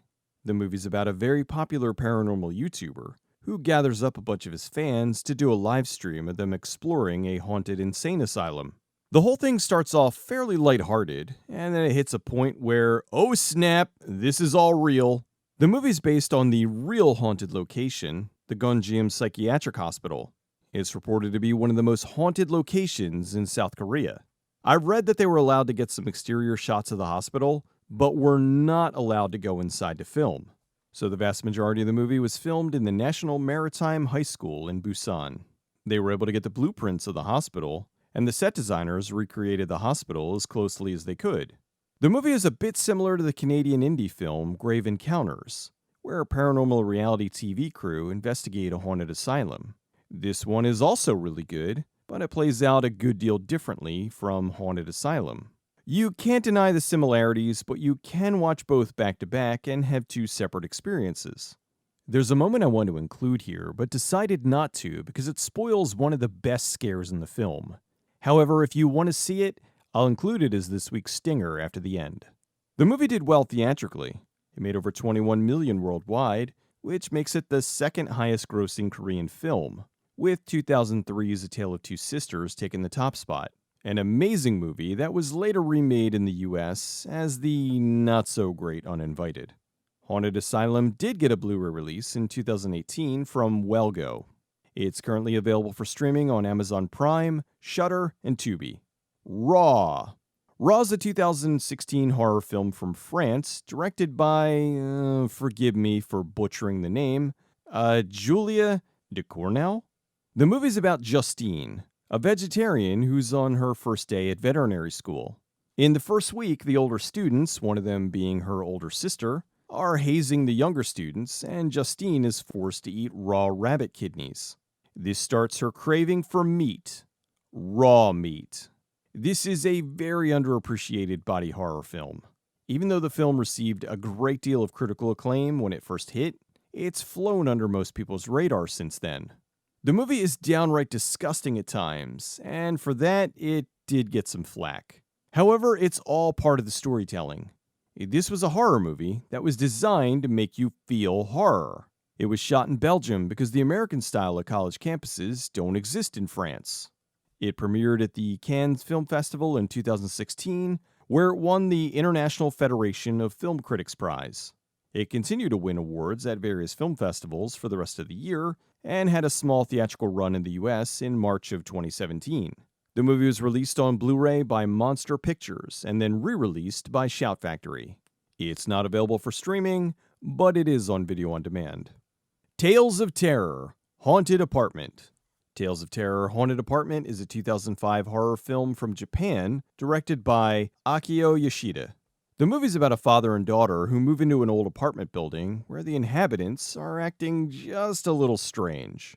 They come to find out the place is haunted, and they can't leave or else the spirit that lives there will kill them. This is a spin-off from the anthology horror TV series Tales of Terror from Tokyo. The series led to the film Tales of Terror from Tokyo and All Over Japan in 2004. While there were others in the series, This one is the standout. If you've seen a fair amount of J-horror, you know what to expect. Although, just because you know what to expect, it doesn't make it any less effective. The ghosts in the film are scary, but it's the people that live there that make this even weirder. It's a very strange film that does have the feel of a made-for-TV movie, but that doesn't make it any less engaging. You can just tell that they did have a limited budget. The movie's genuinely scary with plenty of tense moments. Also, much like a lot of J-horror, you know the whole thing is not going to end well. The movie was released on DVD and it's out of print. It's not available for streaming. It is on YouTube, but there's no English subs. Although if you know where to look, you should be able to find subs to sync with the video. On the other hand, Tales of Terror from Tokyo is on YouTube with English subs. There you go, plenty of horror from elsewhere in the world to help you get into the spooky side of things. Lots more to come. I'll see you next time. Although there was a major thing that Haunted Asylum had that Grave Encounters did not, and that is the beatboxing demon. Sometimes a movie comes along, and even though it's really good, it gets completely missed. So here's a bunch of movies that all had major theatrical releases in the US, but for whatever reason, drastically underperformed. Most of these are enjoyed now, but at the time, they were completely overlooked. Dead Silence. Dead Silence is a 2007 horror film from director James Wan. Dead Silence is about a couple who receives an unusual gift, a ventriloquist dummy named Billy. Wan really does love his creepy puppets. Jamie the husband goes out, and when he returns, he finds his wife dead at the hands of the puppet. He then tries to find out who gave him the puppet in the first place, clear his name, and put some kind of resolution to his wife's death. This was Wan's follow-up to his blockbuster debut film, Saw. The movie was originally titled Shh, which was changed to Silence, and then Dead Silence. The movie opened March 16th, 2007 in 4th place. It had a $20 million budget, it was released in 1,805 theaters, and it only made $22.3 million worldwide in its run. Kinda crazy to think that one of the biggest directors currently had his second major film flop. Lee Winnell, the writer for Dead Silence, spoke out on his blog about how while the film was a flop, he learned a lot about what not to do in the movie industry. Wan said that many people who saw the film were initially disappointed because they were expecting it to be more like Saw. While Dead Silence was initially a flop, it has found its audience over the years, and now it's pretty well liked. It's recouped its budget over the years with cable and DVD. Dead Silence was released on Blu-ray by Universal in 2015, but then got a lovely 4K release by Shout Factory in 2023. It's currently available for streaming on Peacock, but it's leaving at the end of October. The Ruins. The Ruins is a natural horror film from director Carter Smith. The Ruins is about two couples on vacation in Mexico. They explore a forbidden Mayan ruin and get trapped on the top by hungry carnivorous plants. Okay, if you haven't seen the film, that may sound ridiculous, but I assure you, in the context of the movie, it is quite scary. This is one of the more brutal mainstream horror films out there. The vines do not mess around, and when someone dies, it's rough. While the film takes place in Mexico, it was shot in Queensland, Australia. The movie was written by Scott B. Smith, who wrote the novel the film was based on. The novel was sold to be adapted to film before it was even finished. The movie was released on April 4th, 2008, in 5th place. It had a $25 million budget, it was released in 2,812 theaters, and only made $22.8 million worldwide in its run. That was really unfortunate. The movie looks great, and it's refreshing to have a horror film this brutal that takes place in broad daylight. That helps to make the movie stand out beyond a lot of others that will hide things in darkness. Here's this gorgeous location filled with these horrible monsters that'll drain the life from you. The movie was released on DVD and Blu-ray. It's currently streaming on Paramount+. Turistas. Turistas is a horror film from director John Stockwell. It's about 3 American tourists backpacking their way through Brazil. After a bus crash, they're stranded. They join up with some other tourists and spend the night at a local cabana where they all get drunk and wake up to find out that they've been robbed. Without any money or luggage, they enlist the help of a local who may have other things in mind for them. The director, John Stockwell, had previously done films like Blue Crush and Into the Blue. While he was in Peru, he was robbed by a gang of 13-year-old glue-sniffing kids. On the way home, he read a script from Michael Arlen Ross that was very similar to his experiences, and it resonated with him. He thought it tapped into America's fears of traveling abroad. Although considering what he encountered, it seems that at least some of that fear is warranted. The movie was one of Olivia Wilde's earlier productions. She didn't really blow up until 4 years later when she starred in Tron Legacy. Turistas opened on December 1st, 2006 in 8th place. It had a $10 million budget, it was released in 1,570 theaters, and it only made $14.7 million worldwide in its run. For some reason, when this first came out, I thought it was going to be awful, but I was surprised at just how good it was. If I remember correctly, the director was having trouble at the time because he wanted to have the movie be R, but the studio was pushing for it to be PG-13, which may have been my issue because so many horror films were being neutered at the time. The movie did finally get released with an R rating, but it drastically underperformed. Maybe the terrible posters to blame? Turistas was released on DVD and Blu-ray, but they're out of print and go for an insane price on the secondhand market. It's not currently streaming anywhere that I could find, but you can rent it video on demand. My Soul to Take. My Soul to Take's about a serial killer called the Riverton Ripper, who returns from the grave to hunt 7 children who were born on the day he died.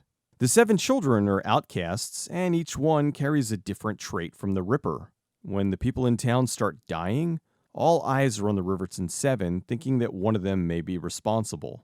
My Soul to Take was a big deal for horror fans. It was the first film that Wes Craven wrote, produced, and directed since New Nightmare in 1994. So that was a 16-year gap. In 1996, Craven directed the hugely successful Scream trilogy, and in 2005 he released 2 films, Cursed and Red Eye. Red Eye, the smaller of the two, went on to gross $96 million against its $26 million budget. Cursed, however, lived up to its name. The movie suffered from repeated forced studio rewrites, which led to them reshooting a rumored 80% of the film. The original budget was $38 million, but with all the reshoots, it's said to have ballooned up closer to $100 million. The movie only pulled in $29 million worldwide. My Soul to Take also seemed to be having problems. Filming started in 2008 for a planned release in 2009. However, it slipped from there and it wasn't released until October of 2010. The movie opened on October 8th, 2010 in 5th place. It had a $25 million budget. It was released in 2,572 theaters and only made $21.5 million worldwide in its run. Critics and audiences at the time were very harsh on the film. Craven was proud of it, and he defended it, saying, "People think it sucks, and that hurts. We put a lot of work into it, and it's a good film, but you go on." Craven returned to the Scream franchise and made Scream 4, the last film he directed. He sadly died of a brain tumor 4 years later in 2015. I think My Soul to Take deserves another shot. While no, it's not Craven's best work, it's not nearly as bad as critics made it out to be at the time. It's a creative idea, and it's just a good old-fashioned slasher with a slightly shinier coat of paint. Something that may have hurt the film when it was released was that it was one of the films that was converted into 3D in post, which screwed up a few movies at the time because in general, movie audiences weren't really that into the 3D craze, or at least weren't into it as much as studios wanted since they were charging more for a ticket. My Soul to Take's on DVD and Blu-ray. It's streaming on Peacock, and it's also available video on demand. Overlord. Overlord is probably the closest we'll ever get to a Wolfenstein movie. It's an alternate history sci-fi horror film. It takes place during World War II with a group of American soldiers behind enemy lines that discover evil Nazi experiments to make super soldiers. This movie was insane. It's refreshing to see a film like this with a pretty good-sized budget that just goes all in on the craziness and gore. While some people had a problem with the rewriting of history, this does take place right before D-Day, You can't watch this and think that they're being even remotely serious. Like I said, this takes more than a few things from the Wolfenstein series, and while yes, I would rather have an official Wolfenstein movie, I'll gladly take a really good unofficial one. The movie opened on November 9th, 2018 in 3rd place. It cost $38 million, opened in 2,589 theaters, and only made $41.7 in its worldwide run. The movie was originally rumored to be another unrelated Cloverfield film, but producer J.J. Abrams denied that. The film got a lot of positive press and plenty of good ratings, but that did little to help it at the box office. Overlord is on DVD and Blu-ray. It's streaming on Fubo, but it's leaving soon. It's also on video on demand. Well, there's 5 mainstream movies that should have been hits, but unfortunately, just didn't take off at the time. If you haven't seen them, I hope you give them a shot. I'll see you all next time. You okay? I'm fine. It's always good to watch a variety of stuff. You never know what you might end up enjoying if you just stick to the same old, same old. I realize some of these may be better known to fans of the genre, but really, this is to help a wider audience who most likely have no idea these films exist. I know a lot of people who turn their noses up at the idea of watching a Bollywood film. It's a shame they're missing out. Here's 5 Bollywood horror movies you may have overlooked. Ragni MMS. Ragni MMS is often referred to as Bollywood Paranormal Activity. While yes, it is about ghosts, it's more of its own thing. It does have found footage elements, but unlike a lot of Bollywood films, it does not have a song and dance number. It has a little music video interlude, but not the lavish productions you would see in something like Entiran. Anyway, Ragni MMS is a found footage horror film directed by Pawan Kripalani. It's about a couple, Uday and Ragni. They travel to an abandoned house in the middle of nowhere. The whole thing's being filmed, and it turns out Uday has been bringing women up there for sex, and then he sells the tapes online. He picked the wrong place to do it, though, because the house is haunted by a very angry ghost. It's funny this is called the Bollywood Paranormal Activity, because aside from the found footage angle, the two are completely different.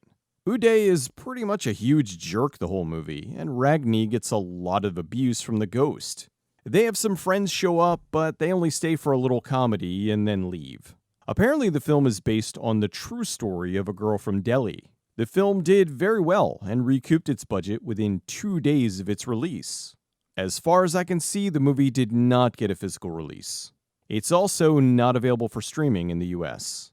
I think it may be streaming in India with Alt Balaji, but unfortunately I can't tell.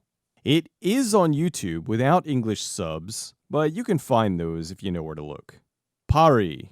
Pari is a 2018 Bollywood horror film from director Prasit Roy. The movie's about Arnab and Rukshashana. Rukshashana is having problems, so Arnab lets her stay at his place. Although while she's there, increasingly weird things start to happen. The movie plays out as a mystery as they try to uncover Rukshashana's past and her true identity. This is a Bollywood movie with lots of atmosphere. It has an unsettling vibe to it and is one of the more legit scary ghost stories coming out of there. It's a much smarter film than you might expect, and as the mystery unfolds, you'll be genuinely surprised. It's refreshing that in a time when we're being inundated with cliché-riddled horror films, this one sidesteps all of that to deliver something different. The movie was released in India on March 2nd, 2018. It apparently was banned in Pakistan for promoting black magic. This was director Prasit Roy's first horror film, and I hope he does more. I'm not sure if this movie got a physical release. It is available for streaming on Amazon Prime. It's also on YouTube a few times, but none of them have English subs. Stree. Stree is a 2018 Bollywood horror film from director Amar Kashik. Stree is based off what the movie calls a ridiculous true phenomenon. Stree is Hindi for woman. It's about an urban legend where a demon woman will hunt men for 4 nights. If she captures them, she steals their souls, and all that's left behind is their clothes. This one genuinely surprised me because for about the first hour, everything seemed like it was obviously going in one direction. I really thought I had it figured out. However, then things take a shift, and I have to admit, I wasn't expecting it. The movie's a little more on the horror comedy side, and while there are some funny moments, it's not what I would consider a horror comedy, more like a horror movie with some comedy elements. The actors were good, and I did like the lead, Vicky. I thought I recognized him, and it turns out he was the lead in Ragni MMS. It's really weird how this one was filmed about 7 years after that one, but he looks much younger here. He also plays a much more likable character. In Ragni, he was a jerk, but here, he's a pretty funny, likable hero. Another thing that threw me about this movie was that while, yes, it did have the prerequisite song and dance numbers, they were much more subdued. In something like Doom, they had these huge sequences with dozens of dancers, and it was a lavish choreographed production. It worked well because while I do enjoy that aspect of Bollywood films, it can take you out of it. So having it used sparingly here made it so the film was still creepy, but didn't veer into campy. As far as the scares level, it's pretty tame by modern standards. It was also on the shorter side for a Bollywood film, clocking in at just about 2 hours. I'm also glad with that because, again, while some of them can justify the runtime, like War, this didn't feel like it needed to tack on another hour. By the 2-hour mark, it felt just about right. I was happy to find out that not only did they make a sequel, but it was just released this year. Both Stree and Stree 2 are available to stream on Amazon. The first movie's on YouTube without subtitles. Darna Manahai. Darna Manahai is a 2003 horror film from director Prawan Raman. It's about a group of friends on a road trip when their car breaks down. They find shelter in this creepy place, and they tell each other scary stories to pass the time. So the film is an anthology for scary stories while they wait to be rescued. There's more to it than that, and there's something that might be going after the people in between the stories, but I'll let you watch it if you want to see what happens. The movie is really creative and fun. It's the right amount of scary, and each of the stories are entertaining. Sure, there's ones that are better than others, but overall, none of them were bad or boring. This is also not one of your typical Bollywood films, and while I'm sure they did get some grief for that over in India, I appreciated it over here. Not that I dislike Bollywood films, I love them, but it's nice to have something that doesn't follow the usual formula. Although that may explain why it was a flop at the box office. Even though the film underperformed, the producer made Darna Zorihai, a sequel with an all-new cast, 6 cinematographers, and 7 different directors. While the first movie was its own thing, the sequel is loosely based on the 1997 American horror film Campfire Tales.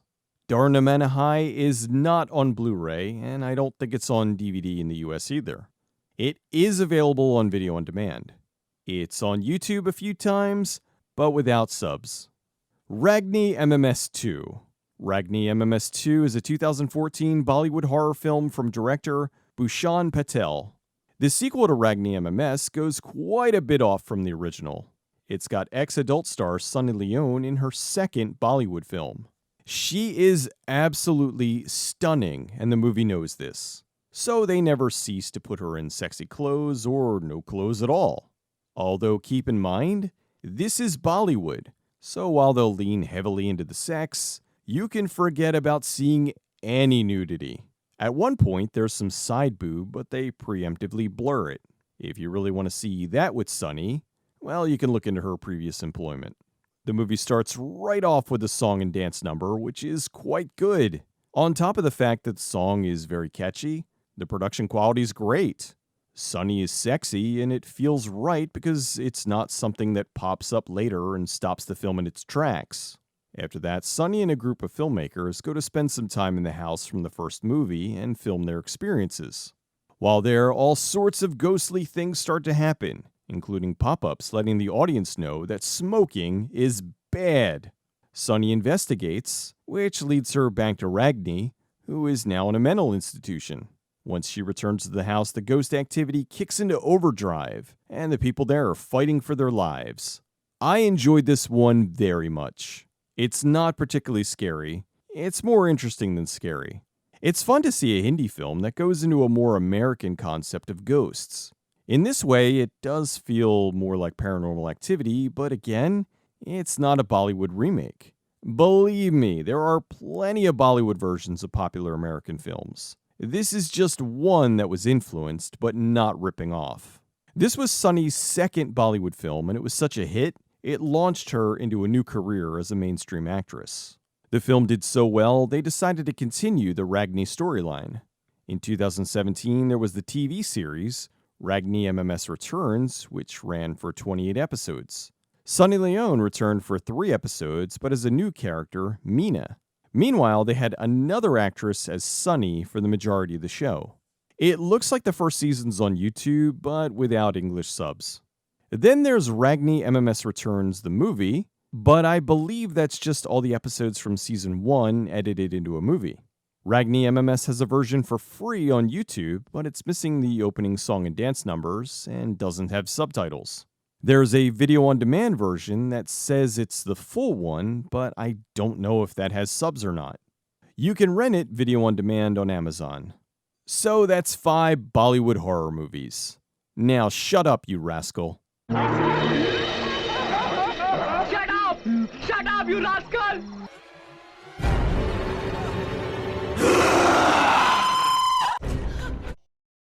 Thanks to the success of 1992's Basic Instinct, we got a massive wave of erotic thrillers that continued through most of the 90s. Some were good, some were bad, but all were loaded with sex, violence, and nudity.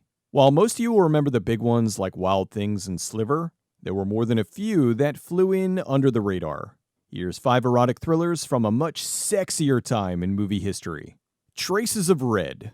Traces of Red is a 1992 neo-noir erotic thriller from director Andy Wolk. The movie's about a homicide detective who's just been shot. The film is then told through flashbacks and everything that led up to the shooting. Jack, the detective, has been investigating a series of murders where women are being killed, and the killer leaves behind traces of red lipstick. The movie's all about sex, double crossings, cheating partners, and essentially everything you would expect in this kind of film. It stars James Belushi, Tony Goldwyn, and a pre-Sopranos Lorraine Bracco playing the manipulative Ellen. I agree with Gene Siskel on one thing about this movie. Bracco seems stoned the entire film. Are you gonna unplug the phone tonight?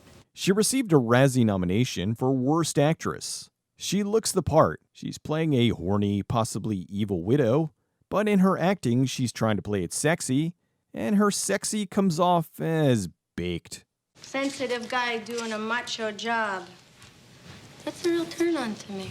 The film opened November 13th, 1992 in 12th place. To be fair, it was only released in 387 theaters, which seems odd because I remember being inundated with ads for it at the time. It did slightly better than another movie that opened that same weekend, Love Potion No. 9, which opened in 278 theaters at number 13. With such a tiny opening, the movie did very poorly at the box office, but then did much better on home video. Apparently, it pulled in 224.8% more revenue, most likely because this is the kind of content that flourishes on home video. Some rented it to see Lorraine Bracco nude, but were greeted with a pretty obvious body double for her nude scenes. The movie was released on DVD. It's also available to stream on Fubo, Tubi, and MGM+. A House in the Hills. If you ever want to see Supergirl naked, well, here you go. You're welcome. A House in the Hills is an erotic thriller from director Ken Wiederhorn. It's about aspiring actress Alex, played by Helen Slater, who takes a job house-sitting a mansion for the weekend. The house next door recently had a break-in and murder, which has Alex on edge the entire time. Things go sideways when a thief, played by Michael Madsen, breaks in and takes her captive. Is he the one responsible for the murder next door? To make things more complicated, Alex is kind of attracted to him despite all of this. This is one of the many direct-to-video films released by Live Entertainment. One of the best things about the movie is the script is fairly consistent. There's no real, oh my god, that was stupid moments in the whole thing, which keeps you invested for its 90-minute runtime. Madsen and Slater, who are largely the only 2 actors for the better part of the film, play off each other very well. The movie was released on DVD back in the early 2000s. It's out of print, but it looks like there's plenty of copies out there. I heard a while ago it was getting a remaster for Blu-ray, but I haven't seen anything, so I don't know what's going on there. It's also streaming on Tubi and Plex. No Strings Attached. No Strings Attached is a 1997 erotic thriller from director Josef Rusnak. The movie is a little more Fatal Attraction than Basic Instinct. It's about Mark, played by Vincent Spano, who is in a relationship with Sarah, played by Tracy Lind. Mark is seduced by Nicole, played by Cheryl Pollack, who does all the naughty things that his fiancée won't do. It turns out Mark is a reporter, and this may be a revenge setup for some articles he's done in the past. This is a sexy but occasionally confusing film due to a lot of twists and turns and whatnot. It's also quite a departure for Cheryl Pollack, who most knew as Rita from The Heights. This was one of the last films that Tracy Lind did before quitting the industry. Later in the same year, she was in Kiss and Tell, and a few months later, Cadillac. It's an entertaining little movie that pretty much knows what it is. It's on DVD, but it's out of print and a bit hard to find a copy. It's also not streaming anywhere, but all the other movies that share the same title are. Surprisingly, the movie is on YouTube uncut. It was uploaded about a month ago, and given the content, it may not be on there for too long. So if you want to see it, don't wait. In the Heat of Passion. In the Heat of Passion is a 1992 erotic thriller from director Rodman Flender. It's about a young actor who has an affair with an older married woman played by Sally Kirkland. The woman's husband finds out and is accidentally murdered, so the duo cover up the crime. The actor begins to wonder, though, if the crime was really an accident or if he was set up by the scheming older woman. This movie was very unlike the movies that Kirkland would usually do. She was nominated for an Oscar in 1988 for her role in the movie Anna. In 1992, she was nominated for a Golden Globe for the TV movie The Haunted. Around that time, she was offered the role for this movie. Her agency didn't want her to take the role because it was beneath her now that she was an Oscar-nominated actress. However, Roger Corman personally asked her to do the role, and she didn't want to say no. Earlier in her career, she worked with Corman as a casting agent, and he was her mentor when she started to get into producing. Corman offered her more money than he would normally give to actors as well. So she took the role to make something outside of her usual comfort zone. Kirkland was very proud of the film. It gave her the chance to play a sexy character instead of a mom or a widow. This is the only time I've ever seen someone seductively eating asparagus. Not too long after the film was released, Kirkland was on Joe Bob's Drive-In Theater for an interview, and they played the movie. In the Heat of Passion was released on Laserdisc, but it didn't make it to DVD. The movie is not available for streaming, surprisingly. With this being from Corman, I thought it would have been on one of Shout's streaming channels. The movie's on YouTube, and all the sex scenes are cut, so there's really no point in watching it there. Tropical Heat. Not to be confused with the TV series Tropical Heat from 1991. Tropical Heat is an erotic thriller that takes place in India and is directed by Jag Mundra, the director of one of the best bad Halloween movies of all time, Hack-A-Lantern. The movie was released in 1993. It's about Beverly, an American who's married to a rich businessman in India who dies when an elephant steps on him during a leopard hunt. The insurance company thinks this is a scam, so they send an investigator out to India, and of course, the duo have an affair. While this is going on, a woman believes her father's disappearance may have something to do with what happened to Beverly's husband, so she starts following her to try to get proof of this. The movie plays out like a soap opera with some softcore sex scenes sprinkled in. Most people probably watch this due to it starring Miriam Dabo, who was just a Bond girl a few years earlier in The Living Daylights. It's a fairly basic but enjoyable erotic thriller, with the whole "is she responsible for her husband's death or was it something else" spin going on. Entertaining but cheesy. Beautiful use of locations though, with it being shot in Mundra's home country. The movie was on DVD, but it's out of print. It's available for streaming on Tubi and Plex. Well, there's some sexy movies to enjoy on these cold winter nights. Before you go, I have an announcement to make. It's been 84 years. Well, maybe not 84 years, but I've been doing this a while and I'd like to continue that. Here's the short pitch. Support the channel with Patreon, get great exclusive stuff. Link below. If you want to know more, here's the long pitch. With YouTube's dwindling ad revenues and forced demonetization, they are making it harder for certain kinds of channels to survive. Thanks to TikTok, they want a non-stop barrage of vloggers and shorts, which is not what I am doing here. Look at something like my black hole video. You can't fit 50 years of history into 3 minutes. With that, I ask you to support my updated Patreon. I've made improvements that will make it much more focused on getting you guys involved. If you join the $2 level, you get early access to the videos, as well as the ability to see any private Patreon posts. At the $6 level, you not only get access to that week's video ad-free, but whenever I do one of my top 5 style videos, there will be a bonus 6th entry exclusive to Patreon. You'll also get access to special Patreon-only Discord channels on the GoodBadFlicks Discord, plus all previous rewards, of course. The $20 level is loaded. On top of all the previous rewards, you'll get the ability to vote on what movie, show, or whatever I'm going to talk about as the 6th entry in the top 6 videos. You'll also get a special thanks at the end of every video, and access to exclusive things like Discord watch parties. You can join me and a bunch of hardcore movie lovers to watch some wonderfully overlooked cinema. Next year will be my 10th year of doing this full time, and I have some amazing videos I want to deliver. A variety of good bad flicks, exploring, as well as a few surprises. This will help me to make the videos you guys want to see instead of trying to chase the algorithm. So, Noer Tap et Niage. Support the channel with Patreon, get great exclusive stuff. Thank you for your support.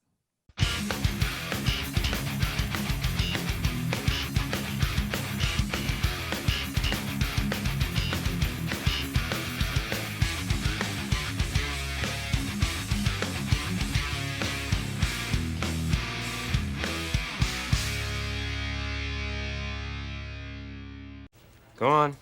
Then I smear pancake batter on my breasts and on my, between my legs. And Hans watches me and licks his lips. I'm sorry, remind me, Hans is who? My German Shepherd. Right.